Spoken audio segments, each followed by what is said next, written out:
Okay, I got into, Somebody's coming in. all right.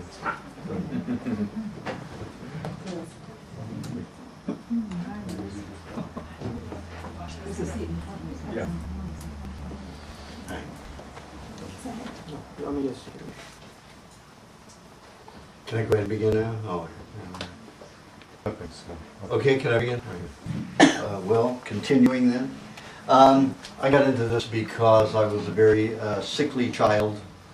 By the time I reached 12, I had developed a peritonitis, which is a perforated and bleeding intestine that was misdiagnosed as appendicitis. And they took it out anyway, and that's the way the medical profession thinks, in case it caused me problems in the future. And if the medical profession doesn't know why the particular organ or gland exists, it isn't necessary. So, but the appendix is a gland or an organ that is a library. It stores all of the information that is collected from every foreign body that's ever entered the body, any pollution, anything that's entered the body. The pancreas, the appendix registers it, and so when that piece of whatever it is enters your body again, your body can respond within an hour and 20 minutes. Take care of it. If you don't have an appendix, it can take up to 36 hours for your body analyzes and decides what to do with it the best for the whole of the body. So an appendix is a very important gland. I was born into a very violent household. I had a brother who was 18 months older than I and never forgave me for having been born. Coming home when he was still in diapers, I took the attention away like that, and it unnerved him forever until he went into the Vietnam War at 16 years old and I was 15. So then I got some respite from it. My father was also a very violent man, put me in the hospital many times, always said I fell downstairs. That's what my mom would say, to the hospital and the doctors. When I was 18 months old, because my brother was so violent, he would push me on rakes and rusty nails, anything that was dangerous like that, because he knew my mother would take me for a shot. And he discovered after the first tetanus shot when I was 3 months old that I reacted very badly to it for weeks. On the third one at 18 months old, it went to my brain, my communications center, and I became autistic, developmentally autistic. So I could never relate to language after that. I was 8 years old before I had learned to parrot language. So I would throw back words that I heard at home, and in a violent household, you don't hear nice words. Shut up, sit down, go to hell, things like that. So that's what I was throwing back at the nuns and priests in school. And of course, that didn't win me any brownie buttons. So I was constantly getting punished, and I was just talking like my family talked, and it didn't work, obviously. And the way I got through schools was always pick the smartest, most sensitive girl to sit next to, and I would copy her hieroglyphs, because that's all it was to me. It was designs. Maybe a great artist. So something came of that. And then when I hit 15 and a half, I developed diabetes, juvenile diabetes, that I would have to take it forever. And then by the time I was 19 years old, I developed a stomach ulcer. Now in school, all through, like I said, I cheated my way through, and that's how I got to C's and D's. And when I got out of high school, my mother put me in a technical school. What she did was she took my brother that was violent with me to this new technical school called a computer programming in unit wiring school, and they didn't give you the normal tests. They didn't give you comprehension tests, English comprehension, reading comprehension, or anything. They wanted to know your geometric and mathematical abilities. And I always excelled in that. That was the only place I didn't cheat, and I was always accused of cheating because I didn't have to write out the formula, I could just write out the answer. And that's with a lot of autistic children. So when they took me to this pre-computer programming school, they put a program in front of me to write a problem, and I could write it in a couple of hours when it would take other people months to write. So the teachers or the professors of that new technical university knew what they had, so they farmed me out. They always farmed me out with a person who went with me to do all the writing and all the talking. So here I was, an idiot making a fortune. In computer programming, I was farmed out to Carte Blanche Corporation, which was then the biggest credit card company. It was bought by Avco. And I transferred out to Los Angeles and also with big trucking companies, like the third largest in the world, Time DC. So I was making a lot of money, but to keep mobile, because I had chronic fatigue and fibromyalgia since that episode in the hospital with the peritonitis, they injected me every few hours with something, either an antibiotic or a painkiller, but they were shooting me every few hours, and ever since that I had fibromyalgia. I had slight bouts of fibromyalgia because I would hold colds and flus for 2 to 3 months at a time. Even a couple of years it was 5 months, and I was bedridden for almost that much of a year. So it peaked after that peritonitis incident when I was 12. So the way I kept going was I'd sneak down in the morning, bundle with my blankets and everything because I couldn't stand the cold, and I would drink coffee, cold coffee from the day before, just to get me going. So I was drinking 11 cups of coffee a day, smoking 2 packs of cigarettes, all to keep my energy going. So when I was 19, to get to sleep, after a long period of that, to get to sleep, I had to start drinking alcohol, so I became an alcoholic. I drank a fifth of gin a night, or bourbon, to get to sleep. Also, I ate lots of donuts and sugar, and because I worked for a trucking company off and on, I could get Benzedrine from the truck drivers to stay awake. So I was doing all kinds of drugs like that. So I developed an ulcer at 19. And then the remedy for that, according to the medical profession, was Maalox, which is like eating dolomite or chalk, and just liquid chalk, just to absorb all the acids, so that hopefully the ulcer would heal, clot. And it didn't. Instead, it formed into a tumor. So a tumor formed right next to the ulcer. So they decided they had to go in and perform surgery. So I had all the vagus nerve severed to my stomach, so I would no longer secrete hydrochloric acid. They put me in the category of octogenarians who do not secrete hydrochloric acid. And they said that if I ate anything raw in my life, I would be in danger of bacterial and parasitical invasion, and my life would be in danger. So nothing raw. If I ate an apple, it had to be baked, or a candy apple. Can you imagine? They're telling me I have to eat a candy apple rather than a fresh apple. And what kind of nutrient value do you think I'm going to get in that? But I didn't know any better. I was still autistic. I didn't know what the hell they were saying. I just was following, the instructions as far as what they were showing me on the chart. And so I ate everything cooked, and I enjoyed my cereal, and I loved my half gallon of pasteurized 2% blue milk. And do you know what they do to that blue milk to make it white now? They've got mountains of dolomite, and they shovel it into the milk, and that's why it's no longer blue.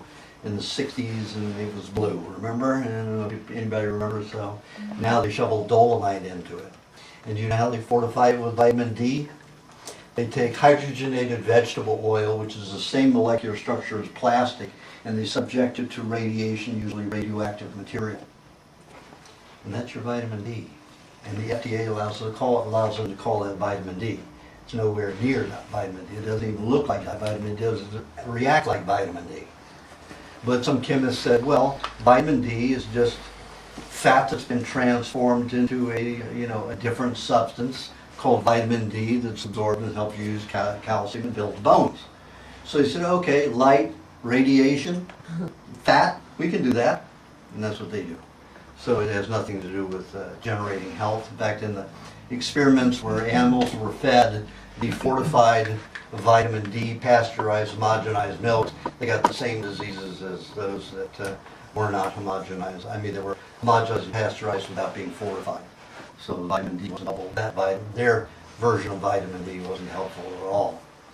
So here I was in a state where I was supposed to eat everything cooked, and I mostly did that anyway. I did like my apples. But mostly I was a donut fiend, and I loved RC Cola. And, you know, how else would anybody get an ulcer by drinking 11 cups a day and Benzedrine and smoking and all of that? Of course, I'm bound to get sick. So when they cut out the tumor, did all of that, I was vomiting all the time, couldn't keep anything down. I couldn't drink alcohol anymore, so that destroyed my ability to sleep. I still drank all the coffee to stay awake and to function. I still took the Benzedrines, and then I found myself unable to sleep. Then the surgery, the incision turned tumorous, and it got as high as 3/4 of an inch and as wide as 1.5 inches in some places. So they said, oh, we have to irradiate that. And, you know, I was raised by a nurse and a scientist father, you know, who was an inventor, and 3 uncles who were doctors, and 8 RNs, uncles and aunts. So I was raised around the medical profession. You always respected them and you did what they say. So I went along with everything. So they irradiated me, and they gave me so much irradiation in 10 weeks that they cauterized my spine, which means it's like taking malleable clay, putting it into a kiln and firing it at cone 10.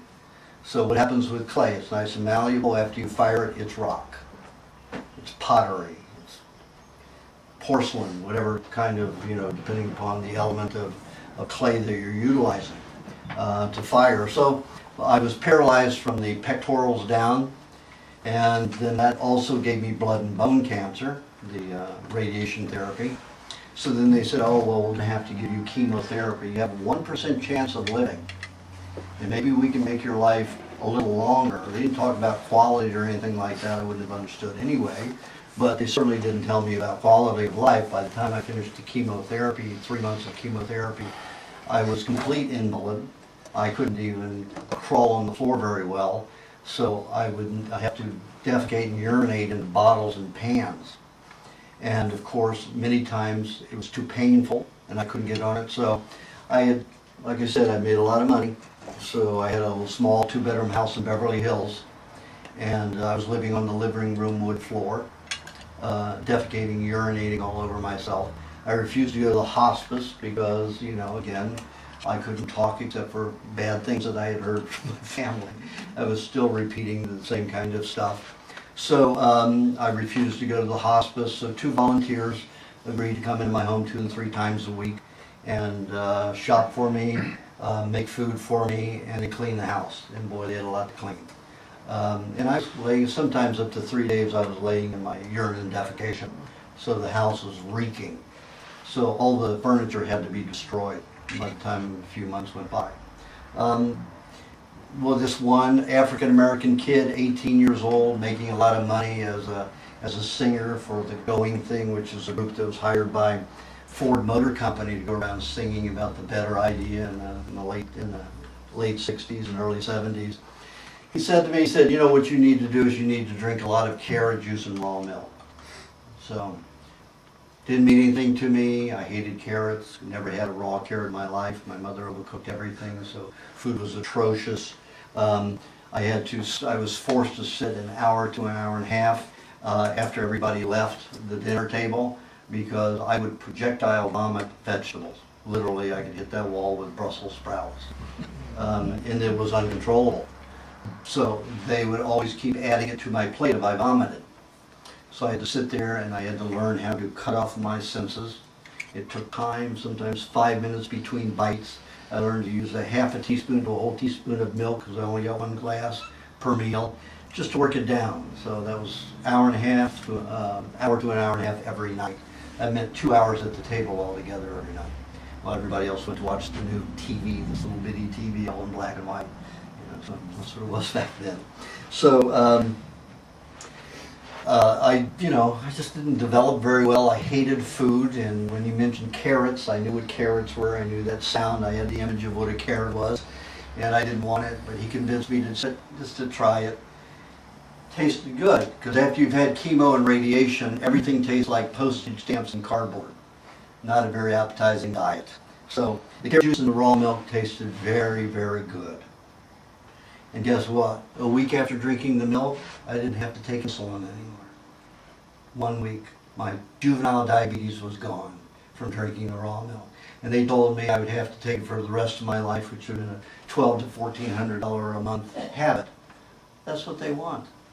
That's what they want. They want my money. They don't want me healthy.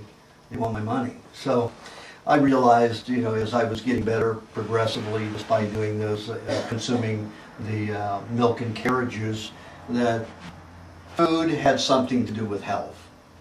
So I began studying.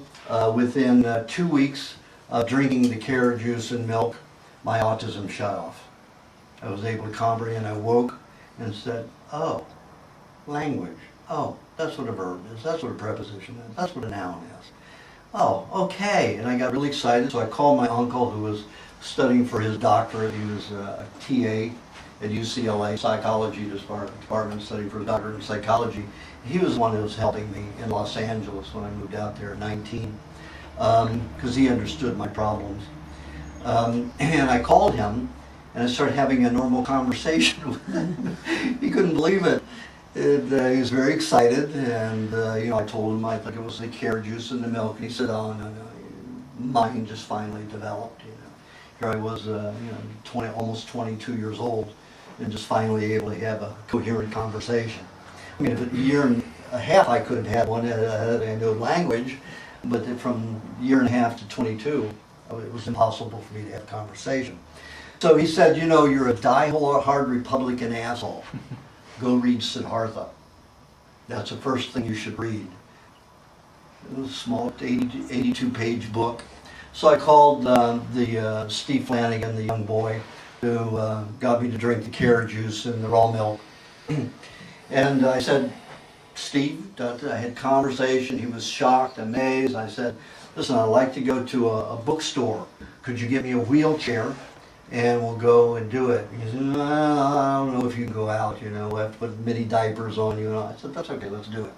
So we went to the store and we spent about 6 hours there. So I was filling the diapers up, stinking the whole the bookstore up. It was a Bodhi Tree bookstore, very spiritual bookstore. And I got all of these books on diet and nutrition. And then I got the book one book on mind over matter, because that sounded good. Who wouldn't like to have mind over matter in the state that I was in? And got Siddhartha. So Siddhartha was the first book that I read, and it was about this young boy who becomes the prodigal son and goes off and experiences being a whoremonger and boozing it and doing everything that we're not supposed to do morally, and then comes back and home and becomes a very spiritual leader. So those concepts were not in my realm of reality. I just had mean, nasty people, around me all the time. So it was a nice introduction into a different reality of nice people. So it took me a full week to read that book. It was like only 82 pages, but I was into the dictionary more than I was into, the book, because I look up a word that I didn't know, even the definition. I had to look up the words in the definition to understand the definition, and went on and on and on. But I was still excited. I didn't get discouraged by it. So I spent a year and a half studying, mostly an invalid that whole time, severe back pains. I would have to sleep in a bathtub with salt in it and milk, just to make my body buoyant enough so I didn't have all that pressure on my spine. It was extremely painful, headachy painful. I was only able to sleep 10 minutes at a time on the floor, on the couch, or on the bed. And I mostly didn't get on the bed because that was too difficult to get up and down. So I crawled on my elbows on the floor like a worm most of the time for a year and a half, almost 2 years. A lot of 2 years. So as I was getting better, I just started getting more into raw foods, eating a lot more dairy, lots of raw cream, and got a nutritionist to start tutoring me, and he was very pro-raw. In fact, he was probably 75% raw foodist, but he was fat phobic. So, I just craved butter and I craved raw cream, and they always made me feel the best, but he got all upset. After 3 years of studying with him, I decided I had to go somewhere else. So I'd recovered enough by that point, So I got on a bicycle and traveled all over the North American continent, living with animals and Indian tribes, and just living off the land off of a bicycle, out of a hammock and a sleeping bag, with 4 saddlebags loaded with physiology, anatomy, biochemistry books. So here I was leaving society because everything I'd read contradicted everything else. So there was nothing good, everything was good, and nothing was good, basically. And you didn't know who to follow. So by that time I had I had committed myself in February '72 to only raw foods. Probably took me to '74 to be completely raw foodist, but when I did that, I'd lived with a yoga ashram, the Shivananda yoga community, and they got me to be a total vegetarian. And it didn't fare well for me after about 6.5 years. My multiple myeloma came up on me like crazy. Also, they were against too much dairy. A little bit of dairy was okay, and dairy was my lifesaver, raw dairy. So I lived outdoors as a vegetarian, a fruitarian mainly. And of course, it dissolves tissue, dissolves bone and stuff like that. So at the end of that 2.5 years, I was in Alaska at the time, living with the Inuit. I lived with 3 other tribes. I mean, I took my bike all the way down into Yucatan, all the way up to Alaska, across the United States 5 times.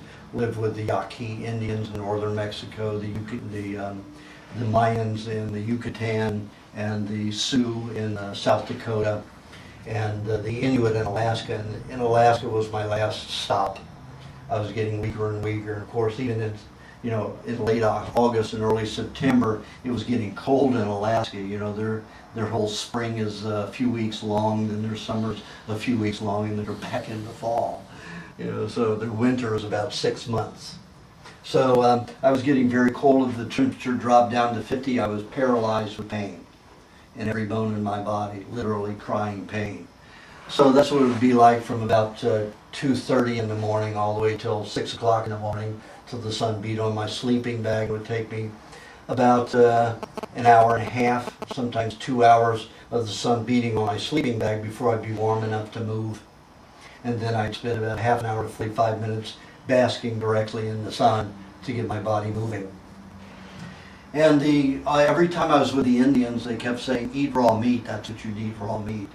And after having the surgery, every time I ate meat, another reason I became vegetarian, because I liked animals, but because after the surgery, if I ate cooked meat, I broke out with huge pustulations. We're not talking about little bitty things. Anybody see Liar Liar, that James Carey film where that guy is in the hall working at his firm, and he's got this big zit on the end of his nose, and Carey just wants to squeeze it, he's going like this. So I had those all over from my knees to my scalp. So it didn't look very pretty. It certainly didn't feel good.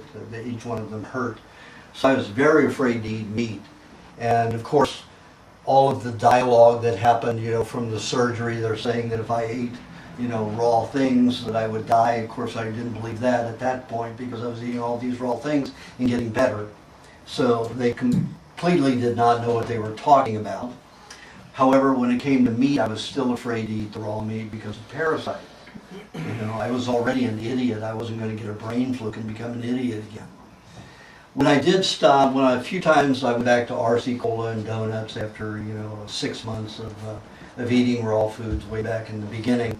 I did that because I had read the book Mind Over Matter, or a book about mind over matter, and I was convinced that that I was developed enough that I could control my body without having to watch what I ate. So I went back to my powdered donuts and RC Cola and stuff like that, and I found myself autistic again in about 10 days. So I did that 3 times and proved to myself by experience that the body needs nutrition, especially in my body. Maybe other people don't, but I had evolved to a point where I could do mind over matter. I learned that I had to be in harmony with nature, my mind and my spirit and everything. So I continued with the diet all the way through. So at this point, they were off again. I was with the Eskimo, and they were saying what you need is raw meat. And of course I wasn't going to do it. And they had this celebration they have every September, early September, to September. And they dug up these hides and they unwrapped them, and there was this green, black, white, brown, patinaed, moldy stuff that was rank. I mean, it smelled terribly, made me want to vomit within 5 feet of it. And the children smell it, all the natives smell it, and they're jumping up and down like it's cotton candy. And I didn't quite fathom this.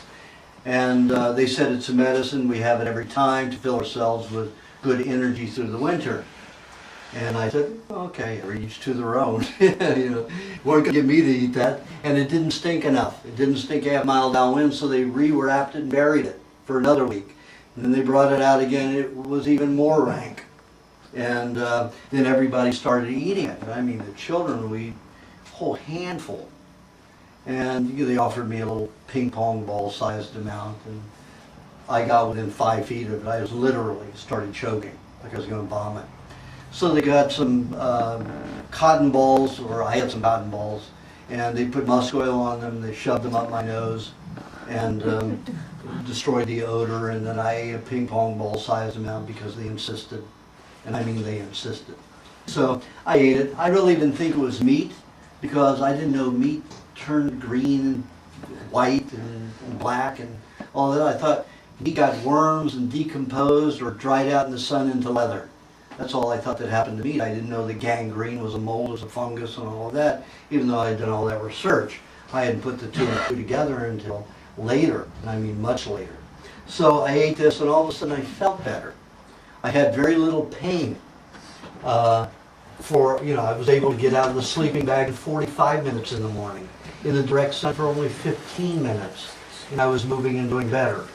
So I begged them to tell me what herbs they had molded.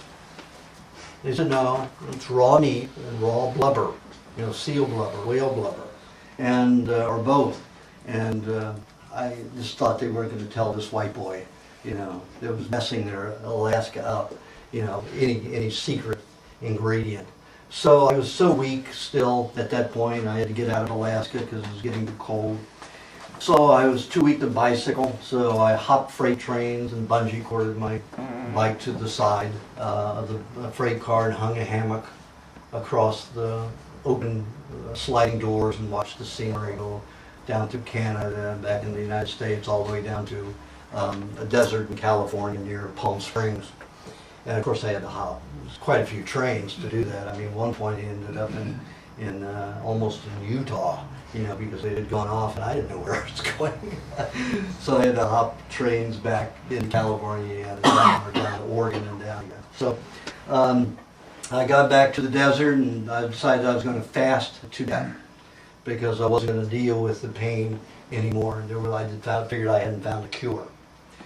So I was out in the desert fasting. 2 weeks went by, and during that 2 weeks there was a den of coyotes. I picked an old Indian burial ground so people would leave me alone.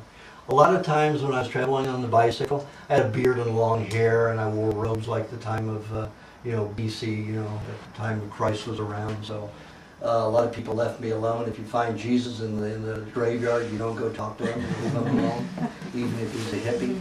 So I took full advantage of that, definitely.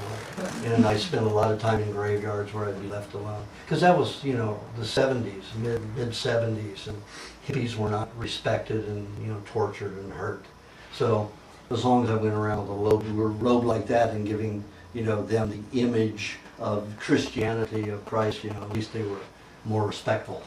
So I was out in the desert and I took an old Indian burial ground to fast myself to death. And there was a den of coyotes that lived up in the canyon, and they came down every night about midnight, and they sounded like a bunch of crazy people in a sanitarium. And it's just the way they sound when they're together, yelping and having fun and playing with each other. So they played this game with me. It was like, can I sense where they are, when they stopped yelping and surrounding me. And there were about 11 of them. When I was able to count 11 of them, just by sensing where they were, they hunted a rabbit and brought it to me.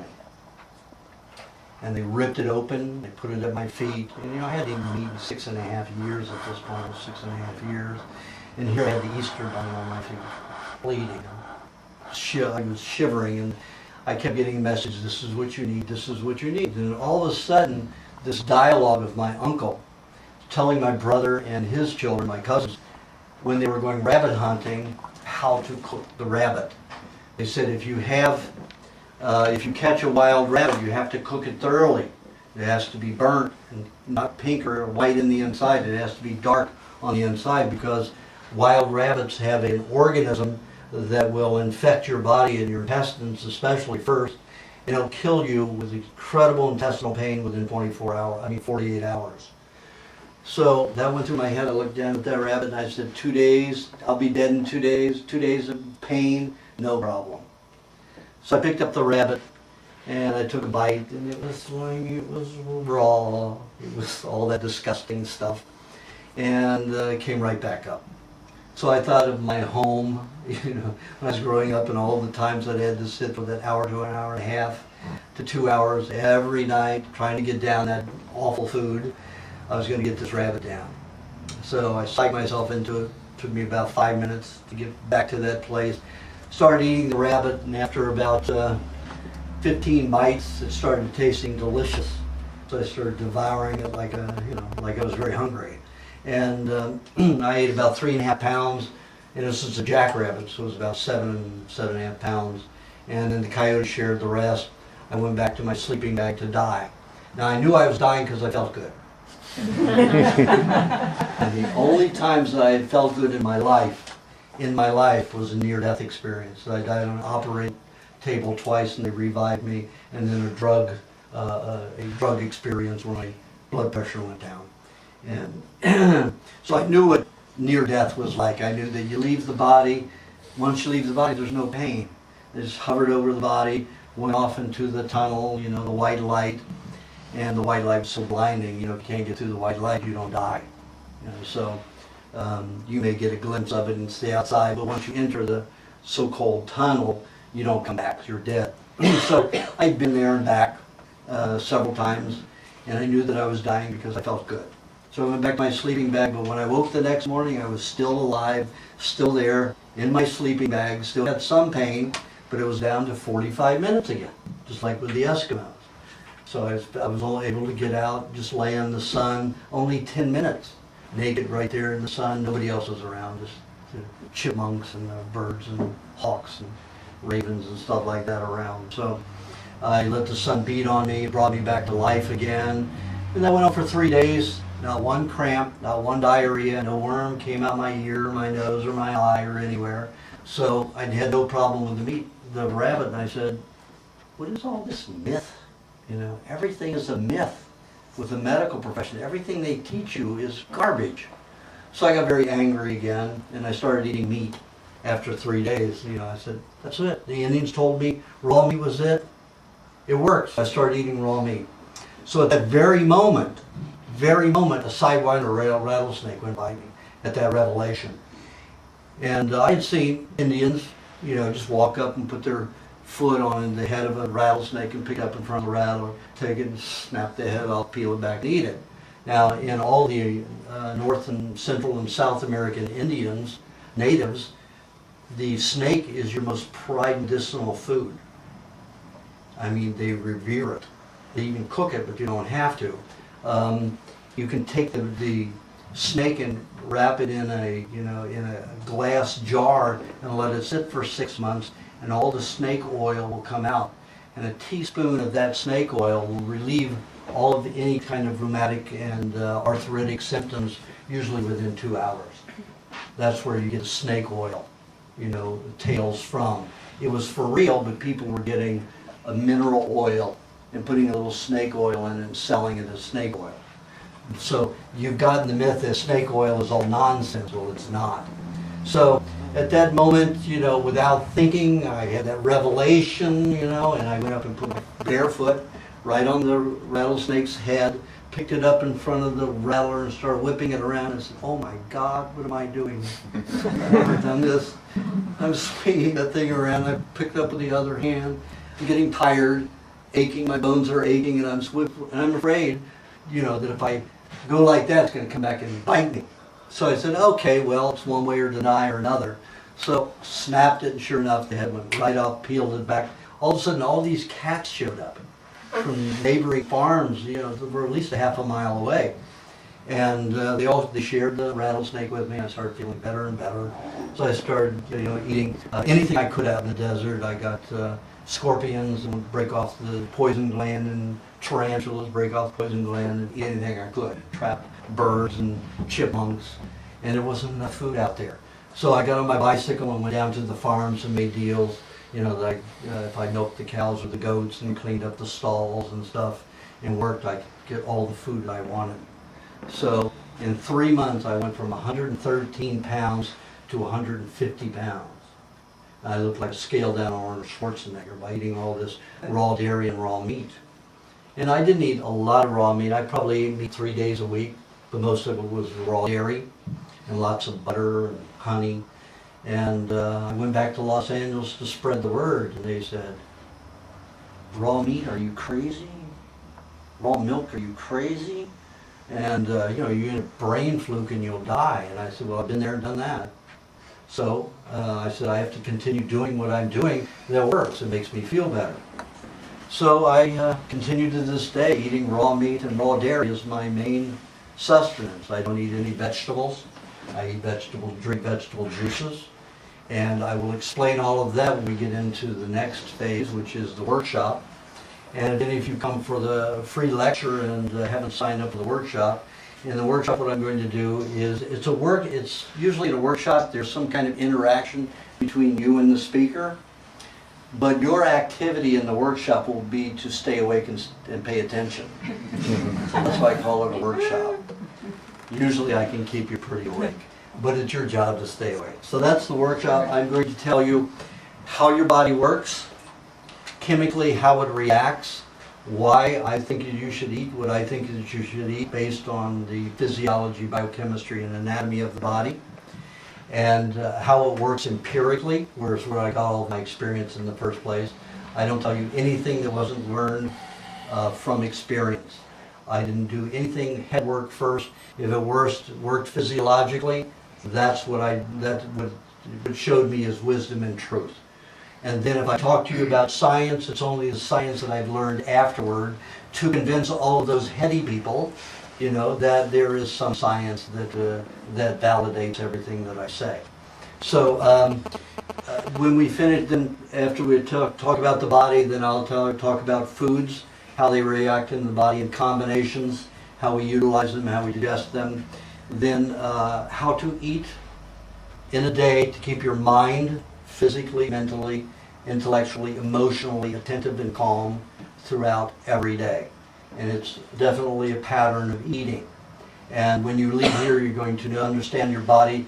You'll never be afraid of it in the way that you were before. You will never doubt it in the way that you had before. You will never have to run to a doctor unless you've torn off your leg or broken it or something like that and need some mechanic, because that's what they are, mechanics, to put you back together.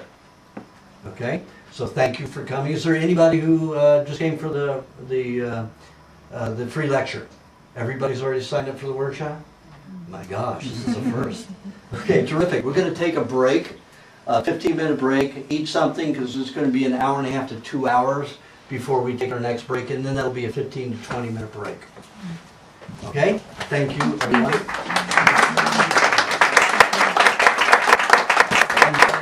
Please watch your timepieces. We'll try to do this in 15 minutes.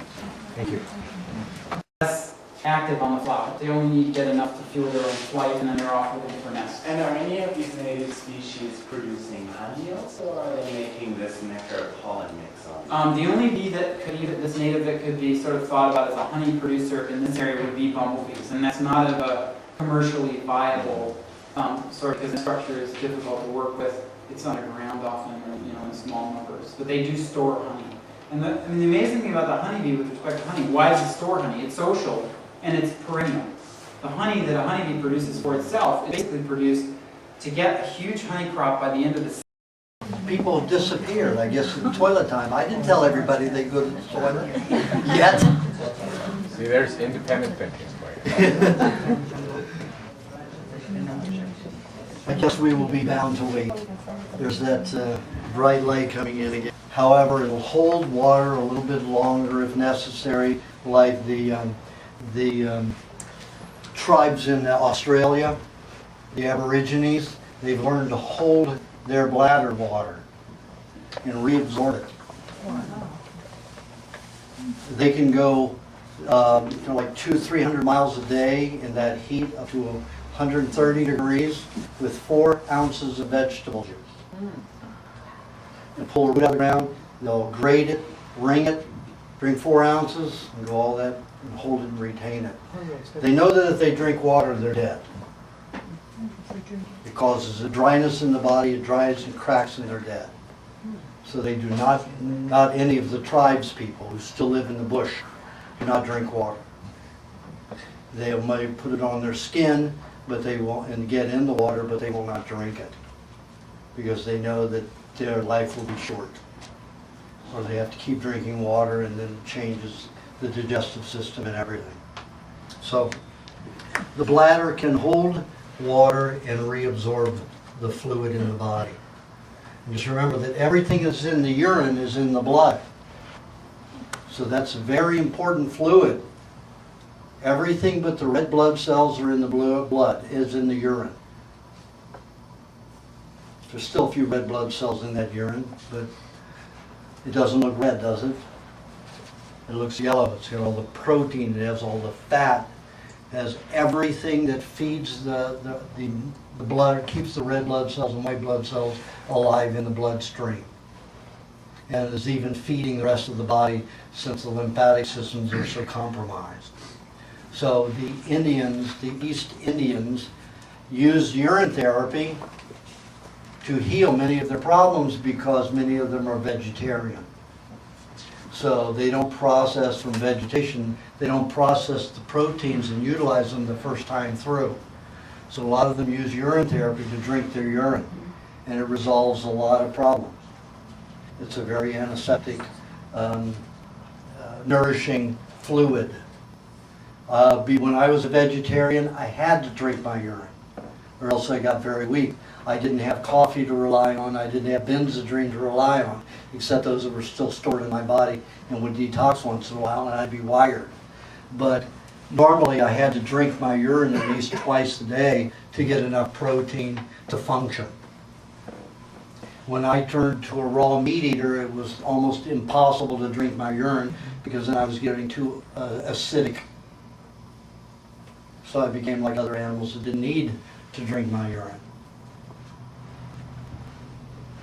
I remember my mother, when I told my mother about it, she said, well, yeah, when I was a teenager, back in the early 30s, she had terrible acne. And the neighbor woman told my grandmother, my mother's mother, that she should wash her face with urine, her urine. And my mother was so vain, she didn't want the acne, she washed her face with urine and the acne went away. And anytime she had acne, she used urine to wash away.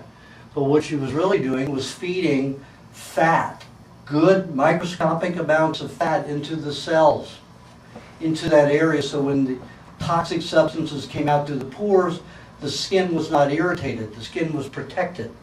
It also had acetates that were reduced to very fine molecules that would go in there and reduce the poisons to the acetate fluid so the white blood cells could go back and recede and get back into the system. So the body didn't have to lose a lot of white blood cells binding with those toxins as it came out the zits. And that's what zits are. It's toxins leaving through the pores. Those toxins are so toxic, and the white blood cells surrounding them and escorting them out of the body cause such swelling, cause the stretching of that pore like a rectum that gets split and bleeds. That's what happens in a zit. That is the experience of a zit. So if you've got this urine fat that's very fine molecule, it's in a fluid that's very water soluble, you can get in there and arrest and coat the toxins, the white blood cells leave and go back into the body where they belong. And you don't have pus. You have a little crystal that'll come out that you don't even notice. You may pick it off and feel it. Blackheads are the same way. Only the red blood cells have surrounded the toxin instead of white blood cells. And that's usually heavy metal bound, and it's usually iron supplements, 1 a day. Do you know how much blackheads increased when 1 a day vitamins came into the fold? Tremendously. Oh, I owe my blackheads to my 1 a day vitamins. Don't you want to take 1 a day vitamins? Little boy? Little girl? That's what it was. You have to take a look at how the body works. If something toxic is coming through your skin, something toxic is damaging the tissue, causes the hive, the rupture, the blister, the acne, the rash. Whatever it is, there's a toxin passing through the skin. Now the lymph system dumps most of its toxins out the skin. After it throws it into the connective tissue, and we perspire it out the skin. If you don't perspire, you're in trouble. You're going to store a lot of toxins. You could develop MS, you could develop lupus. There are a lot of connective tissue diseases that exist for people who can't perspire. Every one of my patients that had MS or lupus could not perspire. One of my worst was, can you imagine a tennis player that doesn't perspire? My worst case of lupus was a tennis player who couldn't perspire. And all of those toxins from all those hard days of tennis, hours in the hot sun, all those toxins from the muscular activity stored in his connective tissue. And when he hit 38, that was it. He just blew up, just like a balloon, swelled up like a balloon. Can't even pick up a pencil without severe pain. Your body is equipped to handle everything as long as you don't keep poisoning it with every meal. And if you stop poisoning it at all, you'd be very fortunate. You'd be like me, you'll still be alive when you were supposed to have been dead. You know, I mean, it's been 40, I should have been dead 40 years ago. And here I am at 60. You know, and I only need usually 3.5 to 4 hours sleep a night. Can you imagine functioning incredibly on 3.5, 4 hours a night? I'll get 2.5 hours at a time, at one time, and maybe 1.5 hours at another time. And I function optimally all day long because I refuse to put anything toxic into my body again. But other people would much rather choose disease and their taste buds, their old, habitual taste appetite. And I have no judgment over that. Because who am I to judge? I've been diseased a lot of my life, and that was my exploration and travel. So if somebody wants to enjoy donuts and and chocolate candy and stuff like that, and have a disease, I'm not qualified to judge anybody. If somebody wants disease, you're welcome to have it, if you want it. I am just at that point where I'm 100%. I will not eat something that will damage my health. Well, I've suffered enough. I don't need to go there.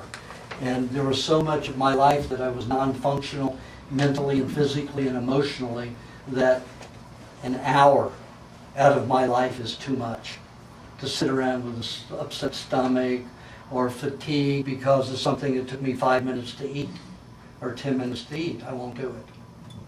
But everybody has their own choice, and everybody should make their own choice. I've had people in serious cancer, but at a point where it definitely could be reversed, and they take a look at my program and said, no, I'd rather die of cancer. I say, sure, that's fine. I have no judgment about it. If that's the way you want to go. It's as good as any. But I'm just, here to let you know that you can live a different way. And you can utilize as much of my knowledge as you want, or as little as you want. Doesn't matter. It doesn't matter to me as long as you don't impose upon my health, like the FDA and health departments are, trying to take my raw milk away, and raw foods away, and raw vegetable juices, and fruit juices, and all of that. That's where they're stepping over the line. They step on my feet. I don't relax and take it. So, okay, we go down into the gonads. Now we have the ovaries and the testicles, and we know what they're all for. They're all for pleasure, right? All for procreation and pleasure, depending upon your preference. So, don't have to talk about those. So we've gone over the whole system. The skeletal system is mainly made of hard bone, which keeps the whole physical structure able to take hard blows, to be able to be a good structured being, to be able to be solid and erect and move heavy and objects that are even heavier than we are. If we didn't have a solid system, we'd be like an amoeba or a worm, and we wouldn't be able to carry, we'd be able to eat, absorb and carry things, but not carry many things on us, with us, unless it were a shell. And we'd be just carting it along. So the skeletal system allows us to function the way we function, have the attributes that we can. Fingers function. Can you imagine having no bones in those fingers? You wouldn't be picking up anything. There'd be no solid structure there.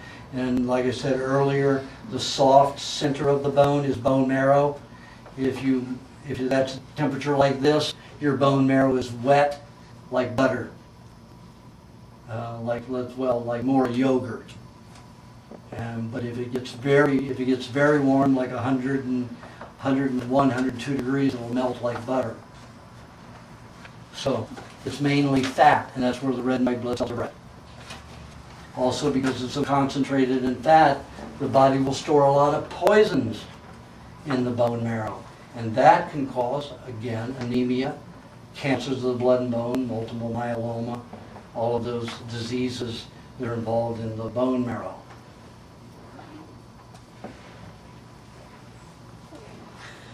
Okay, next we're going to go into food. Nobody likes food, right? Food, what do we do with food? Well, we talked about digesting food. That's how we derive the nutrients from food. So we have protein, we have fats, and we have carbohydrate, or the normal divisions.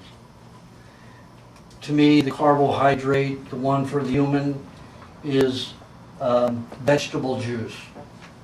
Not even fruit is good for the human, except in small amounts, and only while you're not well, and you get over acidic.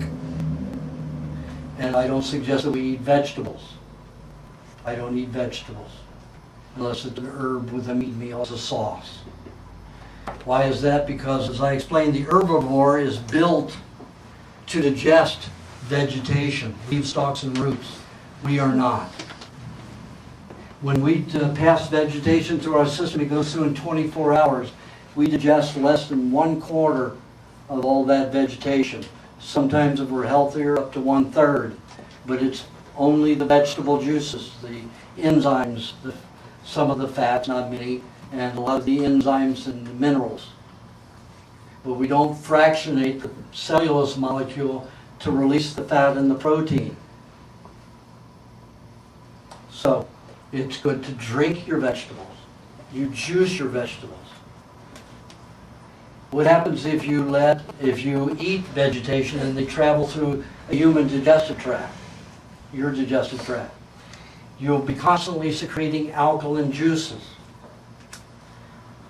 All of your E. coli, all of your salmonella, all of your listeria, your campylobacter, those are all acid-bearing bacteria. If you eat vegetation, and that vegetation constantly secretes alkaline fluids in your intestines, it neutralizes that bacteria. It can't eat, because then it's in an alkaline environment. The hydrochloric acid is neutralized, so it won't digest your protein. It won't fractionate them, so the bacteria can eat them. So how can we get vegetables into the system without turning the intestines alkaline? Vegetable juice goes into the stomach, doesn't secrete hydrochloric acid because there's no protein in it, or very little. Moves into the duodenum where it starts digesting. Any microfats that are in the juices will be mixed with some bile, and then are all absorbed within the first 3 inches of the intestinal tract. Maybe a little bit of pulp got through in the vegetable juice, but not enough to cause indigestion. So vegetable juices are very important. Now, if you have somebody who has a very, very poor digestive tract, like not like Crohn's. Crohn's is one that I wouldn't suggest that with, but they've got inflammatory bowel syndrome.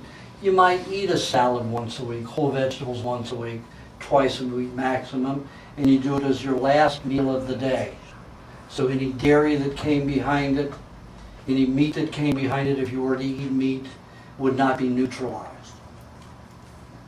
So when you wake in the morning, you've got an acid system again, after the vegetables have passed through, and whatever you eat will never catch up to it. If it catches up with it, it'll be neutralized. So that's the only way I suggest, and the only reason I ever suggest a whole vegetable salad. Otherwise, it should be liquid. Okay, proteins. Now, this is a lot of people believe that we should eat meat. And when I was with the Shivananda community, they were of that ilk. In fact, they were of the ilk not to eat dairy when I was with them. And that was harmful to me.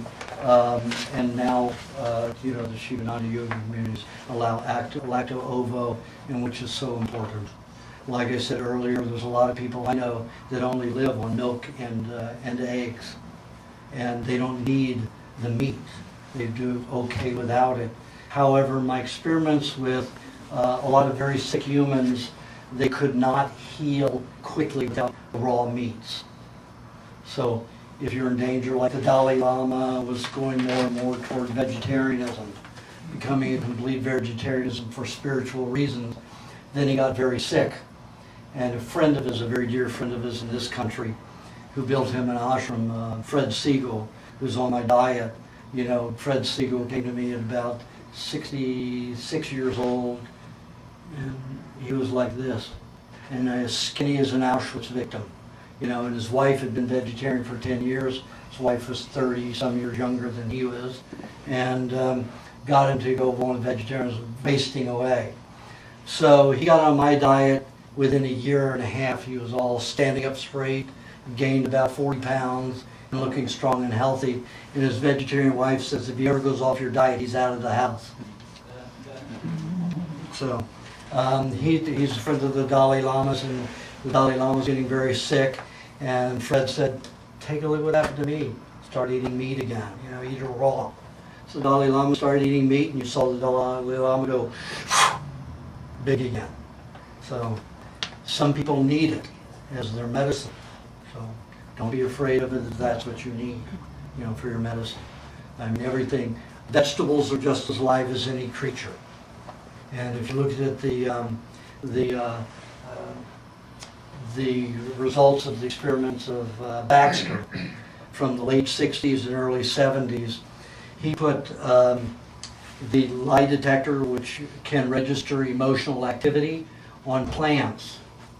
And when something was killed or destroyed in a room with a plant, the plant would react.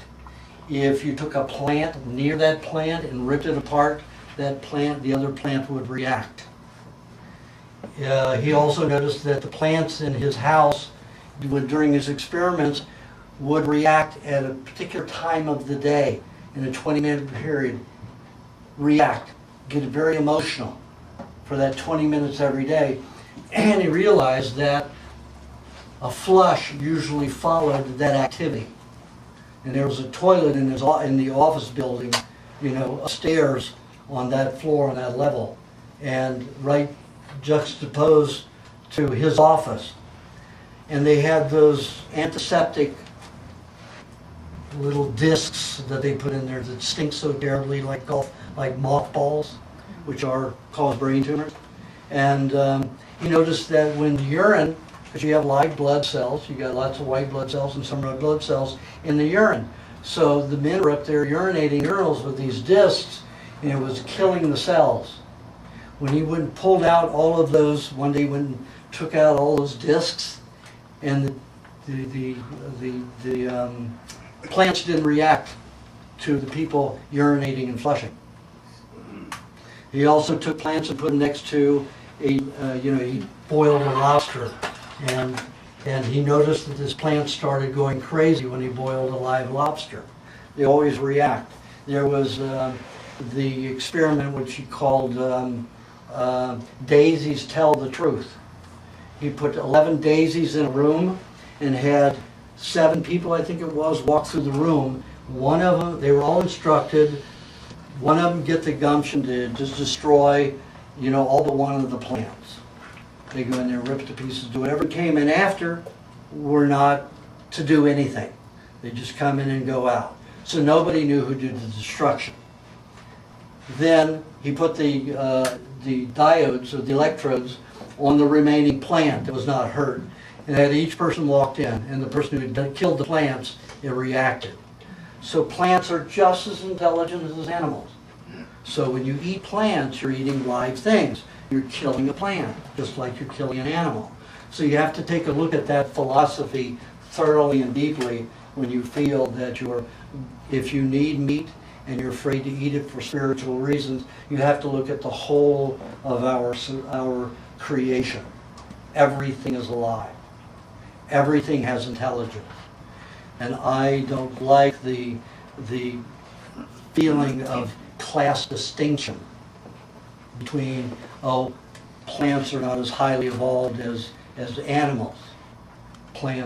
Without plants we wouldn't be alive. They're very highly evolved. To me, everything is equally highly evolved. So we all give a great deal to this environment and planet. Even this cancerous human creature that's on Earth, that's eating up the system and making it toxic, has a reason. So we need to consider, why are we going through all this? What is the reason for it? Do we want to reverse it before it continues? Those are all questions each person has to answer. But on a dietary level, it may be very necessary for some people to eat meat. Like I said, in my animal experiences, both human and other, healing was increased rapidly with meat consumption, raw meat consumption, not cooked meat, raw meat consumption. So some people can get fine on 1 meat meal a week, 3 meat meals a week, but after I ate a poison mushroom in 1981, and it destroyed 65% of my red blood cells, so it gave me multiple myeloma again. And I was just feeling like I was on top of the world, and all of a sudden, bam, I hit the bottom again. It took me 6.5 years to recover. And I was only eating the raw meats, about 3 days a week, 1 time a day.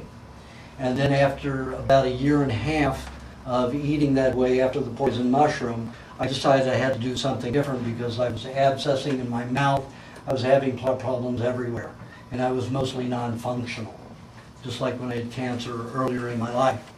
So I began eating meat twice a day, eating about 1 pound a day. The results were phenomenal. I started healing rapidly. A lot of people say, well, that's because you had your stomach surgery and all that other stuff. I said it could be. But you have to consider, if I'm eating a lot more meat and I have no hydrochloric acid, how am I digesting it? There's something exceptional going on in my body that it can digest that meat in the first place. We still, like I said, we have lots of hydrochloric acid that secretes throughout the small intestine. Carnivores, dogs and cats, have 15 times the hydrochloric acid that we do in the stomach. But we secrete just as much as any canine and feline in the small intestines. If we count that's in our stomach and that's in the small intestine, we have the same amount. Dogs and cats digest their meats in 10 hours. We digest it in hours of 16 to 20 hours. Gone in 24. Out to the feces. Dogs and cats have a movement about every 12 hours. So they're built to digest the meats faster than we are. Not that we're not built to digest meats, because obviously we are, or animal products. And eggs are a very important part of that product. But in experiments with eggs again, even they're high in protein and fat, the protein doesn't seem to be mature enough to generate enough healing and growth hormone. They will help rebuild and reconstitute a cell very, very well, but it doesn't help increase the cellular division to increase more cellular life in the body. So that's been my experiment with thousands of people. So if you're mainly a milk and egg eater, wonderful, you're going to get healthy, you're going to get strong. With those cells that you have alive, you're going to keep reproducing cells at a good normal rate. But if you need increased healing, then you might try raw meats, just to increase that. I do it because it takes 40 years, I still do it, it takes 40 years to replace every cell in the body, 5 times. The work of Howell and Pottinger, they took cats and rats. Pottinger took 900 cats over a 10-year period and fed them different diets. Fed them raw foods that was normal for their, carnivore diets, and it fed them the same things cooked and then processed, cooked and processed. And the more processed the food, the more advanced and chronic the diseases were. Powdered, evaporated milk was the worst, created the worst diseases. And what do we send over as care packages? To all those poor people, all those poor starving children in Africa and Bangladesh. Evaporated milk, because they know what happens. They know they're going to kill them and then take over their resources, and it is that ugly. A country that has no population, they get all the resources, they don't even have to go to war. So, and that's been going on for a long time. You kill them with starvation. Very easy process. So when you give donations in the future, you make sure that you're giving donations that are not going to poison those people.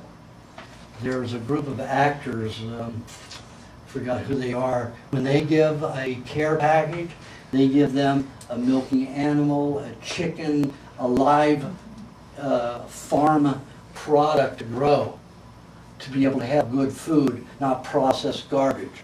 And when these companies buy, when they have a care package, they go to Purina, they go General Food, General Mills, and they say, give us the most you can and the cheapest. And it gives them the worst cereals, the rejected cereals, the ones that won't pass inspection in this country, and guess who gets fed with them?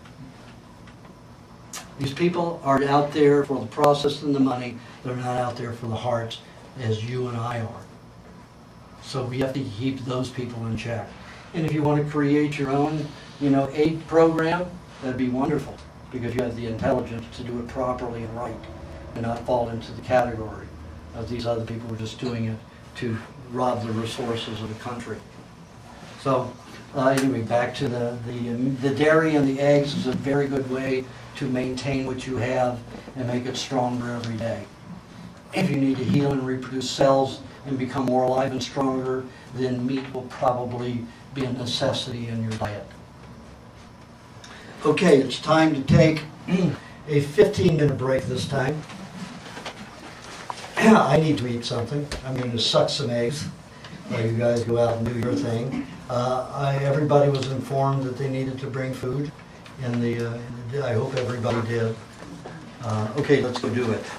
Get a good look. This is the lymphatic system. Just wanted to show you this is as complex as any blood or nervous system.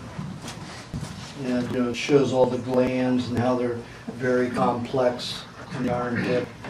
Also in the neck, you'll see it here in the groin area. But it's distributed all throughout the body. Now this I wanted to show you. The one on the right is B1 vitamin from food. And you see how they're just nice little spongy little balls, nutrients like cells. And then you look at the manufactured vitamin B, and it has no relationship, they're crystals. They have no relationship to the real food vitamin B. They're all synthesized. Vitamin C is similar. Vitamin C are even smaller, like little bitty round balls like this, almost like little spongy, hairy little balls. And the vitamin C, the ascorbic acid, is just like a broken mirror, spiky, sharp glass, and they are crystal glass. And they go through, cut the system out, and they start lacerating cells all throughout the body. And the body goes into emergency and stops any detoxification, any flu or any cold, which is a detoxification, and it stops it. It's not a beneficial way to do it. You want to have your detoxification, but I'm going to get into that. But you can see this, the difference between the real and the false. Okay, all right, fats. We talked about carbohydrates in the form of vegetable juice being the most important. Also, if I look at carbohydrates as fruit, fruit can be very damaging in the human body. Why? Because it is high sugar. And when you have a high sugar in the body makes a phenomenal amount of glycogen from the high sugars. And when you utilize glycogen as a nutrient, For the nervous system, there is a substance called advanced glycation end product, AGEs, that are formed. And Columbia University found that a healthy human will store them at a rate of 70% for life. This is a waste product from a sugar, a natural sugar. Fruit, fresh fruit, cooked fruit, it's even worse. And if you have a compromised kidney or diabetes, you will store those AGEs at a rate of 90% for life. That causes stickiness in the blood and in the lymph and in the neurological system. Those thoughts when you say, oh, where did that go? Where did that go? Can't find that. That's because too much sugar in the area. It's sticky. The synapses aren't firing. You lost it. You keep waiting for it to fire, and it won't fire because you're stuck with those sugars, those advanced glycation end products. So fruits should be consumed always with fat to slow them down, slow the sugar inundation down. Fruit best is eaten just once a day because of the high sugar content. Or if you want to eat more fruit, eat it unripe. Like the apes, the very calm apes eat green bananas, no sugar.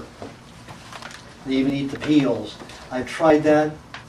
They're very alamy. It's impossible to eat, but they do very well with it. They've got great digestive tracts. The monkeys who eat sweet fruits, you've seen a monkey. If you've ever had one in your home, I had a neighbor that had one in his home, they are always crazy. Masturbating, scratching, itching, they can't stay still because of all the sugar that they eat, all these fruits. The killer monkeys, they go on fruit binges 24 hours before they go on a killing spree. They eat fermented figs and fermented other fruits, but mainly fermented figs. The alcohol content is extreme, and then they will go out and kill other monkeys. They'll kill any animal in their sight for 24 hours after binging for 24 to 48 hours on sweet fruit. And if you know any fruitarians, you know they can get crazy. I know I was. When I was a fruitarian, I could get crazy very quickly, especially having been a diabetic. So fruit can be a very dangerous thing for your spirit and your personality. So I always say eat a lot of fat with it to slow it down, and only eat one a day. And I'll get into the complexity of that after I get through talking about the specifics about each food. So the fats are the most important nutrient in our toxic society. Why? Because, as I said, poisons store and are harnessed by fats. They keep us from being damaged. Fats are important. Anybody who makes fun of you because you're fat, say, ha ha, weakling, that you're going to die quickly or you're going to get all sick in your older age, ha ha ha. I'm fat, I'm protected. And I mean that. Now I'm fat. You don't believe that? I'm fat. I'm 22.5% body fat. That was a month ago when I left my home where I had the scale. And I'm bigger than I was then, so I'm probably about 24% body fat. And what does that mean? 24% body fat is about almost her size. Why don't I look like her? Because I've been eating raw fats since 1972. No cooked fats. So, when you cook a fat molecule, what happens? It swells 10 to 50 times its normal size. You get that? 10 to 50 times its normal size. Yet, if you compare me with an athlete, sure, I have more fat, I'm not ripped. I got all this, don't exercise, this is it. This is my exercise. Really heavy. And that's my exercise, and I get those muscles from doing that. You know. So you don't need to be an athlete, you don't need to work out to build if you're eating good raw meats and raw proteins or dairy. And some people do it just on dairy can have a body like this. I can't. And you see this? Doesn't look like I'm fat, but you see I can't even do my pants. I have 3 wardrobes. I go from a 30-inch waist to a 37-inch waist. and I get really big. So I'm 24% body, about 23% body weight fat right now, and I'll go up to 32% body fat. Because I like the fats to clean my body. I like the fats to attach to the chemicals and toxins, especially the chemotherapy that I had for 3 months. And it's still coming out of my body. Just a week ago, I had it coming out of my mouth, this whole area here, and I had AZT. Anybody know about AZT? The year after they gave it to me, they deemed it too toxic for human consumption. So they put it in the vaults. How much did they put in the vaults? $280 million worth. Guess what they did with it? When the AIDS came out, they said, oh, it's good for AIDS. No testing. They want to get rid of it and kill some people. So they've been using the vaults full of AZT to give to AIDS people with AIDS. That's the pharmaceutical and medical industry again. You got $280 billion, you're not going to let it go to waste. You got to make a profit. Give it to the people with AIDS. So I had it coming out of my mouth, I taste it. Just like antifreeze, I can taste it. Still coming out of my body. As I started to say earlier, the tests with Pottinger and Howell, when they tried to reverse the diseases of those animals, it took 5 generations. 5 generations of animals to get to a healthy state. Well, for us, 5 generations would be 7.5 years each. Takes 7 to 7.5 years to replace every cell in the body one time completely. And that's mainly the bone cells that are last. So 7.5 times 5 is what? 40 years. Almost 40 years. So right now, I've got 14 years to go for my 40 years is up.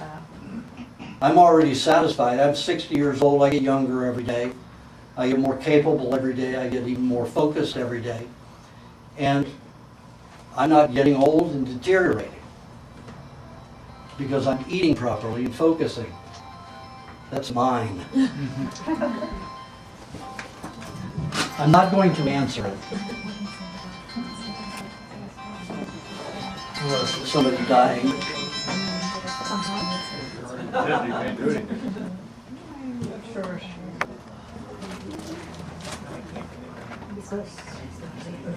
Won't turn on.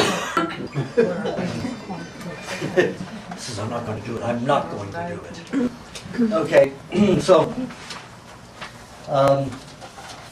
the fats are in many different forms. We have avocados, we have meat fats, we have dairy fats. All of those are pretty good. Coconut fats, but only the animal fats will stabilize you and bring you calmness. Avocados will not do that except for a very limited period. Coconut fats will do it for a limited period. But butter and cream are the best. Cream settles the nerves better, quicker than anything. If you feel out of sorts, drink raw cream, lots of it, and you'll calm right down. Eggs are very good. There's a quick source of protein and fat. A lot of people say, well, you shouldn't eat the egg white with the egg yolk because the avidin in the egg white binds with the biotin in the egg yolk. But like it says in my book, in my laboratory experiments, that combination gets rid of biotoxins. It's a pretty good thing. So it doesn't mean I'm deficient in biotin. I eat up to 50 eggs a day.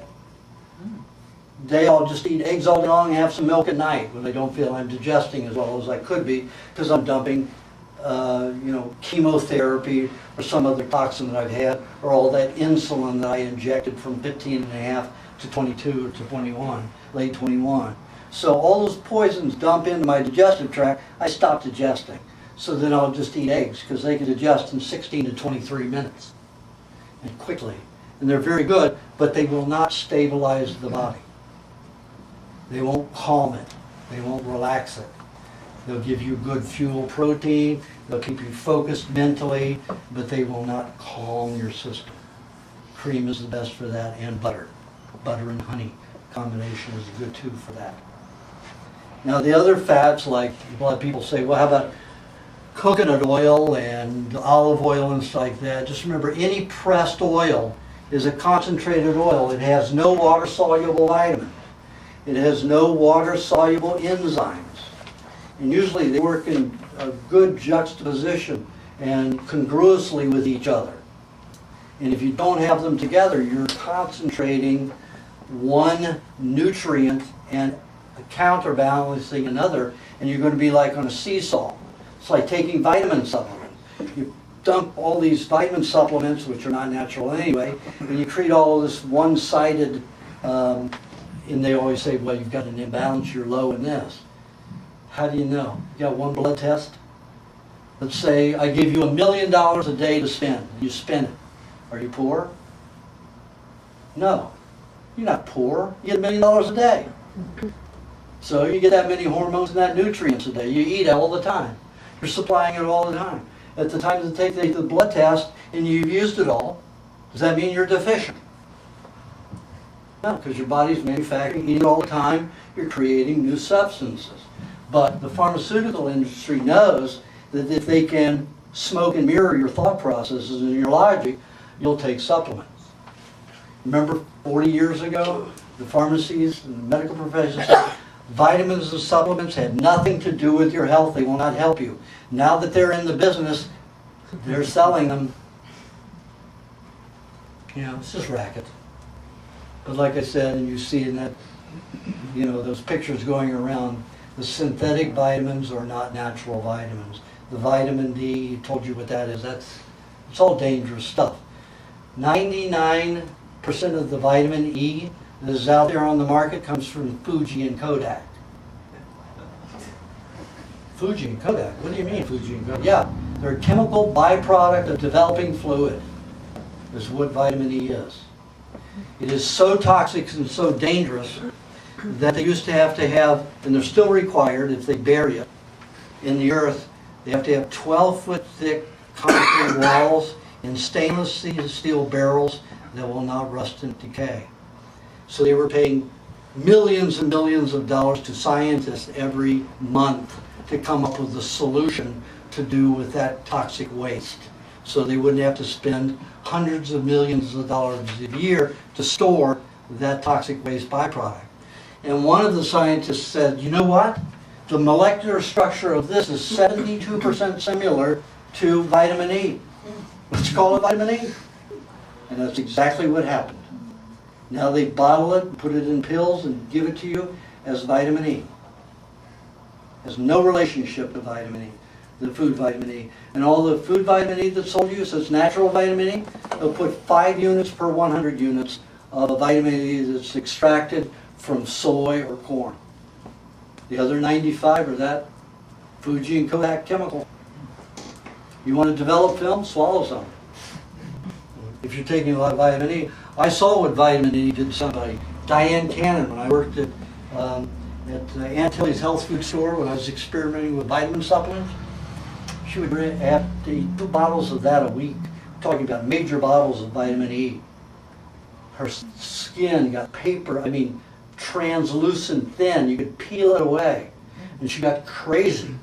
All those chemicals were just making her nuts. So she became an addict because she couldn't handle her emotions. And she was ruined for about 12 years. If you got to see her story, you know, about 10 years ago, you'll understand that it was caused mainly by vitamin E. I saw it. I saw it in the making.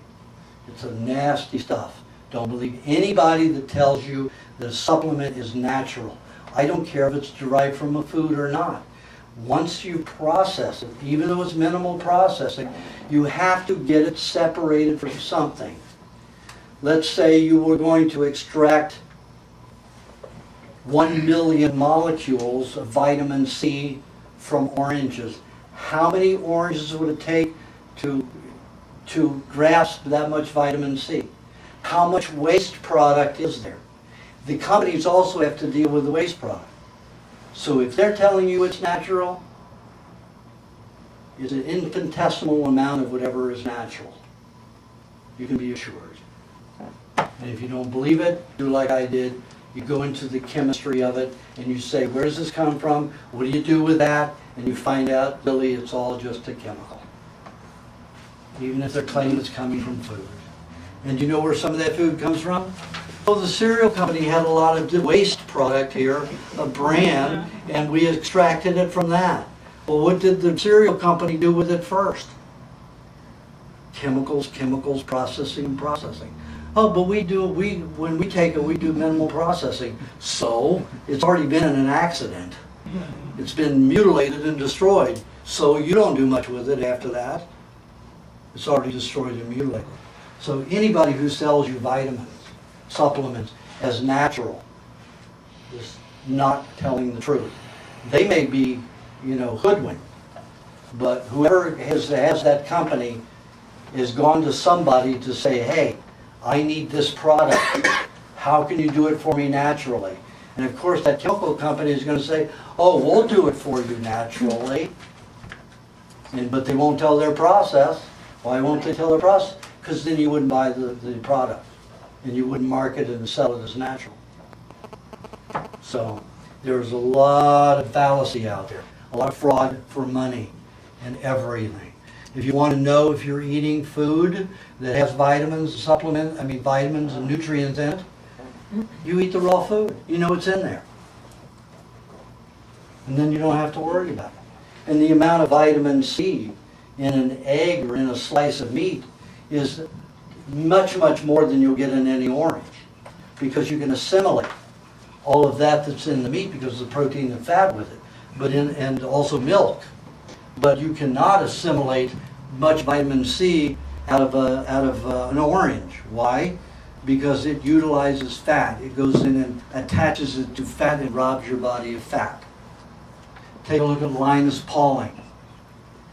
Was he a calm man? Was he a fat, calm man? No, he was a skinny, erratic man. Everybody, Walker. All these people who were, vegetarians, they were also not calm people. Walker was out of his mind.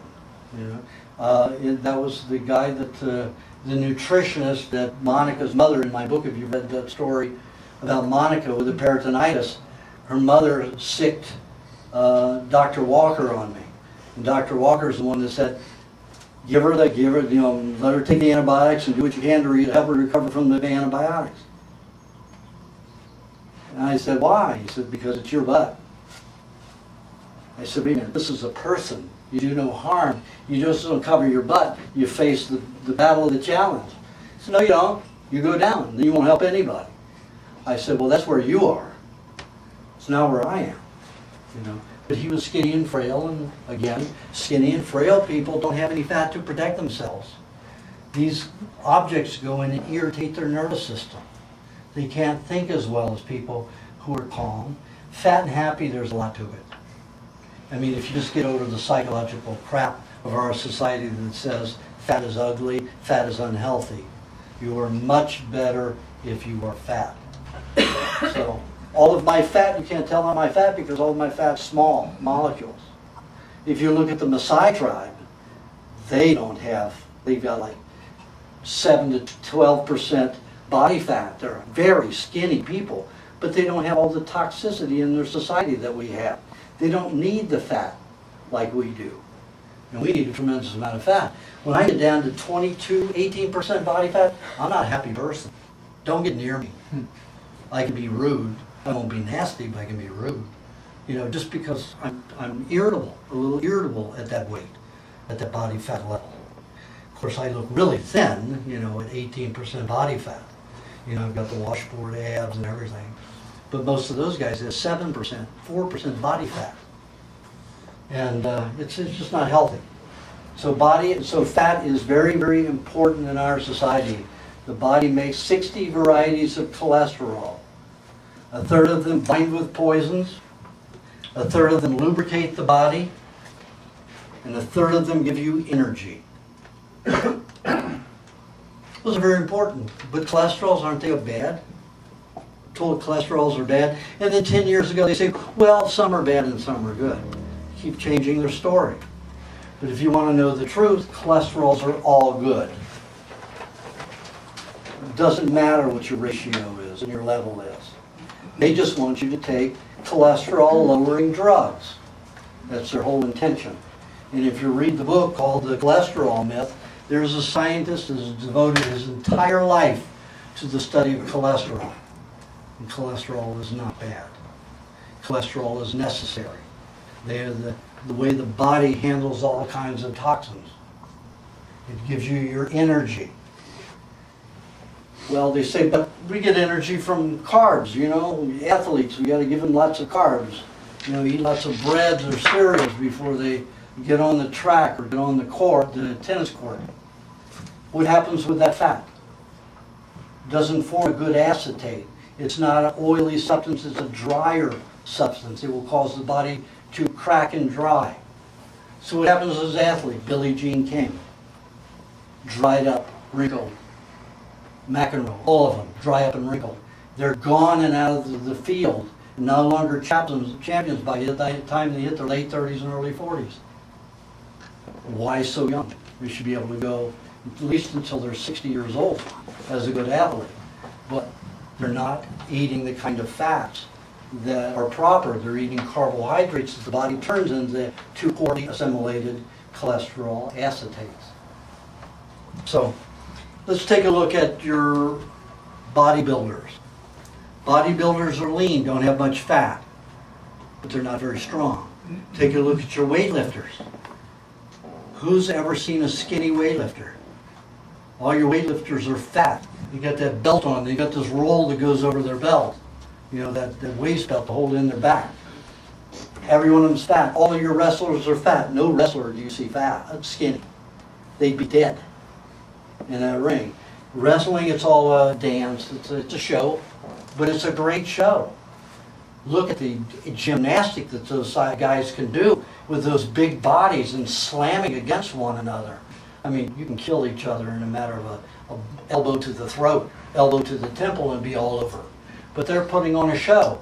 But it's an incredible show for them to have the bodies with all that fat and to be able to do what they do. And did you know that almost all of them eat raw eggs and raw meat? Almost all of your Austrian athletes eat raw meat, raw eggs, and raw dairy. Even Schwarzenegger did. But then when he got to this country, it was steroids. So why? What happened to him? 5 years ago he had open heart surgery because he was drying up and blistering from the steroids that he took. But your other Austrian athletes don't go through that. And they're able to compete all the way up until their 60s. I'll give you an example. I had a martial artist who was 56 years old when he came to me. He would compete on a world-class level. And in his age category, everybody was anywhere about 10 years below him. The youngest was 10 years below him. And he came in about 35th, 40th place every year. And he kept track of his workouts. He would do jump ropes 3 days a week. And on Mondays, he'd do 2,600 jump ropes in a matter of about 20, 30 minutes.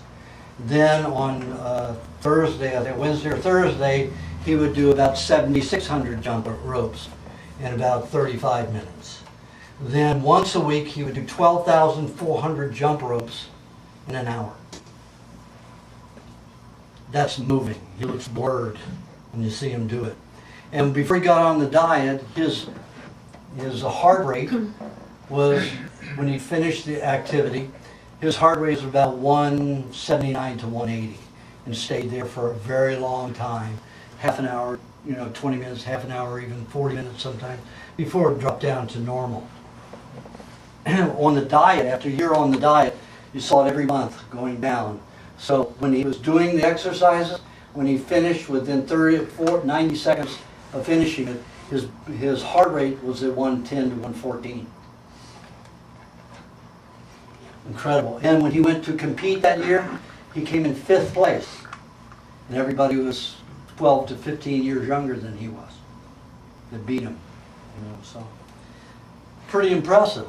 When you start getting the right foods in the body, it's really impressive. I had 2 marathon runners, one from Vegas. He was on the diet 2.5 months, got 20 minutes off of his time. One in New York in almost 4 months. I had, I didn't finish probably covering all kinds of milk. Milk in every different form does something differently. Like I said about the yogurt and the kefir, when you make those in a natural way, they're pre-digested, you'll get well quicker because everything is more digestible in the dairy. If you make butter, butter is excellent to lubricate everything in the body except the brain and nervous system. And most of the body is very deficient in fats. The butter gets to everything the quickest, except for the nervous system. I did mention that cream was the best thing for the brain and nervous system to calm it and relax it, to soothe it. The best thing to restore myelin is fish fat, not fish oil, fish fat. It's again a miss. People want to sell fish oil, so they're going to stress the difference between the 3 and 6s, you know, and all of the little chemistry that they're going to throw at you because you don't know chemistry, and even if you do know chemistry, it sounds good. But in my experimentation with foods, fish oils never did what fish did. Just like in coconut cream, you have the water-soluble fats, you have the proteins, you have everything in that substance. And some of it, a small percentage, is oil with the oil-soluble vitamins. In fish oils, you have all of that removed. And when the FDA gets finished with the regulations, fish oil is never pure. They always have to treat it with a kerosene-based solvent or heat, and both, well, it's both, that separates all the protein out of it so bacteria won't grow in the oil. And I dealt with another company that used to make it like they did back before pre-81. And fish oil, when you got it back then, stunk. It was cloudy. It had everything that the fish had in it. It was like juicing fish. And it was good substance. Then they outlawed it and had said no bacteria could grow in it. It had to be a purified product. And then it all became garbage. Anybody that tells you got a pure substance, they don't. So I got a company, finally talked them into making it, and they produced it. And guess what happened 6 months later? Is there any other way we can process? Because it only lasts 6 months and we want a product all year round, because this cod we can only get, this fish we can only get one season a year, and it will only last 6 months. I said, well, that's okay, sell it high, sell it rotten. That's okay. Well, nobody's going to buy it, nobody's going to eat it. Yeah, they will, if they have any smarts about them. You educate them. Oh, no, we got to have a clean product. So you know what's going to happen? It's no longer going to be a fish oil that's any good, or a fish fluid that's any good. So again, it's all about money. It's all about what they can get, how much they can get, not about the product itself. So okay, let's take a look at the milk. When you have everything combined in it, it has certain properties that will nourish the whole body. When you have butter, it gets to every place in the body and lubricates it except the nervous system. When you have the cream, it soothes and coats and protects the nervous system. When you have the combination together, it will do a little of both. Now, for most people are so starved, their bodies are like an orphanage. Any of the kids that are closest to the food and bigger, they're going to get the food, and the little guys in the back aren't going to get much. So when you take all that food through the digestive tract, anything in this area is going to get the food and hold on to it first. And if they can eat several massive amounts of food and not let go of it, it's not going to get out to the rest of the body easily. And that's the way it is with fat especially. So you can eat all the butter you want, and all of a sudden you say, my skin's getting awfully dry. I'm eating all this fat and I'm gaining this weight and my skin's so dry. That's because the fats are being consumed completely because they're so hungry inside that they're not getting out to the outer exterior, getting to the exterior. So the way I have developed a formula, or a friend of mine developed a formula called the lubrication or moisturizing formula. It has two names in all of my books. It has two names because I want it to be appealing to the women, which is the moisturizing formula, and appealing to the men, which is the lubrication. It's the most important formula in my whole system. And that's the combination of egg, butter, lemon juice, and a little bit of honey. And what that does is it helps break down the fats even before the bile gets to it. So it digests rapidly, so rapidly that all the organs and glands can't consume it all. So it gets out to every other part of the body, including the bones and the skin and the joints and the connective tissue that wouldn't normally get fed. So if you have that kind of a problem and you're not having the moisturizing lubrication formula, have it. And it's always best consumed after a meat meal or a heavy egg and dairy meal. Or in combination with.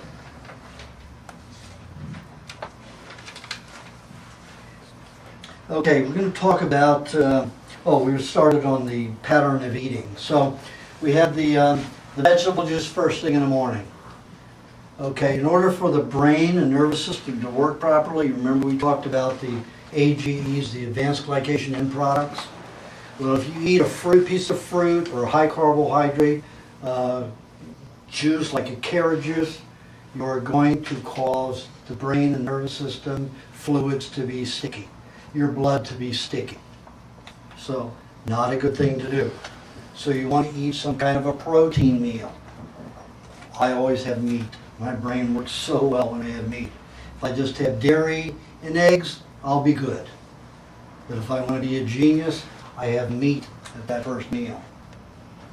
And I have the butter with it, or the lubrication formula for me, or I can have the moisturizing on the other side of it. So, the moisturizing or lubrication formula with that meal, and then if I want to make sure I've got lots of minerals for the day, I have the cheese and honey afterward, about 30 minutes after that. Now my brain is set for the day. However, you still have another 5 hours to go. If you eat a high carbohydrate in the first 7 hours that you're awake, you will make glycogen with the carbohydrate. If you don't eat a high carbohydrate, the body's going to make the glycogen from pyruvate, a protein sugar. Now the carbohydrate we discussed, very high acrylamides.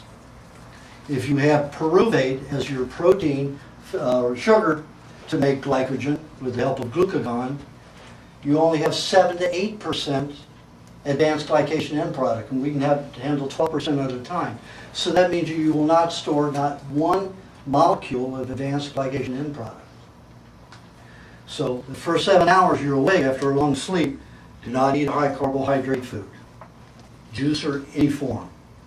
Pardon me? Juice or any form? Pardon? You said juice or any? Any form of high carbohydrate food. No fruit, no juice, like carrot juice or beet juice or anything like that. Unless it's just a small percentage of your juice, like 5-10% of your juice. You're not going to have much. Celery has a minus carbohydrate. You don't have enough carbohydrate to digest celery. So when you start with celery and you put a little bit of carrot with it and parsley, the high carbohydrate in that is going to be neutralized by the celery. So you can see how much thought and everything I put into all this. And it'll work. It works 95, 98% of the time. Exactly like this. So then you've got 2 to 3 hours. You drink milk in between, preferably kefir yogurt, in the form of kefir yogurt. You can add eggs in between all you want. Feel, you're getting a little sleepy or drowsy. Take an egg. Does everybody know how to eat an egg? Raw? Sure. You so rocky? You break 5 eggs into a glass and you down it and you wipe your mouth like this. You don't wipe your mouth like that, it won't work. And that's how he did it. He just downed the 5 eggs. I do it. My throat's a little tight, like that glob, of egg in my throat. It makes me want to kind of puke. So what I do is I do it the Aajonus way. I take an egg, hopefully it's got some fecal matter on it, and I'll explain that later.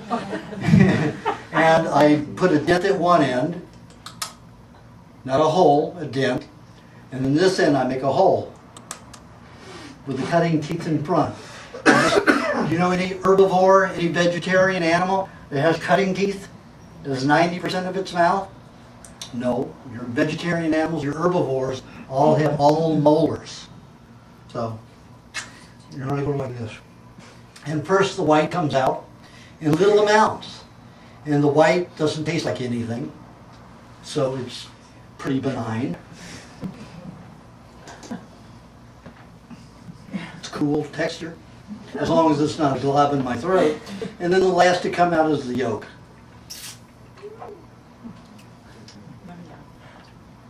Now what you have is a hermetically sealed, perfect food, protein, carbohydrate, and everything. And now the waste product is completely biodegradable, the packaging. Make sure I got all of it. And that's it. That's all there is to it. And then I don't have to clean a glass. Rocky has to clean a glass every time. I do not. So, you have eggs like that, your mind feels a little slow, you might be feeling a little sleepy. Grab an egg like that, or Rocky style and down it, and your mind will turn around in about 10 minutes. 10 to 12 minutes. And you'll be alert and focused again. If you eat a lot of foods at that time, you drink a lot of milk, you're going to get sleepy. Because you said it's like a baby, drinking until it's full and says, oh, I can go to sleep again. You know? So when you want to stay alert and focused and working and concentrating, you eat something that's a full meal in one. It has all your protein and fats, but not a lot of it. Frequently, but not a lot at one time, and you'll stay open and focused. Let me give you an example.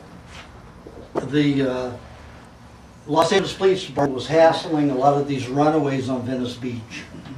And I went on Venice Beach almost daily to get people on this diet from 1988 all the way through 1995, trying to get as many people to do the diet as I could get to see its results, because I'd only worked with patients, you know, let's say 300 altogether or 500 altogether in all of those years. I wanted to work with thousands of people to see the results of this diet. So I set up a table out there and talked people into going into the diet. We're talking about in a 5.5 year period, about 10,000 people, and talked to about 10,000 people, but I got about 3,200 to do the diet and come back with results, and they were exceptional. So while I was out there, I saw the police department hassling runaways. Now, these are runaways who've been sexually abused or abused in some manner. And they weren't, you know, runaways, they were teenagers that were out there doing hair wraps, painting pictures, doing portraits, and the police were ticketing them and running them off. So where did they have to go? Into drug trade or prostitution. So I was on the police's pocket like, oh no, police's butt like hip pocket. And Jerry Rubin, famous activist, and I got some attorneys together, we got cards printed, and anytime we saw a policeman hassling one of these people, we go up and say, this officer is depriving you of your civil rights, you have a total responsibility to be here, and if he cites you, you get in touch with this attorney, he will file suit on this man or this woman for citing you and for making your life miserable. So the police hated us, and I was the biggest offender because I would watch for them. So after 5.5 years, they got this guy to attack me. He kept moving away, he kept coming at me and hitting me. And we're talking in deadly places. So I picked up a stick and I beat him. But I beat him, only him coming at me. 7 witnesses, and they arrested me for assault and battery. Because that's what they were setting us up to do. And they got all of us. They got Jingles, everybody knows the singing, roller skating Sikh. He was part of us too. So he got arrested, Jingles got arrested, Jerry Rubin got arrested, and I got arrested all in that week because they were going to put a stop to us.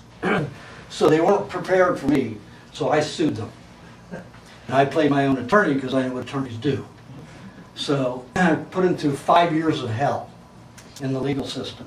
And when I got him finally into court, in federal court, I'm the only lay person that's ever gotten this Los Angeles Police Department and the city into federal court. And I tried it myself. And I wrote legal documents, 2 stacks this high. And I was carting them in every day into the hearing. And I was my own attorney, so I was on my feet all day long. I had 22 officers in there. And we're talking about lieutenants and captains and sergeants that were there. They let 4 of them off the hook right away, so I had 3 of them on trial and 22 for witnesses. And I proved without a doubt that they had arrested me and that they had set me up and conspired.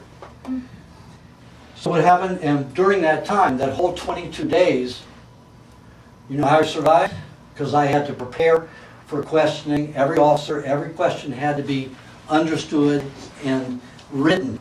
Because you don't go in there and think, You have to go in there with your plan of attack for each person that you're calling up as a witness. And you had to know what to ask them and what not to ask them. So I had to go through this every night and stand on my feet all day long. Do this. I was getting 1.5 hours sleep a day. And I got it 10 minutes at a time, even in the courtroom. And one time I said, I need a short recess, 10 minutes, I went to sleep right there. And the guy came up, woke up, and went right back to work.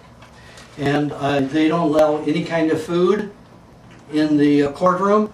And I said, you have to let me have I have a motion here, a citing that says that I was diagnosed with diabetes. Of course, I wasn't diabetic anymore, but I would have symptoms of diabetes like anybody with low blood sugar if I didn't have my food. So I said that I have to have my food in the courtroom and eat during court. So I got it. So I'm there downing raw eggs like you just saw in the courtroom, drinking my milk and doing that. So that's what I got. I got an 1.5 hours sleep a day. And then when it was all over and went to the jury, they switched a juror. A juror that had been working in the police department for 10 years. You don't see any record of her ever being in the jury. And all of a sudden this new juror is in there. And she convinced 3 of the jurors, came out, were waiting for me after the trial and said, this woman wouldn't let us do it. She said, this wasn't, I said, you got a smoking gun there.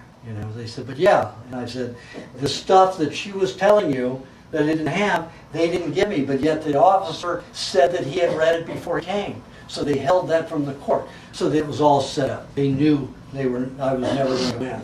But I cost them millions of dollars and lots of time and sweat, and they left all of those teenagers alone during the whole 7 years, and then they started hassling them again. But then I was on to milk and other stuff. So anyway, that's the situation. But you can stay focused and conscious with those eggs, and a 1/2 cup of milk at a time. Egg maybe 1 hour, 1/2 cup of milk another hour. If you want to stay focused, if you have to have physical energy, you're going to need more than that. You're going to have milkshakes, like a 1/2 cup of milkshake at a time, if you're doing physical labor.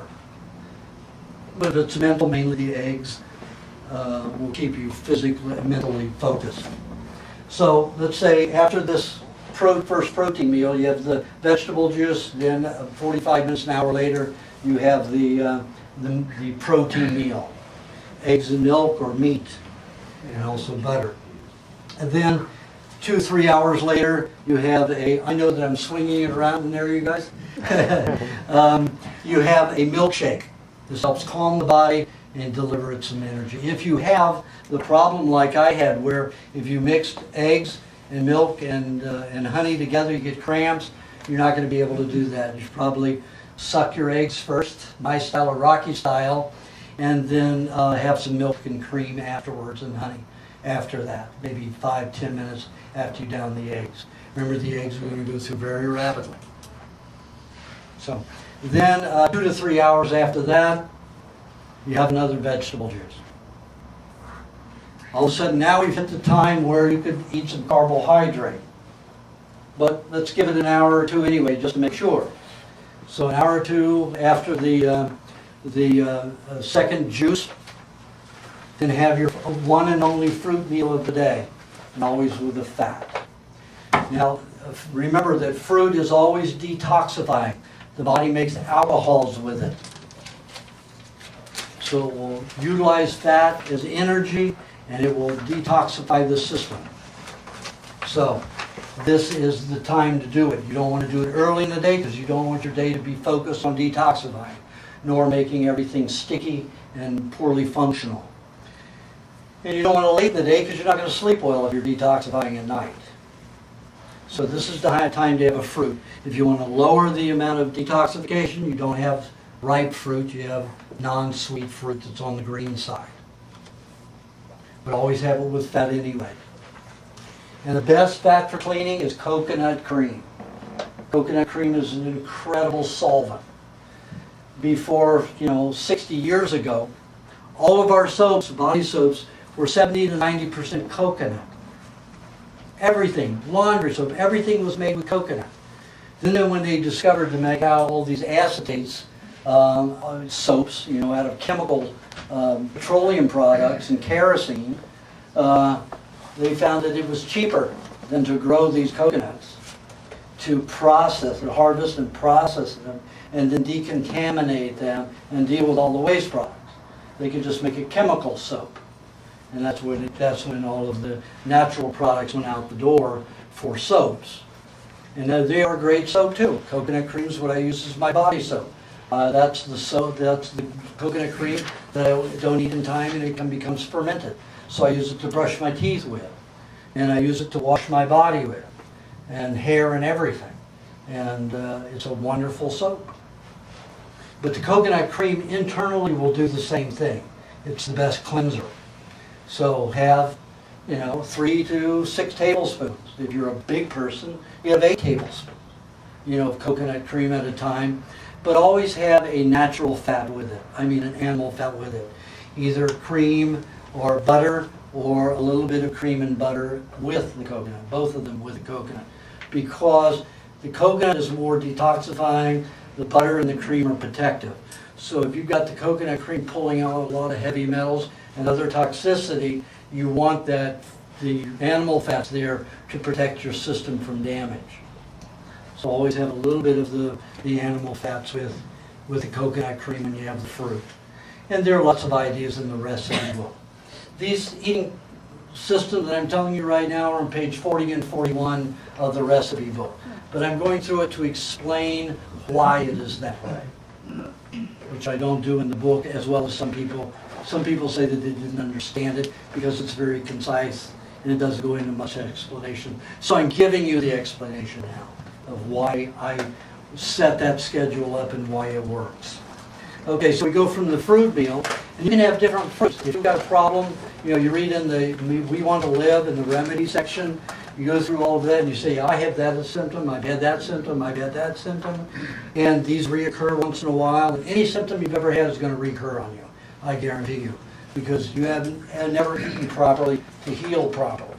So that area is always going to be revisited, the detoxification and the healing. So anything that you've ever gone through, you go and highlight that to the remedy section of my book, so you know what fruits and what other foods to eat, so you can go to it right away. If you want an excellent way to do it, you go to wewanttolive.com.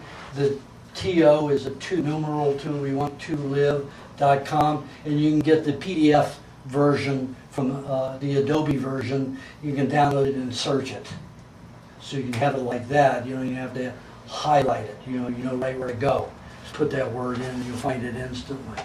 And it costs just as much as the book does, hard copy, but it's a lot more. If you're a computer person and don't have a lot of time, then that's an excellent thing to get, and it's well worth the $30. And you don't have to pay shipping on it. And no taxes, I don't think. If you're in California, you might. It's not my website. I just license somebody to be able to distribute all of my information. It was an agreement, because I don't have time to do it. And everybody is screaming at me, where can we get more of your information? Where can we get more of your information? So you can't. Now you can. Lots of stuff that is not published is on that site. A lot of stuff. Articles that I've written that were published in obscure places and other magazines, LA Times, all kinds of places. Everything's on there that I allow to be out yet. So, and my publisher allows. So that's a lot.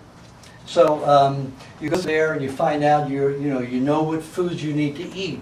So let's say you're having difficulties with your spine, and you know that papaya is helpful for that. So you have papaya for a couple of days a week. Don't have it repeatedly because it'll create even more spinal detoxification. You could have it every other day for the weeks that you're dealing with your back.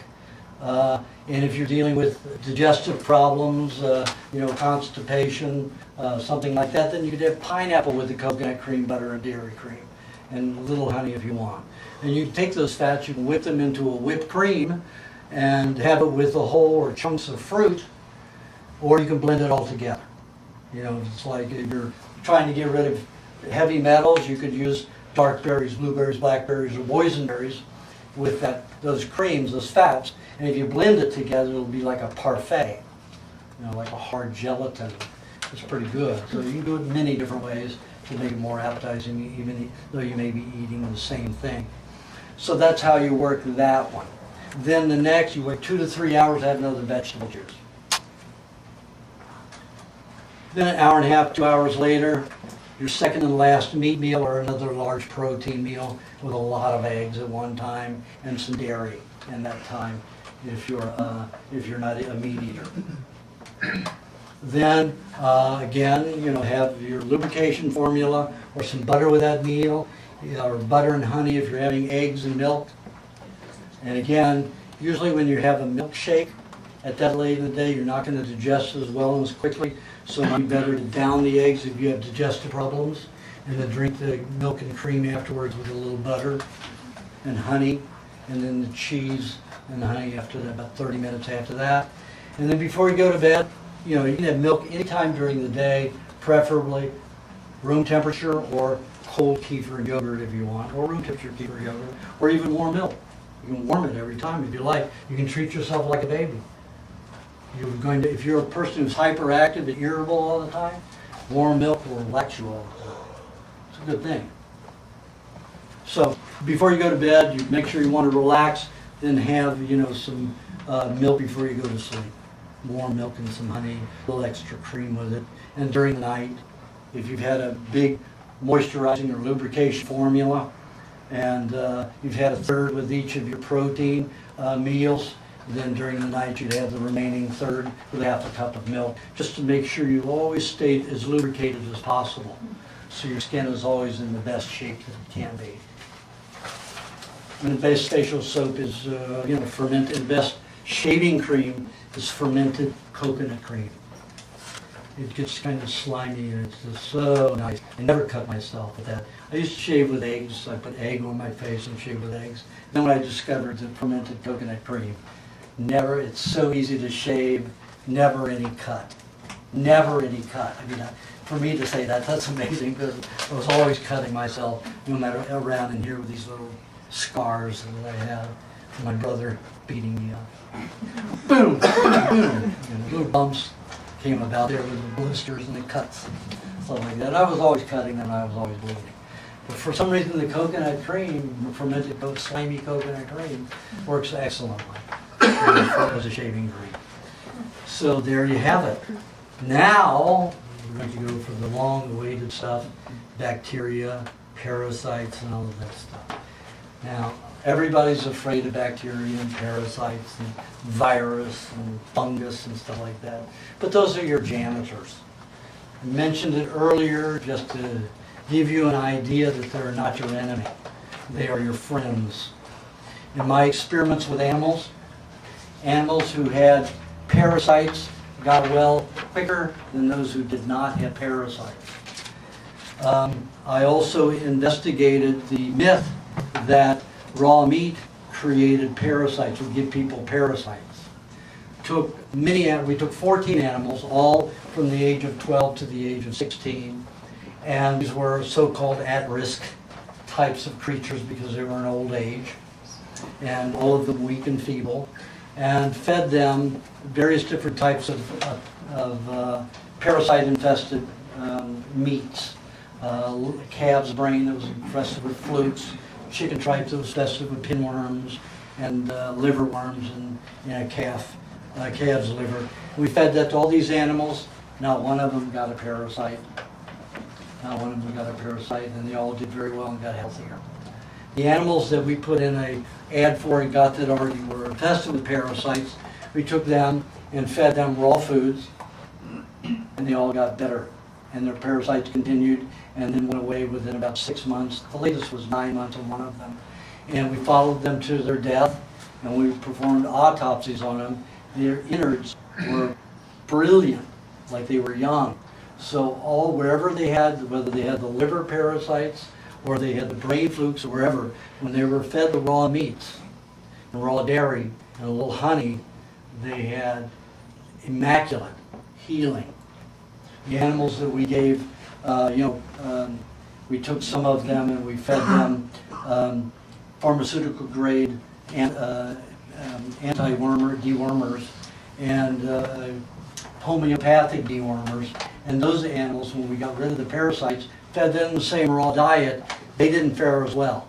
The ones that were given the pharmaceutical dewormers, still their organs, they got better and healthier on the raw diet. But when we performed autopsies on them, their glands where they had the parasites and we had poisoned them with the pharmaceutical dewormers were dark and brown, so they never healed properly. So those that we allowed the parasites to do their work and eat the raw diet got much healthier and stronger. So parasites are your friend. Bacteria are your friend. They eat degenerative tissue. Now let's say you're poisoned, you've taken antibiotics for everything all these years, you've taken penicillin, you've gotten injections, and you don't have any bacteria left in your life, you're going to have a lot of problems. And the only way your body's going to be able to clean is with virus. Virus are not alive. Taking antibiotics for a virus is the stupidest thing in the world. It was known 30 years ago. Viruses are not alive. They're protein bodies that act like solvents. They dissolve tissue. They're not alive. Do not give antibiotics for viruses. And what do they do today? You have a virus, they'll give you an antibiotic. It's an absurd case. And they're always talking about, you have all these writers talking about live virus. It's a misnomer. There's no live virus. They have no respiratory system. They have no nucleus. It's like calling Tide soap alive. It's ridiculous. And that's what viruses are. They are soaps. They are solvents that go in and dissolve tissue. And your body has over 320,000 varieties of virus. Each element of your tissue, intracellular tissue, has a different type of virus that's specific to dissolve that tissue when it's in trouble, when it needs to be dissolved and rid of. Just think, if one virus dissolved everything, then you would have complete dissolution and death. But the body is finite and intelligent even though you poisoned it to death with antibiotics and pollution. It makes finite viruses that specify a particular dissolution of tissue. And the pharmaceutical industry will say, and the doctors who are their sales pitches, say, well look, it dissolves in this tissue, in this cell. It breaks apart this part of the cell. Yeah, so? But they get you thinking it's the end and all, that your cell's going to completely die because of it. It doesn't happen unless that cell is completely contaminated and destroyed. And the death of one cell in your body isn't going to kill you. So the medical profession and the pharmaceutical communities frighten you to death with all these stories. How can you get virus to be a contagion when it's not alive?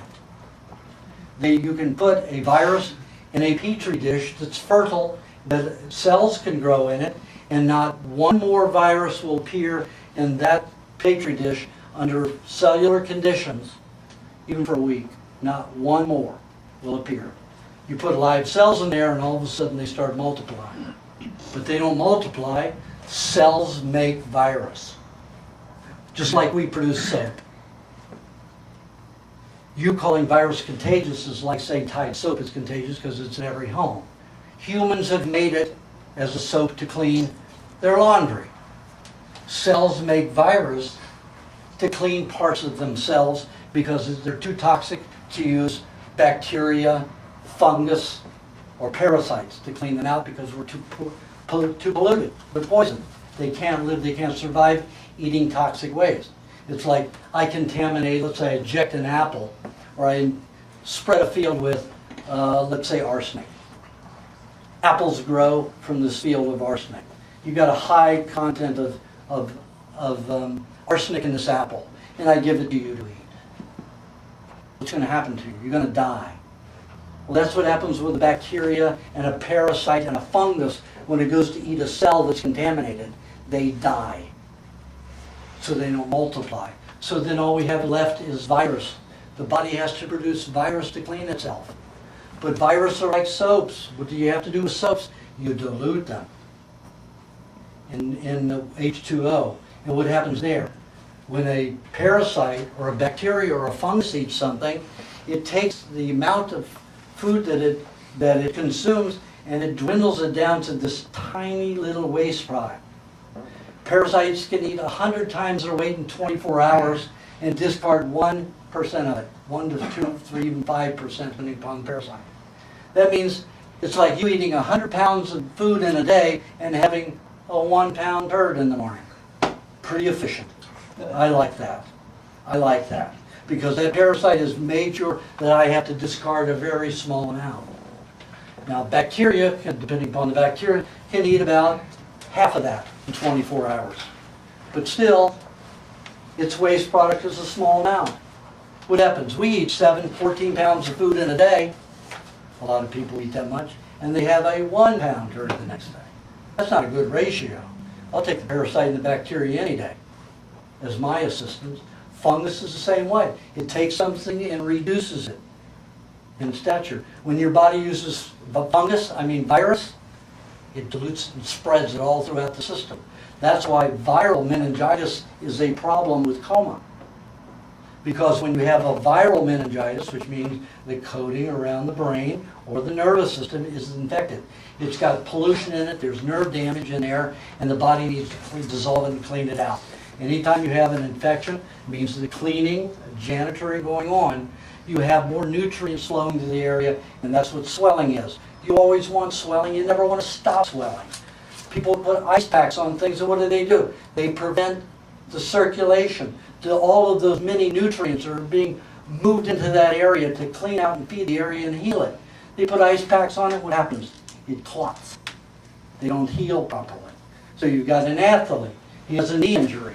They want to keep him in the ball game, so they put ice packs on it, lower the swelling, wrap it with a ace bandage, give him an injection of cortisone, and send him out in the field. What happens in 5 years? His knee's gone, his knee's blown.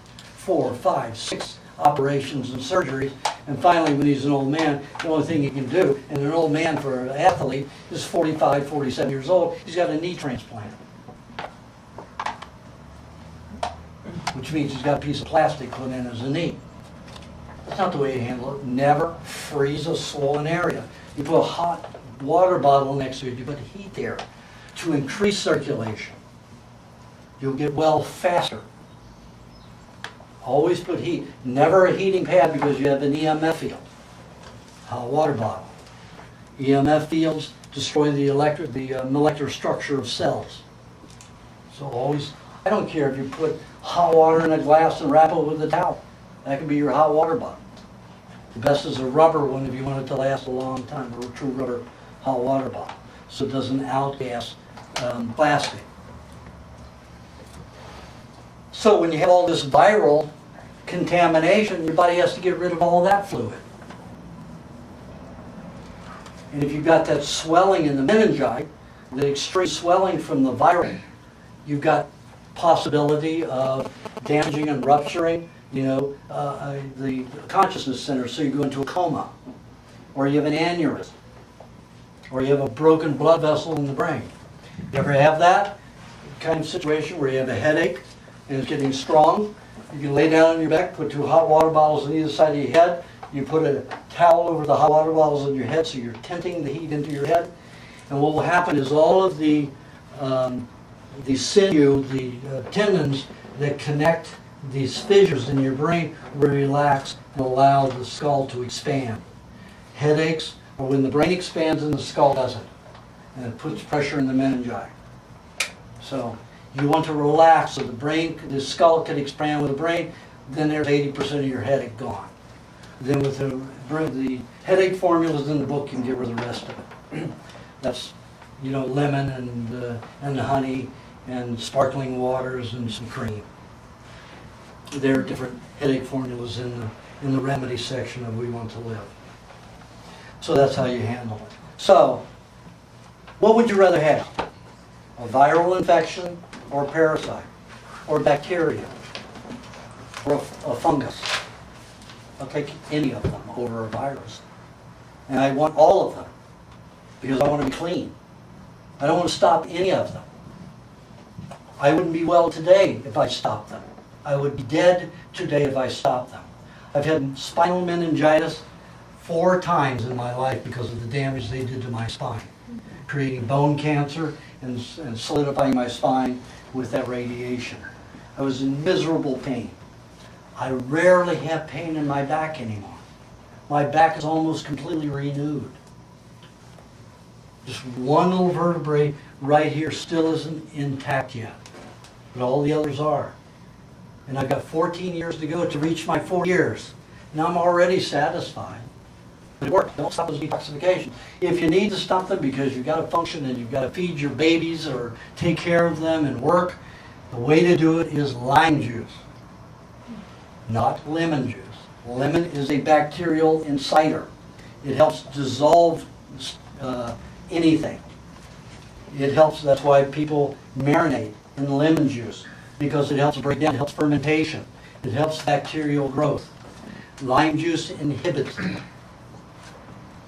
So if you put, let's say, 3 to 5 tablespoons, or even 6 if you're a bigger person, 6 tablespoons of lime juice with about 2 ounces of honey, which is about 4 tablespoons of honey, 4 to 6 tablespoons of honey, about 4 tablespoons of coconut cream, and about 1 tablespoon of dairy cream. You blend that all together and mix it with about 3 to 4 ounces of Gerolsteiner or Perrier or one of those naturally sparkling waters, and you drink that, a little of that, like 2 ounces of it or 3 ounces of it every 3 to 4 hours. It'll be your natural antibiotic, and it will slow it down. Now, if you have too much lime, it'll do just like an antibiotic. It will destroy all of your bacteria, intestinal everywhere. But at least it won't have the side effects of an antibiotic and the long-term damage. It'll just ruin your digestion for 3 to 6 weeks. And then you have to live on sucking eggs. So if you want to suck eggs for a few weeks only, have some milk at night, then have all the lime juice you want and stop your detoxification. Okay? So let the body go through its natural processes. It is very intelligent. I wouldn't be walking today. So remember, I was a worm in constant pain. Severe, chronic, intense, excruciating pain. 24 hours a day. Even when I was unconscious and asleep, I felt pain. Until I learned the bathtub. Then I had some respite. When I learned to sleep in a bathtub, it was like discovering the world was round. Only more efficient, more helpful. So don't try to stop your detoxifications. Try to endure them until they finish. And there are many remedies in the book to help you get through any kind of detoxification. Okay, we're at the question and answer period. Any questions? And who's going to give the answers? Yes? You mentioned the problems with your teeth and getting cavities. Now, I happen to be one of those people who ended up with having dental work, at which point I ended up with nothing but cavities. And of course it has amalgam, which is mercury. Now, from all I've been able to research, there are very few dentists that can take your Mercury out of the system, amalgams. you have a big chance of really getting a flood of poisoning. Correct.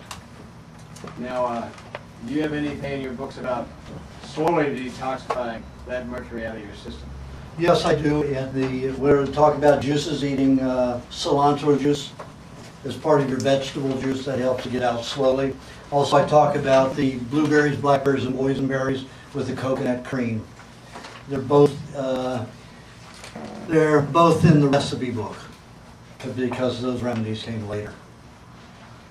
Is the recipe book also downloadable online? Yes, it is.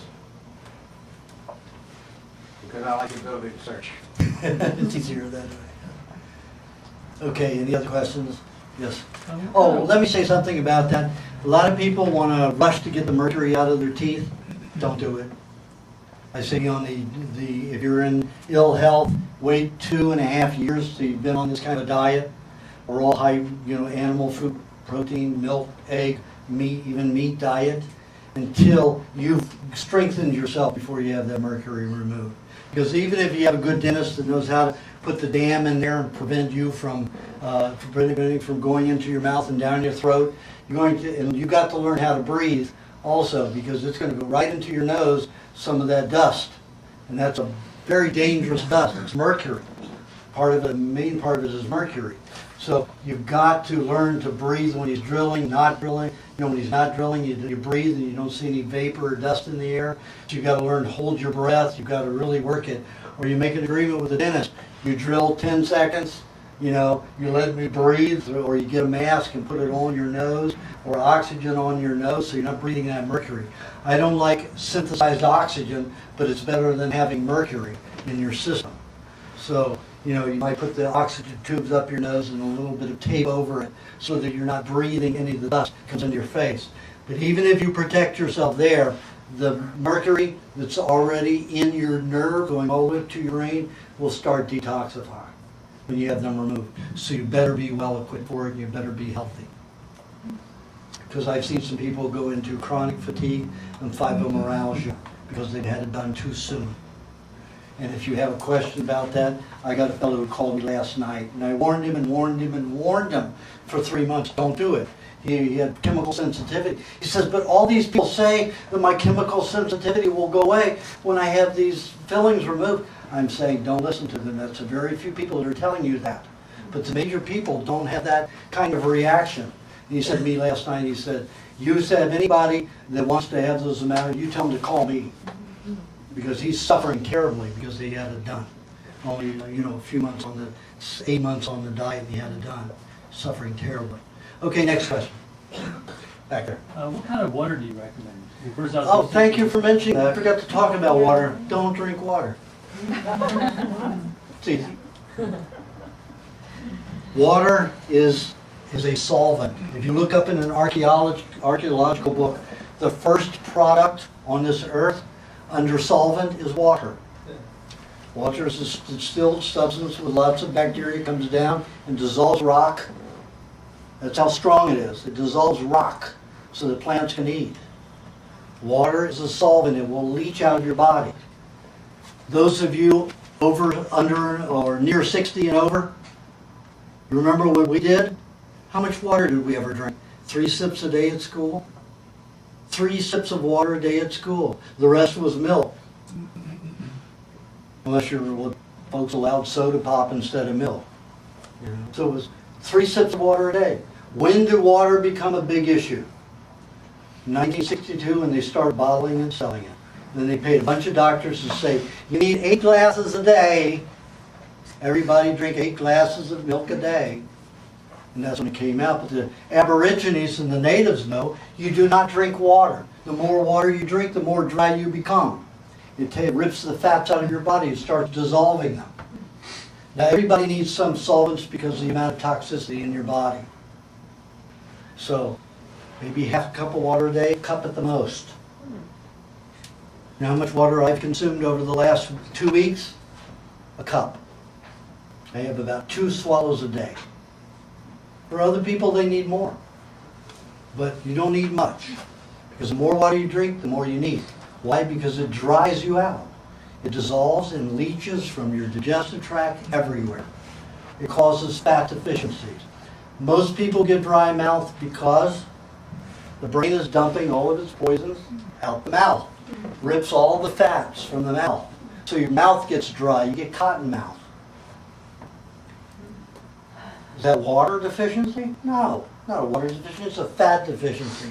Take a mixture of about 6 to 10 parts coconut cream and 1 part honey. Mix that together and put that on your lips and a little bit on your tongue. Do that every time your lips get dry. You'll see that you don't need water. Or you take a little honey and butter when you get thirsty. You'll see that you don't need water. It's fat that you need. The more water you drink, the drier your lips are going to be. When I used to drink water before talking like this 10 years ago, 15 years ago, I used to drink water. I was drinking water, I'd have this whole dryness, this caking over there, and I wouldn't just be peeling Lilla, I'd be peeling my lips with blister. Stop drinking water, and I just have the, my kefir, or I take the coconut cream and put it on with the honey in it. It doesn't happen anymore. My mouth is not dry. Stop drinking all that water. Yes, Ray? I thought I'd comment on that too. When I was practically vegan about 7, 8 years ago, I always had a bottle of water with me. I was always thirsty, never could get enough. Now I don't drink it at all. I drink 4 jars of vegetable juice a day. And I train physically 2-3 hours a day, plus teach at night martial arts, 3-4 hours a night, sweating like crazy. I'm never thirsty. So that's 7 years on this diet. That's pretty good, I'd say, wouldn't you? Yeah. So, all the myths are out there are for the people in the manufacturing of water. Forget it. Water's not what you need. And when you're eating whole foods, meat is even 45 to 55% water. Milk is 82% water. Fruits are 86 to 92% water. Where's your water deficiency? Doesn't happen. When you cook foods, however, then there's a problem. Then you lose the fat. Yes? What are your thoughts on donating blood? How it terms of affecting the body? Well, I've donated blood a few times, only to people that I knew that needed, that were close to me. When you give a pint of blood, it takes about anywhere from 90 to 120 days to replace it. If you feel that you're that strong and healthy, do it. If it's somebody close to you and they need it, and you have the same blood type, do it. But otherwise, I wouldn't sacrifice, just how to be a good Samaritan, because you need to be healthy. So I consider that. Yeah. Yes? What about making vegetables more digestible by lacto-fermentation? Okay, there's a whole crowd that does that. There are several civilizations, tribes, people who do that, who don't have access to a lot of food. So, they don't have as many goats or sheep or anything like that, so they will ferment vegetables so that they'll digest better. However, they still have an alkalinization reaction in the body. They don't digest raw meats well, so they'll have to cook them. And then you have the degeneration that still sets in. So it's not a preferable thing to do, but it will work. Now, I do ferment some of my vegetable juices for all those times that I was forced to eat those cooked vegetables. Now, that's a detoxification process, but it should be a small part of the diet. You ferment anything that you've eaten cooked to replace all that bacteria and enzymes that were cooked out of that food to help you remove the residues, the byproducts of having utilized those things. So it is a therapeutic thing, but it's not the way to get healthy. And it's not the way to get strong.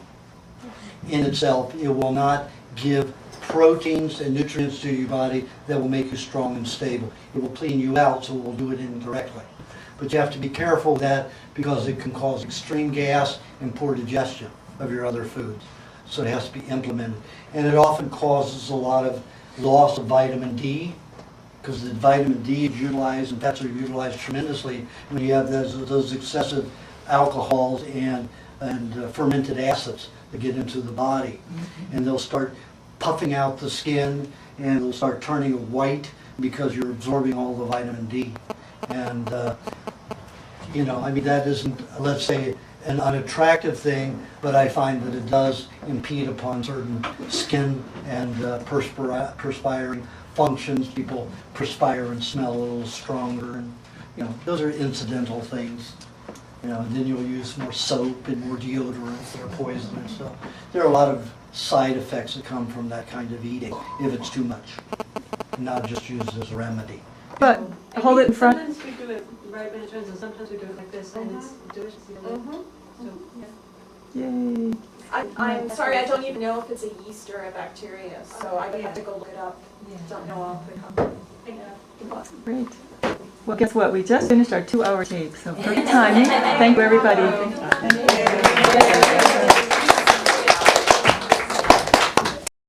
So, I'll give you another example. When I was fighting the law in Los Angeles, when the CDC, California Department of Health Services, flew down from Sacramento to outlaw raw milk, they were trying to close the big dairy down there. They did bankrupt them, but I took in the milk report, mostly with Dr. Douglas's research on raw milk, and about a third of it I did, my research, and gave that report to the Board of Supervisors who was going to vote for or against raw milk, and showed them this, my report that raw milk has never been proved to cause any epidemic or any death or sickness, and pasteurized dairy had. And all of the universities, even Mayo Clinic, used raw milk, complete raw milk diet to reverse diabetes and other diseases. Hippocrates used it for diabetes, emphysema, and tuberculosis. There have been lots of universities and doctors who have used raw milk therapies to reverse diseases. Well, at that hearing, there's this little boy named Walker Carer. Frail, skinny little boy, had all kinds of allergies. Put him on the diet, eating mainly raw milk and some raw meat, and a little bit of fruit, and lots of raw fat and raw butter and honey. And you see him up there, he says, I can't drink pasteurized milk. I get sick, I have emphysema, I have allergies and some other kind of respiratory illness, and I can't. The only thing I can drink is raw milk, and it makes me strong, and and healthy. And in April, he was in LA Times. We were talking 7 years have passed, and this 10-year-old boy, whatever he was at the time, is now in high school, #2 tennis player in the United States in high school. So you see what this kind of diet can do. You see what this kind of raw fat, this kind of raw protein can do for a body. Take it from this weak little kid, this weak little four-eyed kid, to this incredibly nice, gentle, full of himself person that is a great tennis player. He's a nice guy, down to earth. So it helps everything. Your whole body, your mind, your spirit, your emotions. It'll help you balance in every way. It'll help you achieve your spiritual goal quicker and easier and faster. As long as you don't have judgments about other things, and as long as you don't have judgments about anything that's in the diet, and you can understand how it works within the nature of your food and your system and your body. Just one more note about anybody who's vegetarian. I don't know if anybody's a vegetarian here. 50% of my cancer patients were long-term vegetarian. So it says a lot about vegetarianism right there. And you have to also look at Linda McCartney, a die-hard vegetarian. She used to threaten Paul McCartney that if I catch you eating another hamburger, I'm leaving you. And she said, I will never have cancer because I'm a vegetarian. And what did she die of? Very aggressive breast cancer. And everything that she said she wouldn't do, she did. She went to the butchers, got butchered, chemotherapy, did everything, and died a very nasty death. So that says more than anything else about the beliefs in a system that isn't true. So, okay, that takes us through the food cycle. Now, we have to look into the eating process and the foods themselves. Now, we talked about the protein, and we find that I said that meats were the only thing that I could find that could get the body to reproduce cells the way a child reproduces cells. Nuts and avocados and coconut that contains anywhere from 13 to 18% protein. It's relatively indigestible in the human digestive tract. We're not built to handle those as well. mostly from nuts and grains and seeds. We can get the starch from it. And the starch is a very important category. And like I say in my book, it's something that I've added beyond carbohydrates. The only reason I added it because there's a lot of people have a lot of psychological problems, especially when they're toxic and in our society, no matter from where it comes. And a lot of it comes from past experience. Even as a child, you went through some kind of emotional upset. You went through some kind of trauma. And when you go through that kind of experience, your body forms hormones, psychotropic hormones, and those have byproducts when they're trying to bind with the poisons that are created in anxiety and all of the erratic adrenaline byproducts that occur in the body and that kind of anxiety. So you have all these waste products that collect in the body. The only way I've been able to harness them is by some kind of starch. So in my first write of the book, We Want to Live, I encourage people to eat a little bit of cooked starch every day or several times a week with lots of raw fat. After 7 years of observing what people did, they were eating the cooked starch every day and eating a lot of it. I realized that when I looked into their irises and photographed them and blew them up on the screen, I found that they were collecting a lot of acrylamides and advanced glycation end products in the intestines. So although their body everywhere else was getting better, their intestinal tract was beginning to deteriorate. So here the whole body was getting better and the intestines deteriorate. There would come a time when the intestine would be so deteriorated that the whole body couldn't be fed anymore, even though it was in good shape. So I said, I've got to find some other way, to offer a starch that'll do that. So I came up with the nut formula, because we mostly produce just the starches from the nuts. But with the nuts, you have to grind them until they are flour and add egg and some fat. Butter is always the best, and a little honey. And with that combination, you don't have to worry about the phytic acid in the nuts interfering with protein digestion because they interfere with mineral absorption. So that process, all nuts, seeds, and grains have phytic acid. A lot of people say, well, if you germinate them, you alter the phytic acid. However, when you germinate, you produce 3 other enzymes that do the same thing as the phytic acid. It's even more concentrated than the phytic acid. So they're only looking at one step, they're not looking at the full step. In fact, if you feed birds that normally eat sprouts, if you feed them only a diet of sprouts, they will die in 2 days.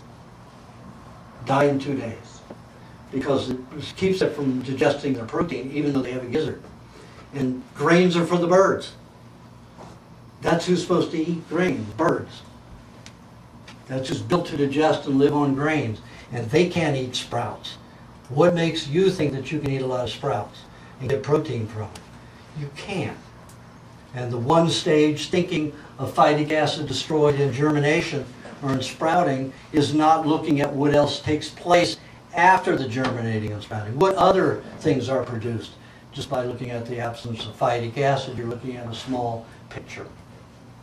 So with these nuts, I found out that combination of a fat, egg, and honey would neutralize the phytic acid and still be able to use the carbohydrate, the starch in the nuts, to bind with those psychotropic byproducts and waste products that come from trauma. Now, if you want to understand those particular biochemicals, those bio-wastes, those psychotropic bio-wastes, go on the internet and put Elnora Van Winkle, 2 words, Van Winkle, W-I-N-K-L-E, and put the biology of emotions. And she was a scientist that was responsible for recording every chemical in the nervous system and brain. She was employed at Milhouse Laboratories, Columbia University. 47 years, intense cataloging every chemical in the body, in the brain and nervous system. And she found that when she read my work, she said, oh, that's why that happens. When people have those emotional reactions, they're detoxifying that, they bring up anxiety again. And she says, it's true. Every time that my friends have gotten whacked out, and she used the word whacked out, this is a scientist, used the word whacked out. She said whacked out emotionally when there was nothing directly that happened in her life, there, you know, in that woman's life. She would get like that. She found these psychotropic hormones in her blood as waste products, cleaning out from a previous time. Could have been when, you know, her father intimidated her and ridiculed her or something like that as a child, and then she takes that on her husband 40 years later. So she talks about the chemistry of it. There's a very complex chemical paper on it, and then the layman's interpretation so that anybody could understand it. Now, her methodology for dealing with that was called primal therapy, and that's not part of the primal diet. Primal therapy is when you act out your anger and violence, whatever mood that you're in. So, you know, primal therapy is screaming if you feel like screaming, beating the hell out of and kicking the hell out of a pillow, or, you know, furniture, crashing things, breaking things, as long as you're not hurting yourself and other people. That's primal therapy. Don't agree with it. I argued with her for 2 years about this. I said, if you do that, when you feel that kind of anger and violence, if you keep it going, you're going to create more of those psychotropic byproducts, and it's going to be endless cycle. If you've got that kind of emotion, eat a nut formula and go sing, go play, do something you like to do to convert that. And it will work. And she died a very angry woman. You know? She went on this diet, she gained, I mean, she was very skinny. She looked like she came right out of Auschwitz. She went on the diet, gained 50 pounds, feeling good, and then intellectually somebody converted her to instincto diet. An instincto diet means you eat what you have the smell and taste for. So that means you're going to eat 60-70% fruits, aren't you? Sweet fruits. Everybody wants something sweet. So she started eating all this fruit, lost all the weight, was dead a year later. Can't do that. I mean, our instincts are not good most of the time. So we have to be reasonable and rational about what is actually going on. So anyway, her people reinforce the chemical processes that go on, and the starch is the way to do it. So if the nut butter, the nut formula doesn't work for you, you're still going to have some starch with lots of raw fat, but try to minimize it, because it will continually cause toxicity to collect in the digestive tract. Okay, let's talk about timing. Well, let's talk about combinations of foods. Okay, if we have vegetable juice, they're going to be highly alkaline, correct? So if you have a highly alkaline substance in the stomach, that means you can't combine anything that needs acid juices and acid bacteria. That means vegetable juices cannot go anything requiring acid juices and acid bacteria. Meats, dairy, except for cream, and egg. There are exceptions though. If you get a palpitating heart after vegetable juice, you better mix an egg in it. You know that you're not going to digest the protein in the egg white, but that egg yolk and that protein in the egg white is going to subdue the heavy toxins that start flowing once your heart starts releasing some toxins that are in it that causes rapid heartbeat. So you can have an egg in it, or you have dairy cream in it. If you're a highly toxic person, you get a lot of regurgitation or acid reflux or burning in the stomach or the esophagus. You have cream and cheese every time. You want to absorb that very toxic hydrochloric acid substance. It's not a natural and it's not a clean hydrochloric acid. You could have formaldehyde in it from carpet or drapes or paint or vaccines.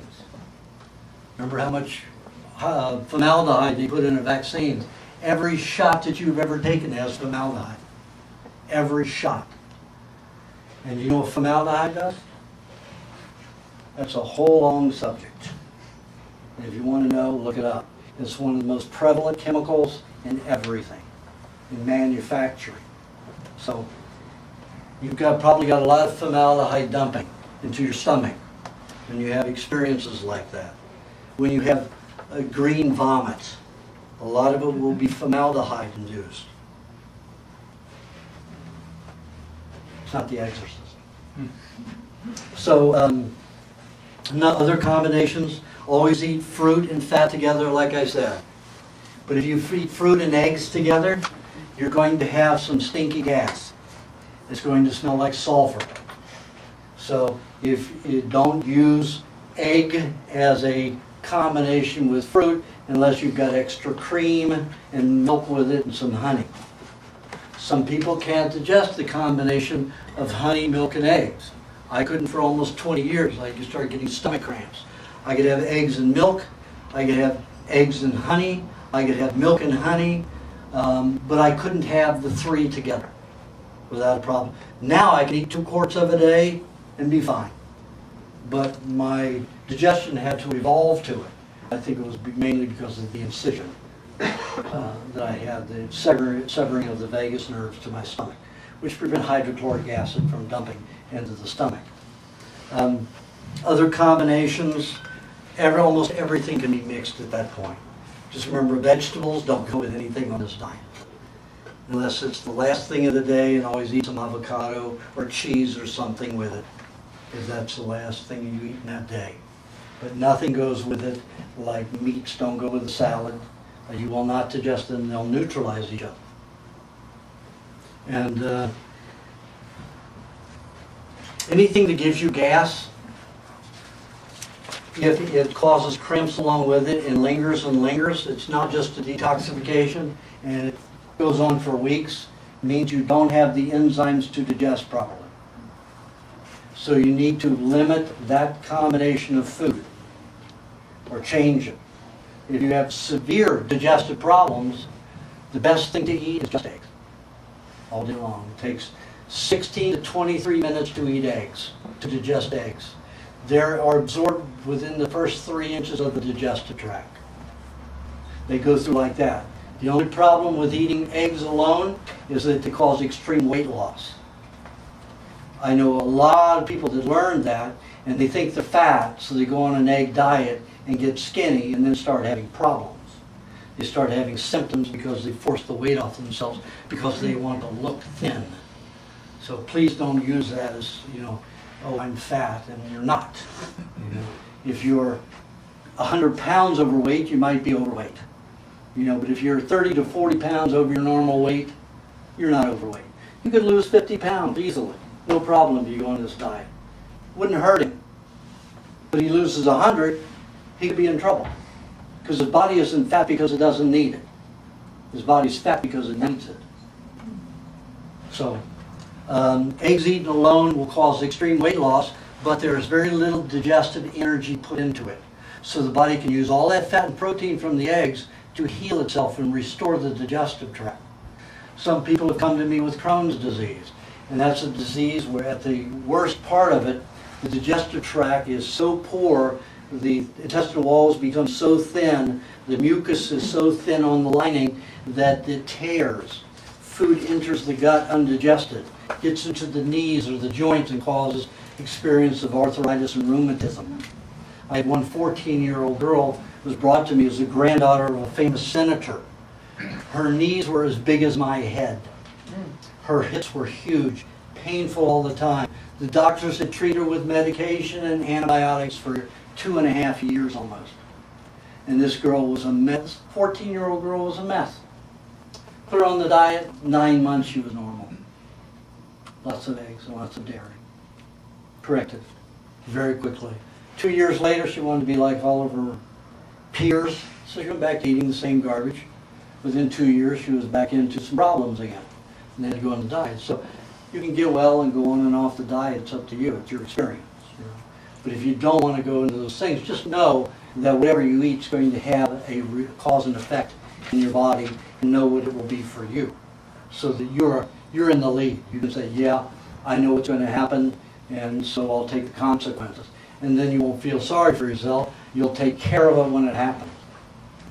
And that's okay if you want to experience that. Whatever experience is important to you, that's part of your spiritual path. And I don't mind. I don't have any judgments about it. Look at my spiritual path. Been a basket case and a diseased creature most of my life.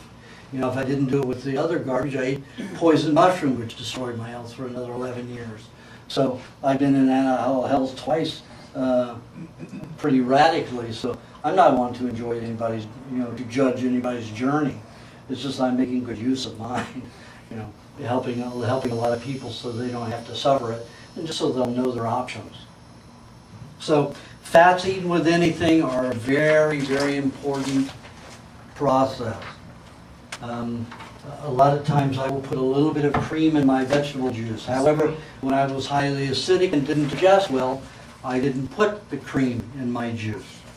Sometimes when I get that route, now something I didn't tell you was that at 15 and a half, after all those injections, and when I had peritonitis, it created angina pectoris, which are cramps in the muscles in and around the heart. So I had terrible chest pains, heart attacks. I had 300 heart attacks from 15 and a half to 22. About 50 of them made me unconscious, but I never died from a heart attack. Most people who go into a heart attack panic and freeze up. It's like freezing up if you have a Charlie horse. If you grab and tighten your leg, it's going to be worse, and it's going to get worse. And then your leg is not going to function at all, nor will your heart. See, I wanted to die. I was such a sickly child, I wanted to die, and I thought, oh, I'm going to have a heart attack and die. And relax. Get better. It was like going out to the desert and fasting to death. Oh, the raw rabbit that's going to kill you. It got me well, just the opposite. So, you know, just if you get heart attacks, you have that kind of angina, eat an egg with your vegetable juice. If you have heart palpitations and you're worried about a heart attack. You know how many people have heart palpitations? About 1 out of 20 when they eat the vegetable juice, or during something else that they may get, it'll cause it massive heart palpitations. Oh my God, I'm going to have a heart attack. They never do. So if it happens to you, just mix an egg in your vegetable juice, the first one in the morning, and then you don't have to worry about it. It's always a good idea to eat at least 1.5 tablespoons of butter with any meat meal. The reason for that is usually when you're eating meat, you're already fat deficient. Anytime you're eating, you're already fat deficient in your blood. It's a low blood fat level. So your body's going to convert a lot of that protein into acetate. It's a weak fat. So if you eat butter with it, you've taken care of it so you don't have to worry about the body trying to convert that protein into a fat. You will be able to save it to heal the body so that you can utilize it to make hormones and building blocks for cellular development, for cellular reproduction, for cellular division. Very important to always eat a fat, especially butter, with any kind of raw meat, so you just don't burn it up. Other cases, it's a good idea if you have a tendency toward constipation to always eat butter or coconut cream with your cheese. A lot of people get constipated by eating cheese. A lot of people think they get constipation eating this diet. Oh, I only move every 3 days. Oh my God, I'm building up with fecal matter. I say, well, go have a sonogram done, an ultrasound done, and see if you're collecting fecal matter. And you know how many people, of the thousands who've gone to have those ultrasounds, come back with a high registration of fecal matter in their intestines? 0. Not one have I ever found. Except in the case of cancer, but I knew they had cancer. But they didn't go because they thought they were constipated. So all those people who thought they were constipated were not constipated. You have to understand that you've gone many, many years with no nutrients, good nutrients. Then all of a sudden you start eating foods, that's all they have is good nutrients. Your body's starved for it. It absorbs everything you digest.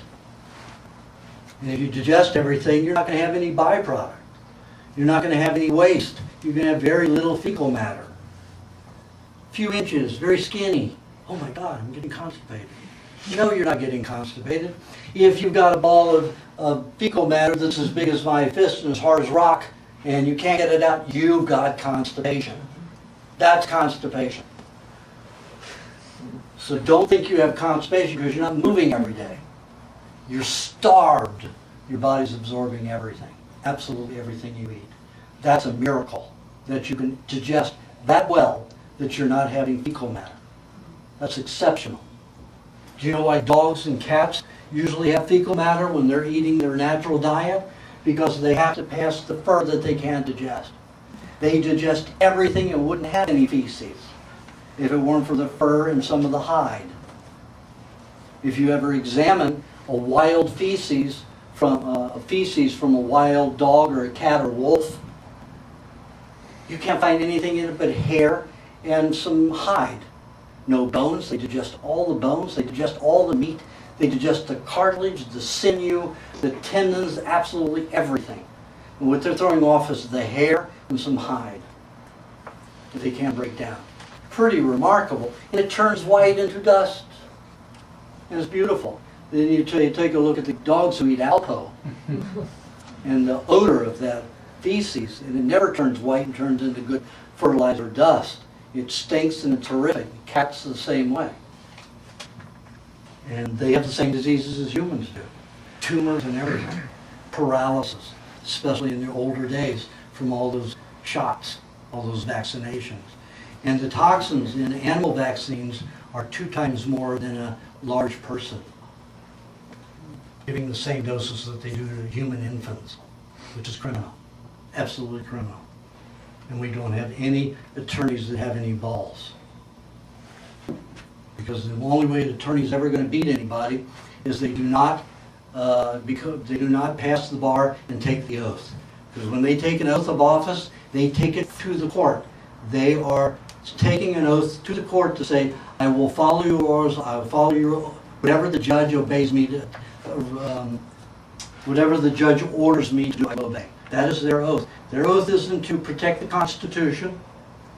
They don't take an oath like a legal person, a lawyer, or a judge or a politician takes, or a legislator. This says, I will honor the Constitution, support, protect the Constitution of the United States. An attorney makes an oath to the court to follow the court's rules. Any attorney is a lord of the court and is not your protector. Because if he goes against the court, he won't be practicing in that court. Period. That's it. So the only way an attorney is ever going to be able to help anybody is to not take the oath and go after them with the legal forces he knows. But then he better have a wealthy contributor, because he won't make any money. He or she will not make any money. So don't expect an attorney to ever help you. If you want to help, if you want to win, you tell the attorney what to do. And if he refuses, you tell the court. He's not following your procedure. He's not following your wishes. And the judge says, well, he shouldn't, because say then you are not, because the judge is not to advise. Judge is just to a judge, there to judge the facts. But the judges take everything way out of their arena because they want full power in the courtroom. That's why you don't have any attorneys defending anybody, because they're interested in making money and keeping themselves in cars and houses and properties and money and all of that kind of stuff. So we don't have any real supporters. Nobody's filing suit against the pharmaceutical houses unless they're a big firm and they're doing under the table. But what they're going to do is settle for a lot less than it's worth. How many times a year? Oh, we got $30 million. Well, how many people were damaged? 5,000, 6,000? 50 million doesn't go far, does it? So a family, attorney will take a third to half of the proceeds, and then the family gets very little. $50,000, $40,000 for being crippled for their life. And that's what goes on. It's all part of the process. Back to food. In fact, combinations. Okay. Well, let's go into timing. To keep the most alert and functional of the body, I found and experimented with for 40 years. And finally it took me until about 7 years ago to come up with a formula that worked for 90% of the people out there. 90%, that means 9 out of 10 people this worked for every day. Some people were too hyperactive and wouldn't, or too acidic and wouldn't eat this way. But the best thing to do is first thing in the morning have a vegetable juice. you're going to awaken very acidic during the sleep. When you're asleep, the nervous system detoxifies and heals. When you're awake, the nervous system is always working, constantly creating psychotropic byproducts to keep collecting all throughout the system. Only when the light goes out or it's dark and the body is shut down and in either an advanced meditative state or in the sleep state does the nervous system shut down so it can start dumping and healing.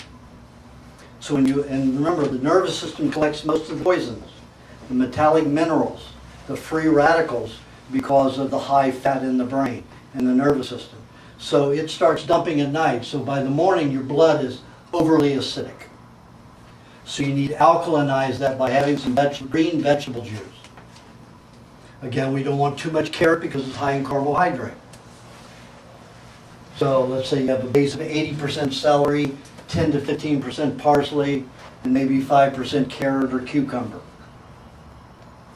And if you have heart palpitations, you have an egg whipped in it. Not blended, just whipped in it. Or you have some cream in it. If the vegetable juice makes you very sleepy, have an egg in it. If it makes you hyperactive and too hungry, you have a little cream in it, maybe a tablespoon of cream in it. Dairy cream, coconut cream. If you're highly toxic, have a cheese and sugar size amount of cheese, about half a teaspoon, with about a teaspoon of coconut cream. If you're constipated, truly constipated, you've got those big feces that rip your rectum, you're constipated, then always have some fat with that cheese. Cheese will absorb the poisons. Then you have the vegetable juice 10 minutes later. So you're not washing those poisons back in the system, the cheese will bind with it and hold it. Cheese is a remarkable substance. In its state by itself, it acts as a sponge. It will attract like a magnet and absorb poisons. As the neurological system, the blood and the lymph pass through the digestive tract, even starting in the mouth, the cheese starts magnetically pulling these poisons out of those three systems. Holds onto it like a sponge and will pass out into your feces. If you eat cheese with other things, the same things will happen, except with honey. If you eat cheese and honey in the mouth together, the honey will allow you to digest the cheese. Remember, any dried substance does not have bioactive enzymes in it. Nothing is alive in a dried substance. Cottage cheese is partially alive. When it's a dried substance, there's no activity in it, inherent on its own. Your pancreas has to go through a whole gyration of combining, absorbing some of it, combining new enzymes that it leaches from itself, and then applies it back into that substance, that food, to try to be able to utilize it, and it doesn't do it very well. So we want that to happen with cheese because we want it to be a substance that pulls toxins out of our bodies and holds onto it and doesn't let go and removes it from our systems. Kefir and yogurt is a matter of milk is better to digest. Most people are so damaged in their digestive tracts that milk doesn't digest as well as it should, especially if it's cold. You're drinking cold milk, it contracts the stomach no longer secretes hydrochloric acid, the protein doesn't get digested, it moves into the duodenum undigested and gets into the bloodstream from the duodenum, the casein and lactose, gets into the bloodstream undigested, irritates the system. So don't utilize the milk properly. So you should always drink milk at room temperature at least, or warmer, if you want to get the most out of your milk. And if you have poor digestion, poor weight gain, even poor assimilation where you're gaining a lot of weight and you're not utilizing it, you're not digesting properly. Make sure your milk is room temperature, or you make it into a kefir yogurt. Now there are kefir grains out there and yogurt grains out there, but they've been washed and grown a million times and they look nothing like they do in nature. This is a hybrid substance that has no relationship to the natural bacteria in milk or in your intestines. So when that bacteria feeds on that milk, it's making it for itself, not for you. It will help you because their byproducts is already digested. So you will get a lot from the milk, but it will always interfere with your own bacteria and never improve your digestion. It will improve your health, but you will not improve your digestion. The best way to make a natural kefir is to encourage the quick growth of the bacteria that's in the milk, that naturally in the calf or in the baby that drinks milk, that allows them to digest the milk, because the baby lacks a lot of that bacteria when it's first born. So the way that you encourage that bacteria so it's sweet and nice tasting is you add 1 to 2 tablespoons of honey per quart of milk, or per half gallon, depends upon how sweet you want it. I do 2 tablespoons per half gallon. I used to do 2 tablespoons per quart, but it got a little sweet, after a while. But when you do that, I take about 6 ounces, I'll blend about 2 tablespoons of honey with that, when it's cold, because you put honey in cold milk, not gonna mix. So I blend it, pour it in there, put it in a cupboard, and when it's temperature like this, you got kefir, a nice thick kefir, within about 24, 36 hours. Then you can refrigerate it. It's pre-digested. You don't have to worry about it, but it still will not interfere with your own digestion, your own bacteria, and you can drink it cold.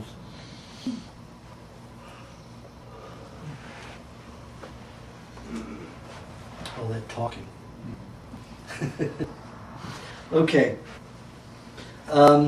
Back to the cheese again. If you got any kind of osteoporosis, any kind of nail, your hair's not growing well, there's some kind of mineral imbalance in your body, eating cheese and honey together 30 minutes after a meat meal or after a good milkshake is the best way to reverse that. Remember, if you eat cheese and honey in the mouth together, the cheese will be digested. All those minerals will be utilized for cellular absorption instead of acting like a magnet and sponge. So honey and cheese together, you will digest the minerals and a lot of the fats. Most of the proteins will go ovate, which is a protein sugar that helps you utilize fat as energy. But you will utilize those minerals. So that's your best mineral supplement. Milk is always your best calcium source. A baby wouldn't grow with strong bones without it. Taking dolomite, rock. Who eats rock? Who goes out and eats rock? Who goes out and eats dirt for a meal? That's what mineral supplements are. They're rock. They're dirt. Plants eat dirt. We don't. Plants eat rock. We don't. What happens? It rains. The rain's a solvent. The rain's, it's a distilled product full of bacteria. Comes to the ground, it dissolves rock. Plants get to eat the rock. We don't eat rock.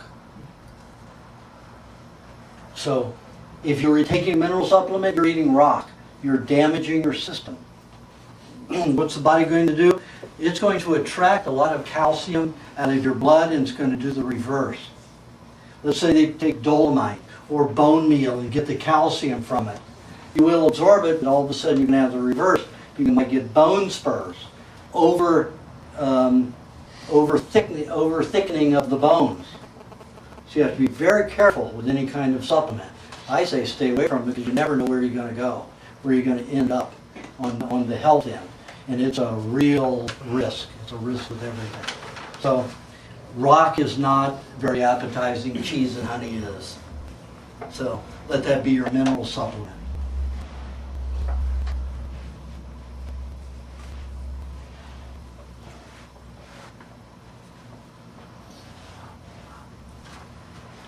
Some people hate the taste of the raw meats, so I've created about 82 sauces that can be made in 3 to 5 different ways each. So you've got 400 sauces to eat with your raw meats, and that's any kind of meats. So that makes it easy for you to eat them, and eat a lot of them. A lot of people will get nauseous from the meats when they begin to eat them because they lack the proper hydrochloric acid and digestive juices for it because of the diets that we've been on, high carbohydrate that we've been ingesting for the past 20 years, because that's the athletic way. We've got every athlete on a cereal box and, you know, on a grain box or whatever it is, even Uncle Tom's Aunt Jemima's pancakes and Uncle Tom's rice. You know, it's all this grain we've been told to have, all this starch to give us energy and food. But if you go back to the old days in America, it was eggs and meat, eggs and meat, eggs and meat and milk. That was the diet, eggs and meat and milk. And boy, it grew a healthy, strong country that was beyond any other. You couldn't get a stronger, healthier country except if you went to Africa or the jungles and found those raw fooders who ate like that. And then they were, you know, like here in America, the American Indian mainly ate raw meat and raw fat. They could run 35 miles an hour, keep up with a horse. You just go by and grab a soldier right off his horse.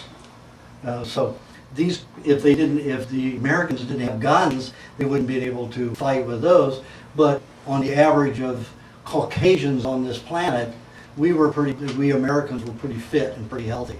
A lot healthier than those British that were sent over here as soldiers, who were mainly on their potatoes and stuff.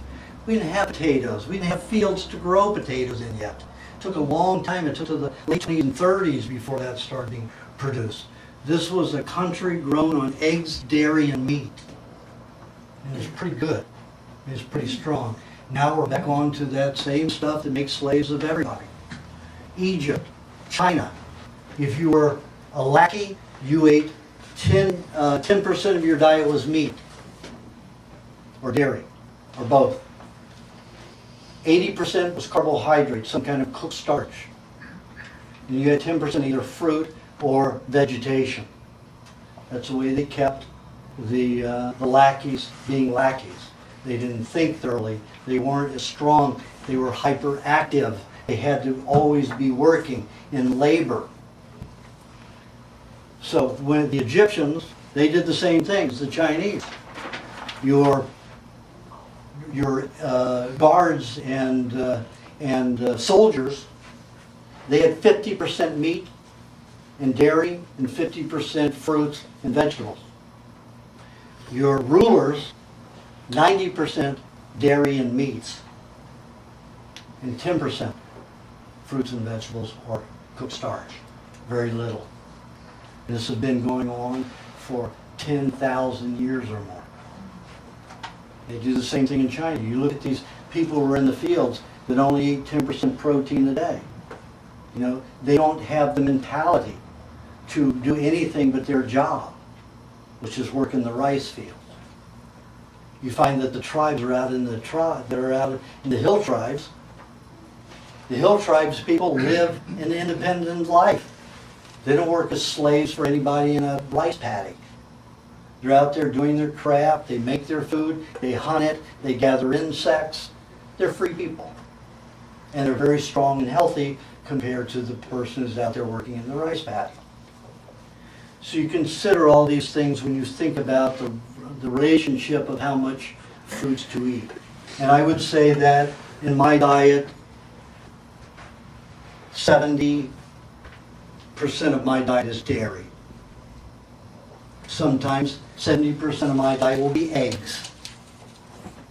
Sometimes a day, a couple days a year, or even a week out of a year, eggs will be 90% of my diet. So I'll eat is up to 50 eggs in a day, and then have a glass of milk before I go to sleep, and sometime during the night. When I feel I'm getting slow on digestion, some kind of toxicity, like the chemotherapy is dumping into my intestines and preventing me from digesting foods properly, and I'm getting nauseous all the time. So I have some cheese and eggs all day long, and then milk at night just so I can relax and calm and sleep. And then more milk during the night while my nervous system is detoxifying and healing. Works very easily that way. And then I would say on the average, like I said, my diet, 70% dairy, about 20% meat, and about 10% vegetable juice. and it works very, very well for me. During my healing crises sometimes, when I was feeling very weak or I was into a healing state usually follows a detoxification cycle, like a cold or a flu. Now, a lot of people think the cold or a flu is the detoxification. It isn't. That detoxification and collection of waste products that has been pulled out of the body could have been going on for a year or two. And your body's throwing off some of the waste every day, a little bit every hour or so. But because you're using most of the nutrients to deal with your pollution in and outside your body's not sloughing it off all at once or all in a day that it collects and gets out of the system. So when you go through that dumping, that's called a flu or a cold. How do you like that? A clue? That's a cold and a flu together.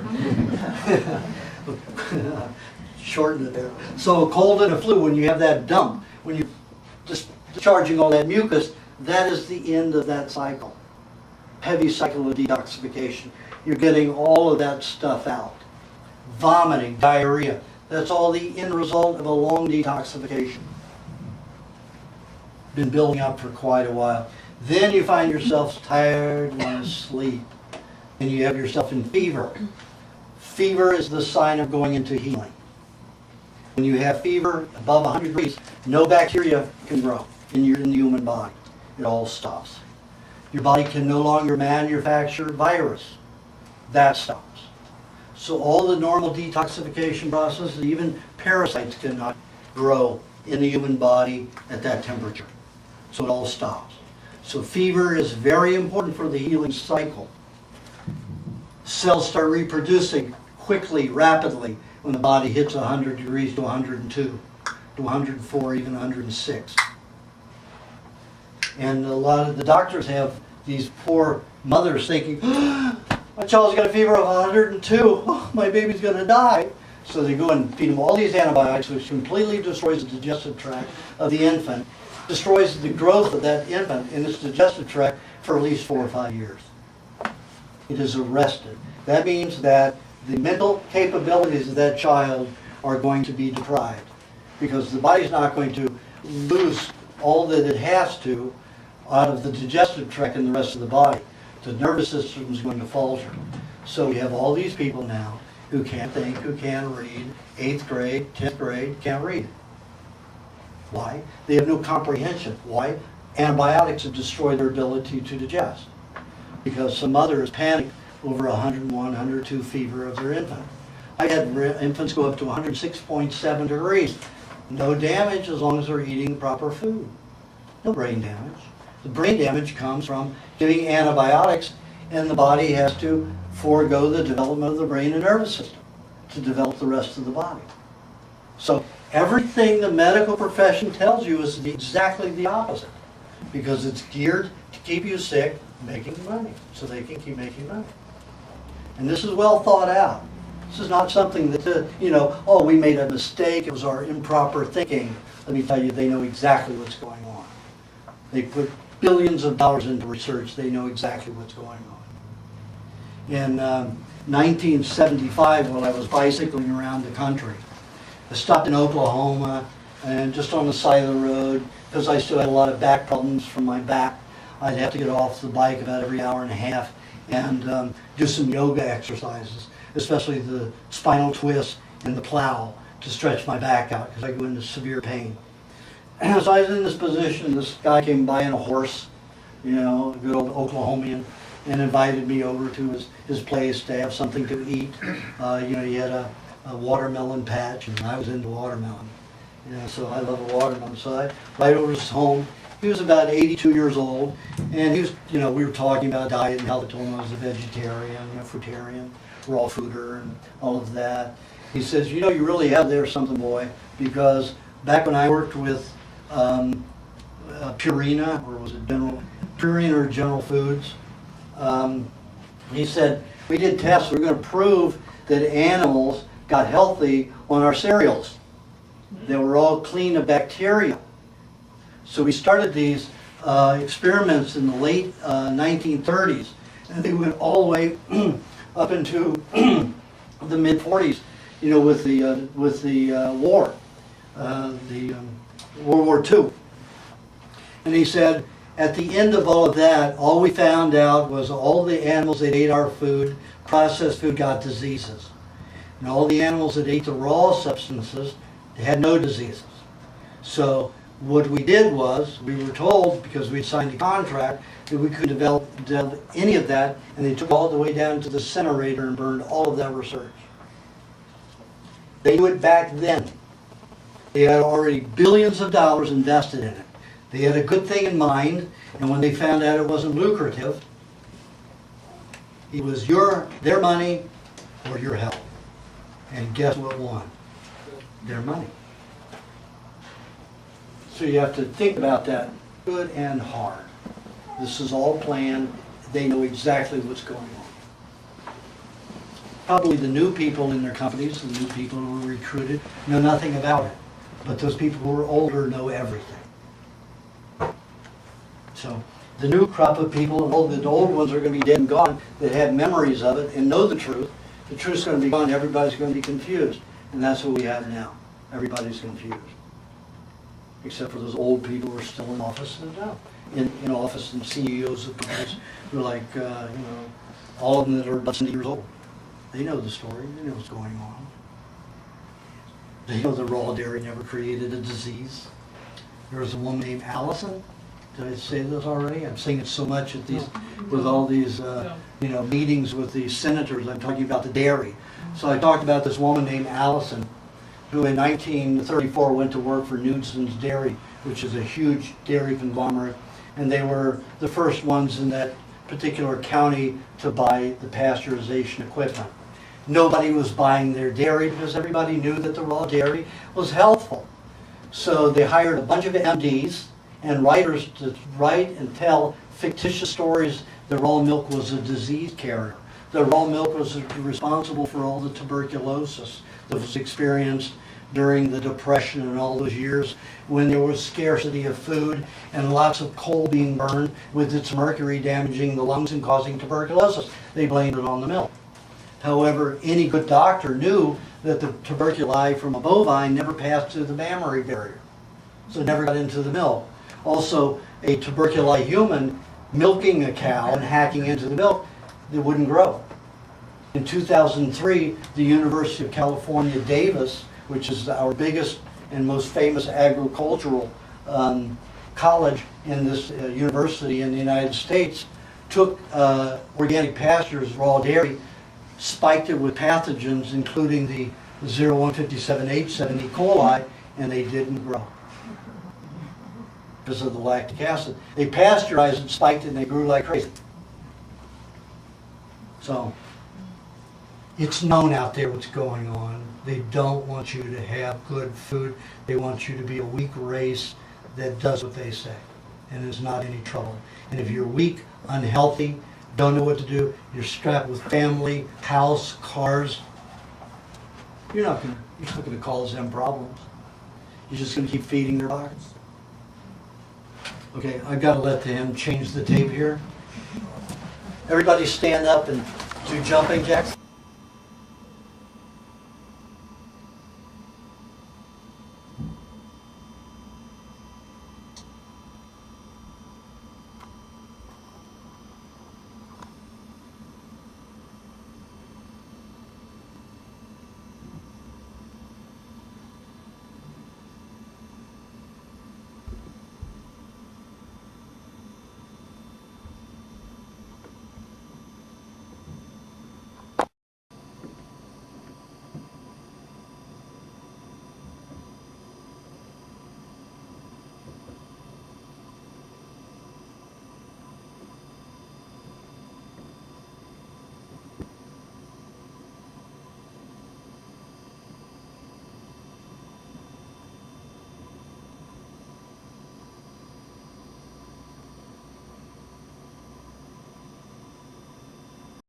Again. Now, someone asked me about the manure on the eggs. And I said, I like the manure on the eggs. You know why I like the manure on the eggs? Because I said the E. coli helps brain functions. Well, not only that, the University of Toronto and Association for the Children's Hospital, Toronto, have utilized the barotoxin produced by E. coli, so it's in all feces, to completely dissolve brain tumors in 2 to 5 days, including the vessels going to it. So eat shit and live. And I talk about in my recipe book, I talk about the people who had cancers that wouldn't reverse and started eating fecal matter. And was able to start reverse. We're talking about a little amount, medicinal, element. And it just tastes like overcooked vegetables, because that's what the cow's eating. And what they do is they'll get an Amish or a Mennonite, farmer to cut off a section of the bowel. They tie it off like a sausage, and then you just cut about an ounce or 2 of that off at a time every couple of days for a couple of months, and you can get tumors to reverse very quickly when they're not moving otherwise.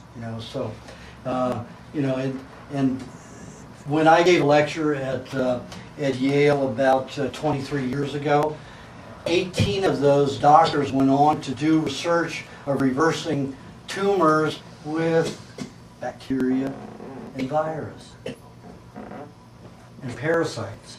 18 different studies are going on at different universities, but there is no money in it. Yale was the first one to come up with a viable product. And what they did was took salmonella, which normally eats, certain kinds of salmonella will eat cancer. It'll choke, bring oxygen to the area or choke it off, and that salmonella will then feed on the tumor. They attenuated the salmonella so it does no longer eat the tumor, will help get oxygen into the tumor and stop it from growing, but it won't eat it and get rid of it. So what they did was created a solvent that they will inject into it to dissolve. Then you have all the toxic reaction from that. The shot of salmonella is $8,000. The solvent to dissolve the tumor is $12,000. And then all of the medication you're going to have to take for the symptoms of that waste product of the solvent dissolving the tumor is another $30,000. It's all about money. Eat some chicken shit. Get your, crack some eggs, let your eggs rot, and eat salmonella. Eat this stuff. What do you think people did 100 years ago? You didn't have toilet paper. You wiped yourself with a stick, and you got fecal matter on you. You went and made your food, and you ate shit all the time. Was anybody dying? No, everybody was thriving. Cancer was near unheard of. Cancer was near unheard of. Now we're so clean, we're in trouble. And Dr. Joel Weinstock at Iowa University discovered we're too clean. About 20 years ago, he found that the pigs in the university were sick. And he's a gastroenterologist. So he was raised on a farm, he knew how pigs lived, and they were always healthy. And here these pigs living in this clean environment were sick as anybody could be. So he looked at the difference in the intestinal tract, because that's his specialty, and found that they had no trichinosis. They had no whipworm. All pigs and all humans used to have trichinosis. The human digestive tract is very close to identical to a pig's. So he took the trichinosis from a farm, from those animals, those pigs, and put them in the pigs at the university. They all got well. So he said, I wonder if we do this to humans. So he went to the FDA, put in an application, and they accepted that he could do it with 6 patients, but all of them had to have been treated with medical therapy for at least 10 years. Can you imagine being subjected to the medical profession only for 10 years, and then if it didn't work, you could suffer for 10 years before you get to try an alternative? That is the law. It was the law at that time. I found out it was the law at that time. So he had 6 people. One is little suffering as 10.5 years, all the way up to 32 years of suffering with inflammatory bowel syndrome. That means anything you eat, drink, you will have gas, vomit, or diarrhea, or some discomfort, indigestion, severe discomfort, no matter what you eat. He filtered out the trichinosis egg, put it in Gatorade, and gave it to them. Now see, I tried to spike myself with parasites after those tests. I tried to get parasites so many times and could never get a parasite. Who wanted parasites? I wanted to get well faster, because all my body would work was this virus, because I was so poisoned with the radiation and chemotherapy. So I was putting, I was just downing them the meats or whatever they in, and even though I didn't have all the hydrochloric acid in the stomach, they never survived. I never got a parasite. So he put it in Gatorade, which is an alkalizing substance, and it neutralized any hydrochloric acid. So the eggs gestated and grew and developed, and they got the whipworm. Within 5 days, all their symptoms left, except for one. 5 of the 6, all their symptoms left in a week. Can you imagine? Overnight, all of a sudden, because you've got trichinosis. Now, how many people have been told trichinosis is one of the worst diseases you could have? Yeah, I mean, they scared the hell out of us, all through, when I was able to reason what trichinosis was, oh, you're going to get trichinosis, you're going to get trichinosis. I thought for sure the rabbit would give me trichinosis. What does it do? It gets you well. Humans, primitive humans, all have trichinosis. It's a part of their intestinal system. It eats certain elements of your food and gives it delivery to you so that your whole intestines can function properly. How can you tell you've got, Pardon? how can you tell you've got the proper E. coli, or you've got trichinosis, or you've got a parasite, other than having a test? You can't, other than that. Because of your, parasites and those things aren't destructive. They're doing their job. So usually people who have them have no idea they have them, because it's a natural part of the system. So, now I worked very hard, as I said, trying to get a parasite. I finally got a parasite 3 years ago this month. I had forced it, I had taken milk that I had fermented. Now, I was a real cereal eater too. So I would consume, probably, half a gallon of pasteurized 2% milk a day. And I put that with lots of cereal. And of course, when I was out of the home on my own, I eat cereal all day long. And powdered donuts, those are my favorite, with lots of that pasteurized milk. So I wanted to clean the milk out of my bone system, because I know that was part of my blood and bone cancer. So 3 years ago, I took some mocha powder, which is very much like cereal, but it's a root and ground, and I wanted to ferment it in the milk to force a detoxification. Maca? Maca, yeah. So I fermented it for about 6 days. Talk about fermentation. This is summertime. And it was so strong when I popped it. I went like this expecting it to be just slightly, fermented. The alcohol literally burned my sinuses for 2 days. That's how strong it was. So I did something very stupid, thinking I was Superman again. And I drank 3 cups in a day in a 24-hour period.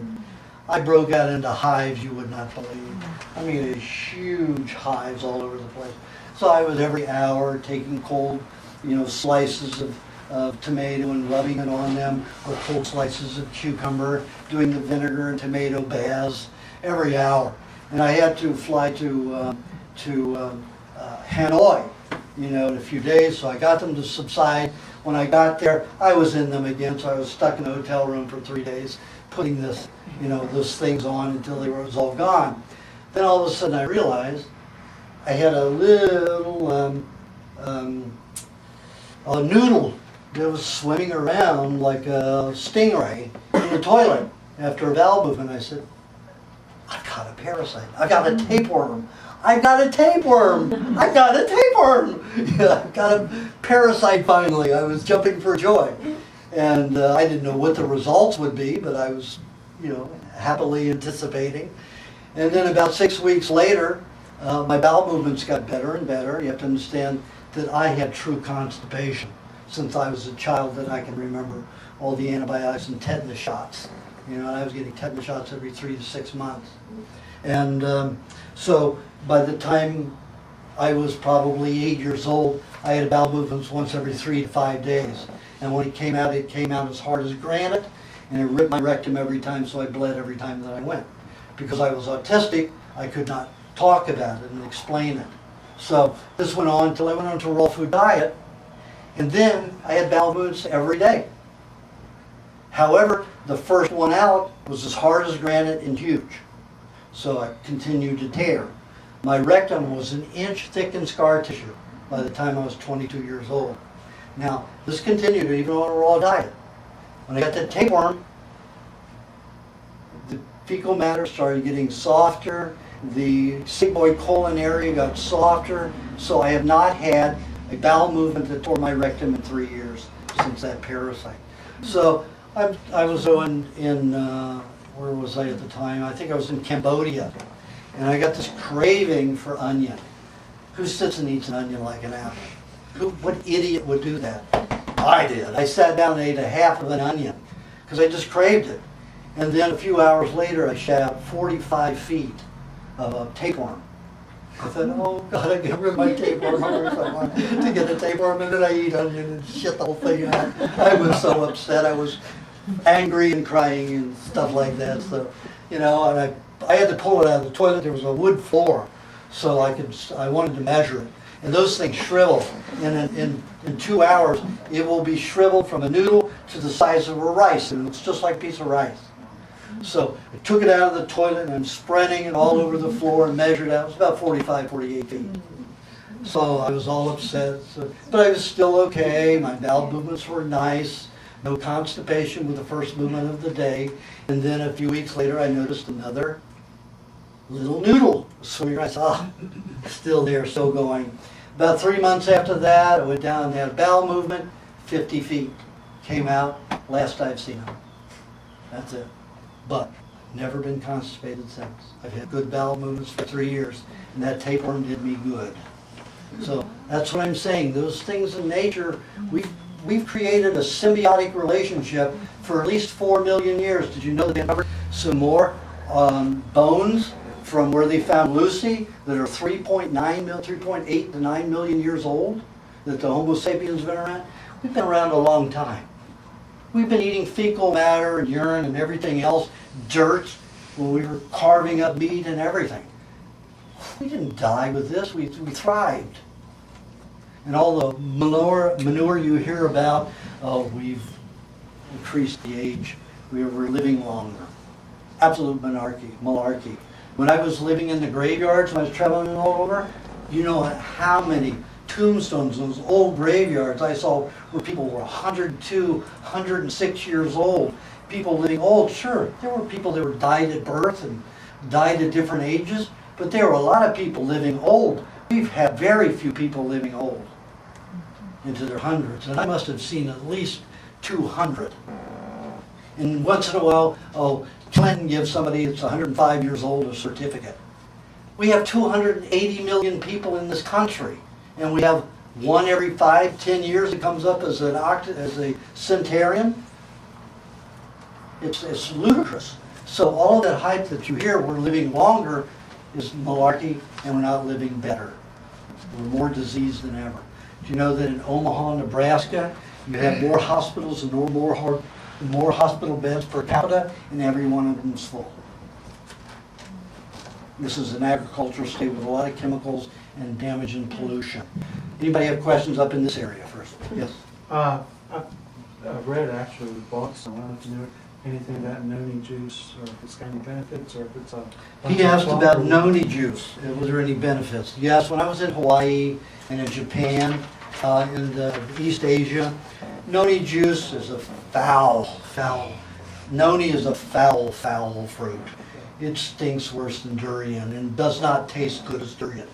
This stuff is foul tasting and foul smelling, and to get you to drink it, they treat it and condition it and do all kinds of things to it. The natives, when they eat it, they do restore their health. They use it medicinally in a small amount, and it takes very little to work. And they sell you bottles and bottles of this noni juice, and it has about 12 to 18% effectuality once it's processed that way. So It tastes like vomit. yes, Pure unadulterated. yeah, but that you should taste the real noni. Really? Yes. Two questions. First, about beans. Beans? I didn't hear about them. And second, about cheese. What kind of cheese are you talking about? Okay. She asked about beans, legumes. Beans in the human digestive tract are mostly poison. If you eat a raw bean, You're going to go through some intense intestinal crap, diarrhea and vomit you wouldn't believe. I tried it, I did it. I don't believe anything unless I've gone through it, and I've gone through it. So I even germinated these beans to be able to eat them. And I had diarrhea and vomit and headaches for 3 days. I thought I was going to die. It was pretty bad, and this is while I was living outdoors on a bicycle. So it was pretty traumatic. You have to cook beans for the human body. Cows, goats, all of those herbivores have a digestive system to break those enzymes down. Utilize beans properly. They are not for human consumption. And if you know you have to cook them to eat them, they're not for us anyway. Okay. Your cheese you asked about. She's asked what kind of cheese. Raw and salted cheese, period. Now, most of your cheese that you get in the store, they're lying to you. They're not raw. They'll heat them to 137 degrees and call it raw because the FDA won't stop them. So you have to be very careful. How do you prepare your cheese? Pardon? How do you make your cheese? I don't make it. I buy it from an Amish or Mennonite farmer who knows how to make it. Yes.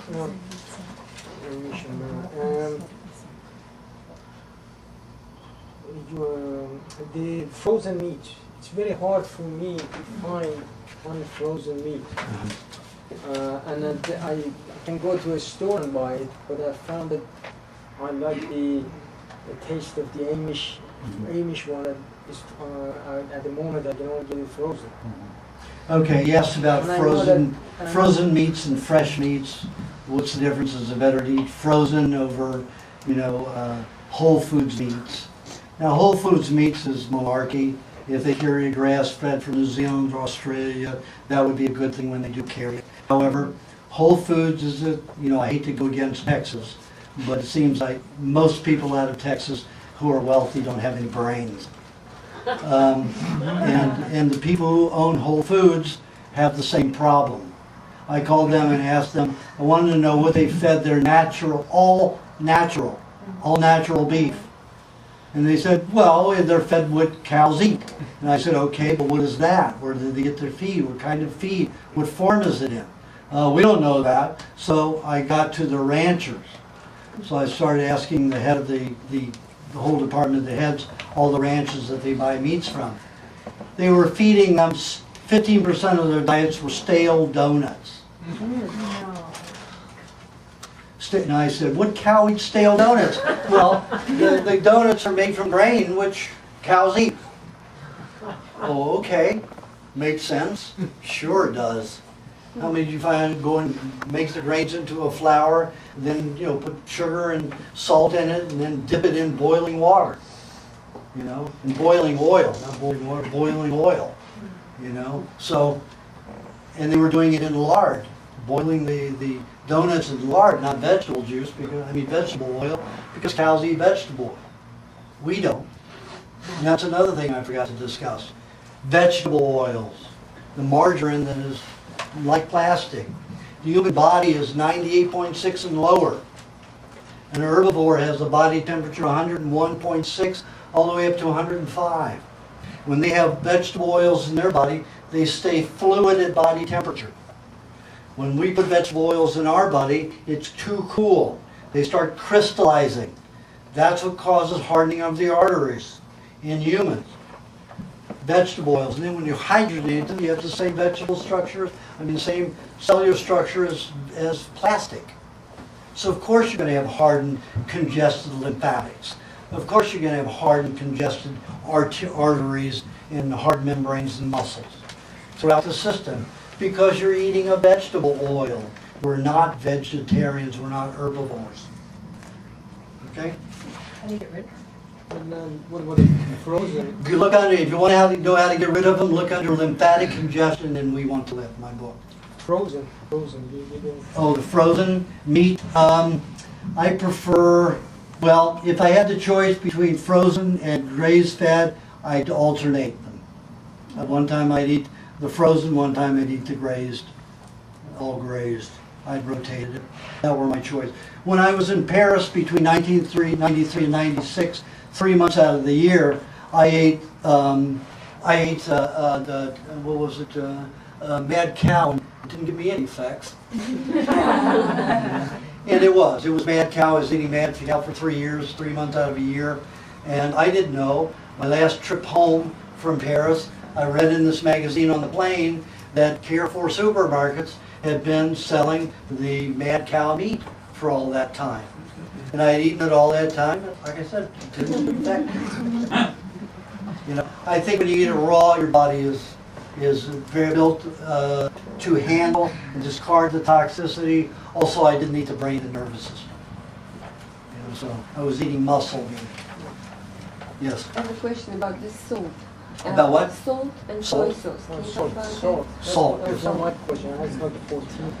Salt. You guys are keeping me on track. That's something I usually eat with water and salt. Salt is a very bad thing. Second worst thing to cooking your food. If you look at, and I even saw this in high school when they were putting salt, you know, testing salt in a diet of a guinea pig, and they started putting salt in his diet, and you could see that in the blood under an electronic microscope, the sodium would clump into 5, 6, 10 molecules. And normally it's one really finite molecule. When sodium's in food, that sodium molecule is so tiny. But in salt, it's a very large molecule, and they clump together. So usually when you have sodium in food, it's conjoined, really conjoined, like Siamese twins, with a multitude of nutrients. It's like a smorgasbord. So when a cell opens, and the 1 or 2 ions inside the cell attracts the minerals that are passing, and sodium's one of them, it pulls a whole smorgasbord of nutrients with it. Vitamin A, vitamin B's, all of this conglomerate.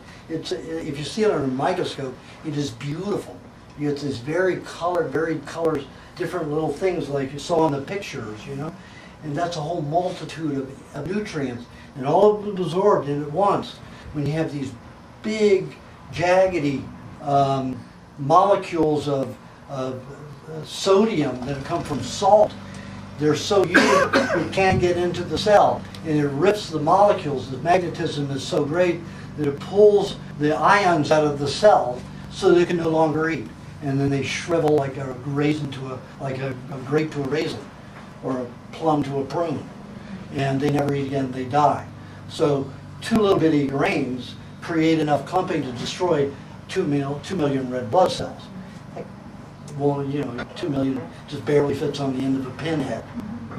That's not a lot of blood loss, but you put a shake on there, you're eating up with a teaspoon of dead blood for every meal. And is that conducive to every day, every meal that you're having salt? How much destruction of that is your blood? Let's say you lose 3 tablespoons of blood a day. How long does it take your marrow to produce that much blood? It's going to deteriorate your system. So I say no salt is good unless you've got adrenal exhaustion. And like I say in my book, you just use 2 little bit grains a week, and that's all it takes. Yes? You. Okay. I've just got a question about your global perspective on, and it kind of comes off from what you just said that maybe it triggers on my mind a question that if you're recommending that people eat raised, pasture, free range, all that stuff. We have a world population. This is again, I'm looking at this from the global, and I'm interested in the global perspective here. If we have a world population that's burgeoning, and especially countries like China, India, so forth, if everyone was eating free range, pastured, whatever, grazed meats, how can we sustain that? Easily. Well, how do you see that? Well, you have to look at it this way. If you're eating grains and cereals, which is not your normal diet, do you know how much field room that takes? Mm-hmm. Tremendous amount. So how much field room does a cow need to be free range? I mean, it's like a couple of It depends. If it's if it's like in Hawaii, in an area where there's regular rain, they can be on 5 acres and be 100 cattle on 5 acres and never leave the 5 acres. The grass grows so rapidly. When I was in Hawaii, they had 40 cows on 1 acre. The cows couldn't eat the grass fast enough. I mean, the grass was this high, and they never moved out of that whole 3 acres. But most places aren't wide. I know, but if we kept those areas to the places where cattle grew, it would be fine, like in South America, in Central America, Mexico, those areas where there's regular rain, it's fine. However, you see all the fields that we have to grow grains for you humans, we destroy millions and millions of acres to grow and fields in the topsoil to grow grains to feed people. Well, what And about- grains don't what do about well. feed Were you to here earlier? Did you come late? I came a half an hour late. What Oh. about the grains to feed the animals though, to keep them alive? You don't feed You don't get animals any grains. grains, you're saying? Well, So you grains can, to if them. they're milking, you give them a few. Because some of cups. these in the wintertime, I mean, I know in this country at least, most animals in the wintertime are kept, in the barns or whatever. There's no fields to graze on. That's not So- natural and it's not a good thing. So, but I'm just saying that that's what's being done, so how do you? That's being done. I'm not saying that's Yeah. good. I'm not arguing with you about Yeah, that. Not at all. okay. Any other questions?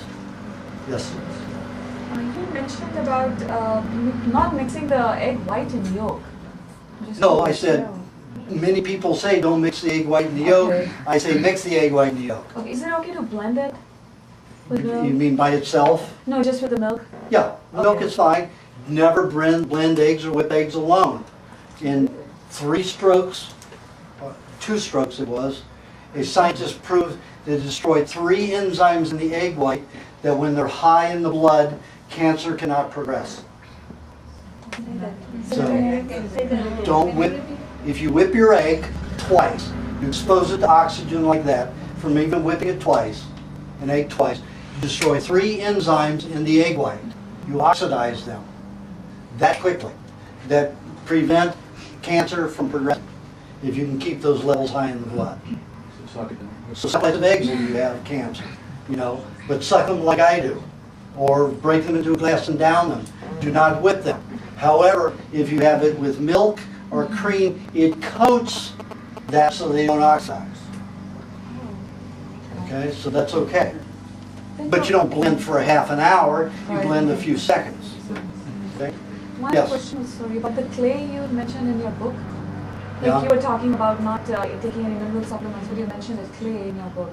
Well, I found that the cheese and honey together work better, but you can also use like a Terramin clay if you want to even add more. But when you use a clay as a mineral supplement, that is a mineral that will not be utilized cellularly, but it'll help magnetize those toxins out of those 3 circulatory systems as it passes through the digestive tract.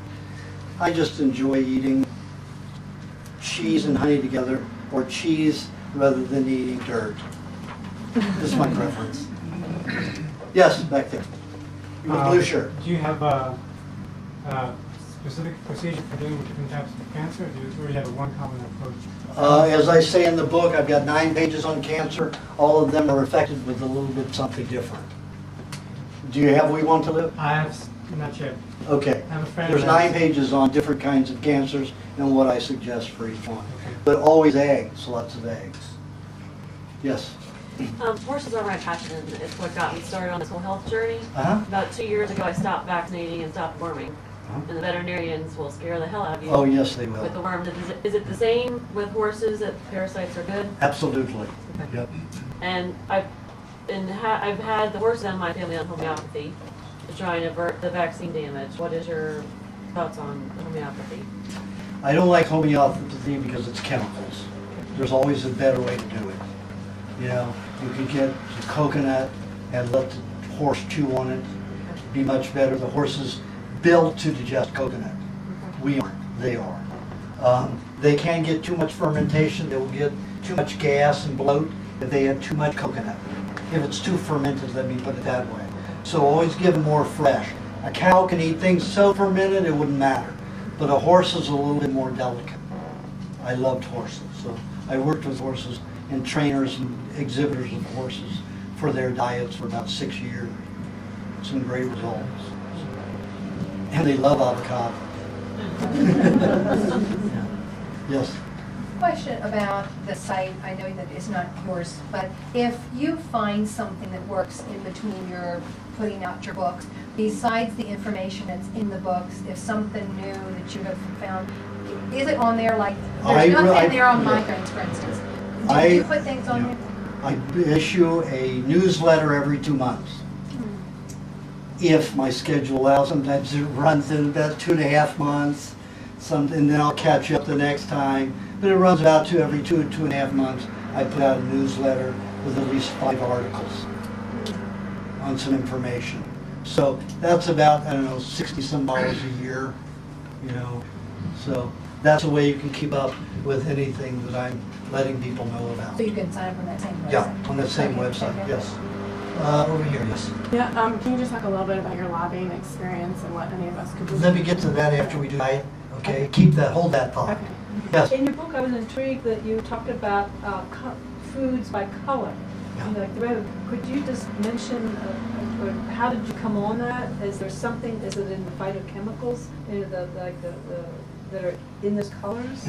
Well, the way I came upon it was a colleague of mine mentioned it, and because I was autistic, I was able to see a lot of things that other people couldn't see happening in nature, and I would see colors emanating from snakes or things that were injured and things that weren't injured.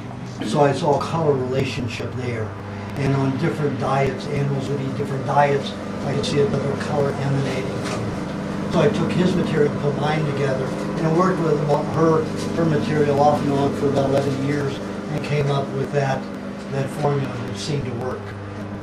How, it works, I can't tell you. I'm an empirical scientist, not a anal retentive. In other words, the health departments, when they argue against raw milk, they will argue not about raw milk. They will argue listeria, salmonella, how it affects the human body, how it's so much poisoning a year. They don't ever link it to raw milk. And I say, you're arguing all this stuff, well, what about raw milk? What did you find? Well, we find salmonella, and when salmonella is found in the body, it can do this. Yeah, but does it happen with raw milk? No, they have not proved that, and it doesn't happen. Because if people were as sick as I do and as maimed as so many people are when they get on this diet, if it were a dangerous substance, they wouldn't get well, they would be sick. And everybody who eats raw dairy gets well, no matter how contaminated it is. Any other questions? Yes? What about food intolerances? Maybe you've answered this a little bit, but just to ask directly, if someone has trouble with digestion, even digestion of the raw milk, or if they have a lot of allergies or food intolerances, and especially it's an issue now with a lot of children that are autistic, that they're tracing it to food intolerances. They can't break down the peptides and all of that, peptide chains, all that stuff. How does this... Why aren't they?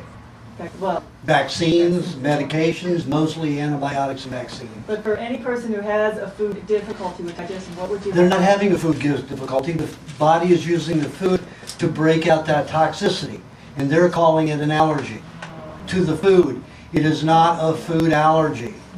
The body's already toxic with something that it's allergic to. The body's just using the raw milk or the raw eggs to help clean it out of the system. If they're eating pasteurized dairy, they could have allergies to pasteurized dairy or any cooked food. The people who have ill reactions to raw food, it's not the raw food that they're having an ill reaction to. Are allergies then something that someone could be born with or could acquire that cannot be cured, or can a diet like this always cure an allergy, food allergy? I've never seen one that could not be cured. Yeah, there was, well, let me qualify that. There was one person who has suffered diarrhea for 2.5 years. And she finally stopped the diet. She got better, healthier, and everything. And I've seen her 2 years after she stopped the diet, and she didn't look as well on that cooked food. She didn't have the diarrhea. So she had a problem where she's going to be healthier and have diarrhea every day, and maybe resolve it and maybe not, or be on a cooked food diet, not have diarrhea, and not be so well.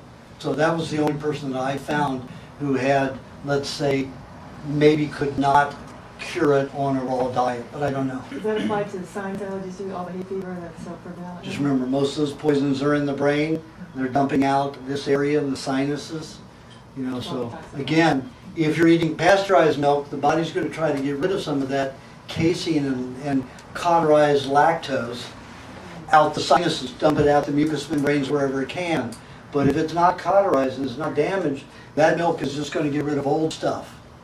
So it's old stuff that needs to clean out. And you need to endure it. I did it, I had it for 15 years. And then finally, it stopped. Yes? The trouble, this is silly, but with coconuts, to open them and to get the meat out, and then, you know, is there any way, because you're talking about the coconut cream, you're talking about getting the coconut, opening it, not a product that's already, all right. Yeah, and it tells you how to do it in both books. It's a very laborious process. So what I did, I bought a bunch of machines in Thailand. You know, it can take the shell off the coconut in 3 to 15 seconds. It takes the coconut and it puts it to a grinder and it grates it into grated coconut in 30 seconds, not even 10 seconds. Whole coconut. And then that goes into this huge juicer that's stainless steel and this big. So it's like a huge champion juicer.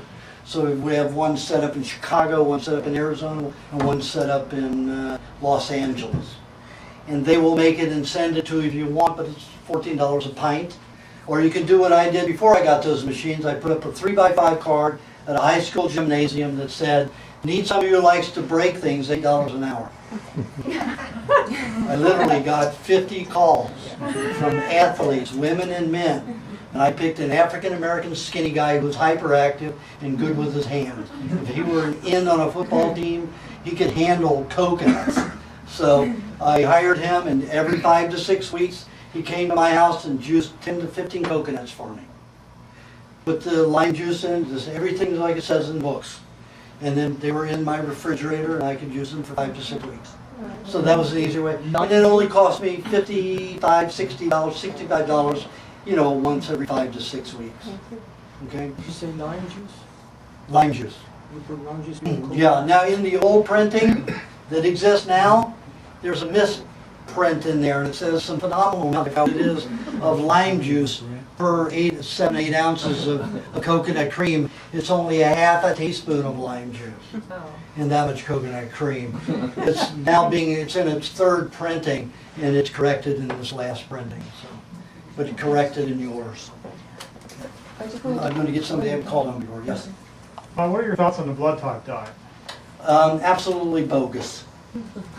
Yeah. I've had many people with type A's come to me with severe anemia from that diet. And I put them on lots of red meat, and they're over their anemia in a few weeks. So I've had lots of people that come off of the type, your right type of food for your blood, and it doesn't work on a raw diet. It obviously didn't work on their diet either, their cooked routine, because they came to me with the same problems. So I would have to say my experience is that I haven't seen it work on anybody. You don't think that's why type O's can't drink milk as well as someone? I'm a type O, dude. I drink a half a gallon of milk a day. That's what I'm trying You to see me discover. sucking, I have a problem? Yeah, that's great news to hear. I love it. I wouldn't live without, I wouldn't live without dairy. I mean, it's my favorite thing. So, yes? What is your view on raw agave nectar as an alternative sweetener? Again, like the noni, it's all processed. If it were, the agave were fresh, and you were juicing it, and even fermenting a little bit, it is very helpful. But once they process it, and bottle it, and package it, the effectiveness is reduced to at the most 20% effectiveness. So when it says raw on bottle, it really... It's not raw. It's not raw. It's not raw. You see aloe vera juice says raw, it's not raw. It's an absurdity. For raw, it would have all the enzymes that would cause fermentation, but they remove it, and they have to do that with a chemical process. If they're not going to use heat, they do it with a chemical process, but they'll call it raw because they didn't use heat. They may have used kerosene and call it raw, but that's not it. And they'll take a substance like gibberellic acid that you get from grapes, and they'll treat something with it, even use it as a pesticide. And it causes grapes to really grow fat and hold a lot of water. And they'll call that gibberellic acid a natural substance. I tell you, when they pull it out of the rice bran to free up that gibberellic acid, it is a complete chemical just like kerosene. So they lie and they lie and they lie, and the FDA backs it because it's big money. Yes? Did I hear you say there are different milks for different things, like goat's milk or? Well, goat's milk, yes. If somebody's fat and has diabetes, goat milk is better. If somebody's thin and somebody's thin and hyperactive, they better not drink goat's milk. Because there are a lot of adrenal and hormonal precursors in that. Have you ever seen a relaxed goat? Never. But some people say it's more digestible than the. Sure, it goes right through you. Doesn't mean it's more digestible. If it were more digestible, people would be getting healthier and calmer. The people who are thin and eating it and not getting calmer, it's not working for them. You know, that's why I keep people, if they're overweight and sluggish and diabetic, goat's milk is perfect for them. If you're anybody else, cow's milk is the best.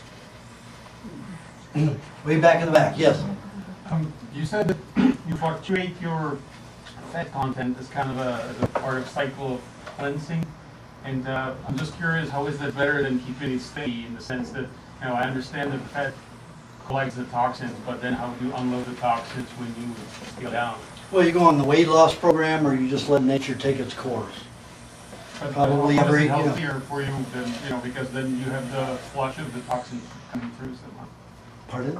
I guess, you know, when you're growing in fat content, you kind of retain more toxins in the fat, right? Mm-hmm. And when Well, you it scale will down, absorb into it.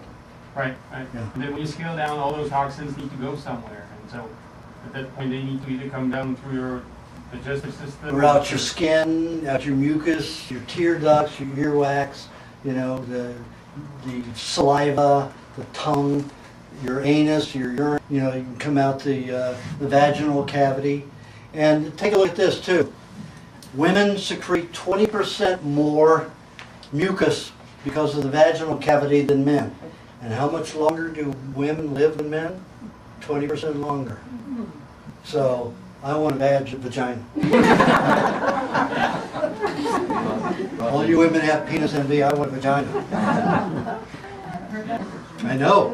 So you think about it. It's the only thing that I can correlate that 20% difference. You know, it makes sense to me. Of course, women have more fat too, and that has a lot to do with it. Yes. You were talking about fruit before. How about berries? How do they compare? How about what? Fruits. Berries and fruit, Berries? how do they compare? Well, fruits have high carbohydrates. I said eat one a day for cleaning out the system. It's best to have. Compared to that. How's what? Berries.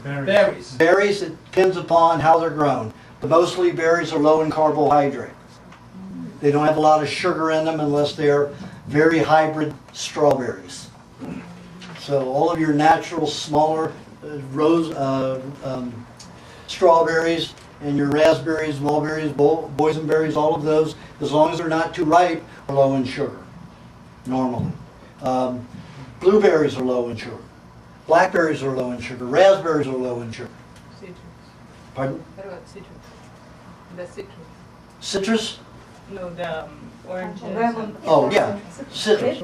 That depends on how ripe they are. There's a high sugar level. That's usually when they'll start picking them, when it reaches a certain sugar level. If you get the greener, the better. Like in Asia, you don't eat, they never ate ripe fruit. The elders never eat, they always take the green stuff that's unripe. The new kids are all sugar hungry, so they're all eating the ripe fruit. And they have all the emotional problems that we have here, and the adults don't, because they don't eat all that sweet fruit. See, anybody else that I haven't called on yet? Yes? What would be the optimal amount of raw milk to get to purchase each week for? It all depends on how much you want to drink and how high you want it. If you like it very fermented and you like a lot of, fermentation. Well, enough to make all the raw butter that you need and the cream. And that all depends on how much you consume. I buy the whole butter, I buy the cream and the milk all separate. So I don't separate them myself. I get it, we've got a big dairy in in California. I don't eat the dairy from California because I prefer an Amish grown the way I want it. So we have in Los Angeles, on the west side, we have a truck, pick up the milk every week and drive it all the way out to California every week. So I drink a half a gallon of milk a day minimum. I eat at least 3 tubs of 1 pound butter a week. I drink at least a quart and a half, which is 3 pints of cream a week. So that's what I consume. And probably 1.5, 2 pounds of cheese a week. That's my dairy consumption. So if you can't get, there are plenty of places to order butter and cream. And it might be better to order it than it is to get all the milk and separate it. Because you can always, if you have any milk left over, if you've pulled the cream off of it to have cream or cheese or make butter, you can always turn that, the rest of that product, that milk, into cheese to help pull out. Remember, you're not going to digest it anyway. So even if it's not a complete product, you can use it as a cheese to pull the toxins out of the body. Okay? So you can always use you don't have to discard or waste anything. And the whey is very good to eat. The places in Pennsylvania, the Amish places, they'll ship it to you overnight. Yeah. So you can order raw butter and unsalted cheeses and stuff from there, and they'll ship it to you overnight. Yeah, I only get milk here, and then I have the butter and cream shipped to us from an Amish farmer in Pennsylvania, right into Washington, D.C. Yes? I like my milk several days old in heat. But I'm part of the Yahoo group, and the owner of that group, he was on your diet, but he changed it, modified it, and he's very against dairy. And he cites that dairies have opioids, and that the ratio of calcium to magnesium is so severe that it can cause problems. Obviously, that guy's anal retentive. I drink 1.5 gallons of milk a day. Many of my patients have recovered from being like Auschwitz victims, from eating 1/2 gallon of milk a day.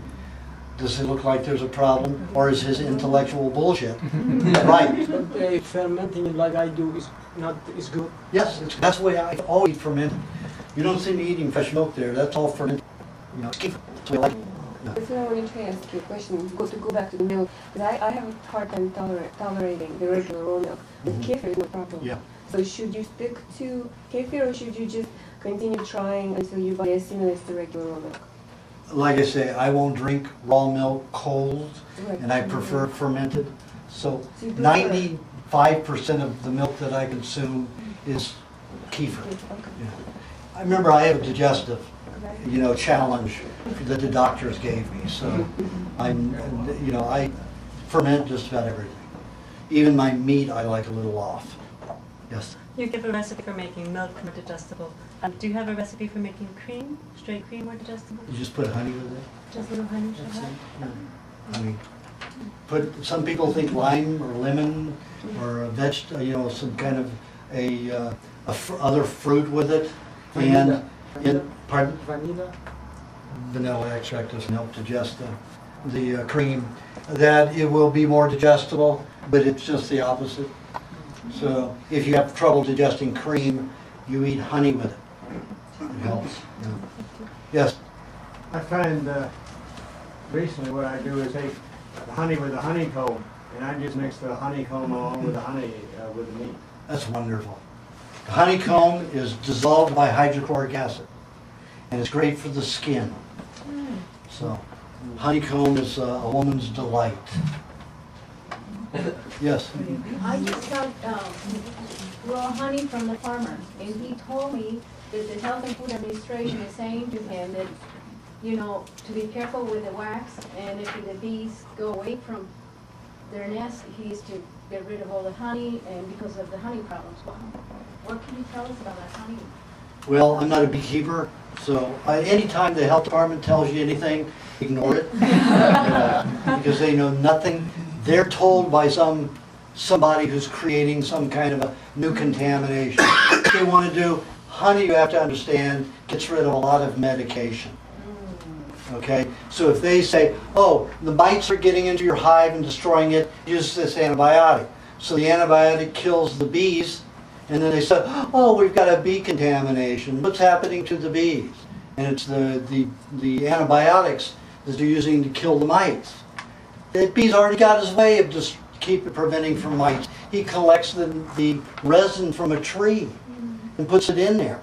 And mites can't stand the odor, and they'll leave the hive. So they line this hive with all this tree sap, tree fat, and they call that propolis. Yes? What are your thoughts on eating bread?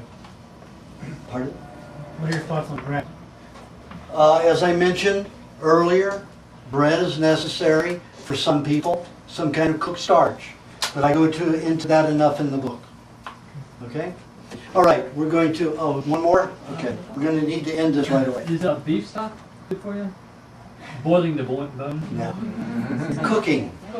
You know, you're destroying the bone marrow and everything that's in the bone. You should eat it raw then, bone marrow? Yeah, absolutely. I get bone marrow all the time because of my past cancer condition. I used to get the section of a femur and we'll cut it, or I have the farmer cut it into sections, and I take a knife and I scoop it out. It's like butter.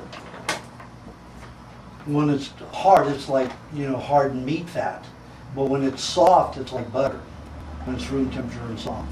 No, Ray? I just want to ask a quick question, your take on, so many people believe that the food today is so empty, and they push supplements, other than just obviously the profit they're looking for. People into nutrition, studying for years, look at the food over the last 50 years, and they're empty, they're devoid of nutrients. It's a big argument that you need to supplement your diet. So many people have a hard time letting go of their supplement or vitamins. Do you have any comment on that? I know you don't need it on your diet. If you're eating cooked food, you're going to be deficient. But if you think you're going to supplement it with chemicals, they've hoodwinked you. And you're going to take your money, because there's no way that there is any natural vitamin out there that is really natural. You're going to get high on it, of course, just like you get high on cocaine or any kind of toxic substance. Your adrenaline is going to run. That doesn't mean you're getting well. Even quote the natural ones from Whole Foods. I went into it earlier. I went into it earlier. It's all processed, heavily processed. These people that say natural, like I say, they're buying all of this food. You have to remember, it takes a huge amount of food to load one bottle of a certain element. Where are they getting that element? Are they growing just from one? No, they go to another company that has a waste product that has that in it. And they've highly processed it. Just because that company takes that product and does very little to it, doesn't mean that it's a natural product, that it hasn't been heavily treated and chemically treated. It has. Yes, our soils are depleted, our foods aren't as strong, we aren't going to be as healthy, but when you eat them raw, at least you're getting everything in them, as long as you can digest well. If you can't, suck eggs until you can. Okay, thank you everyone for coming.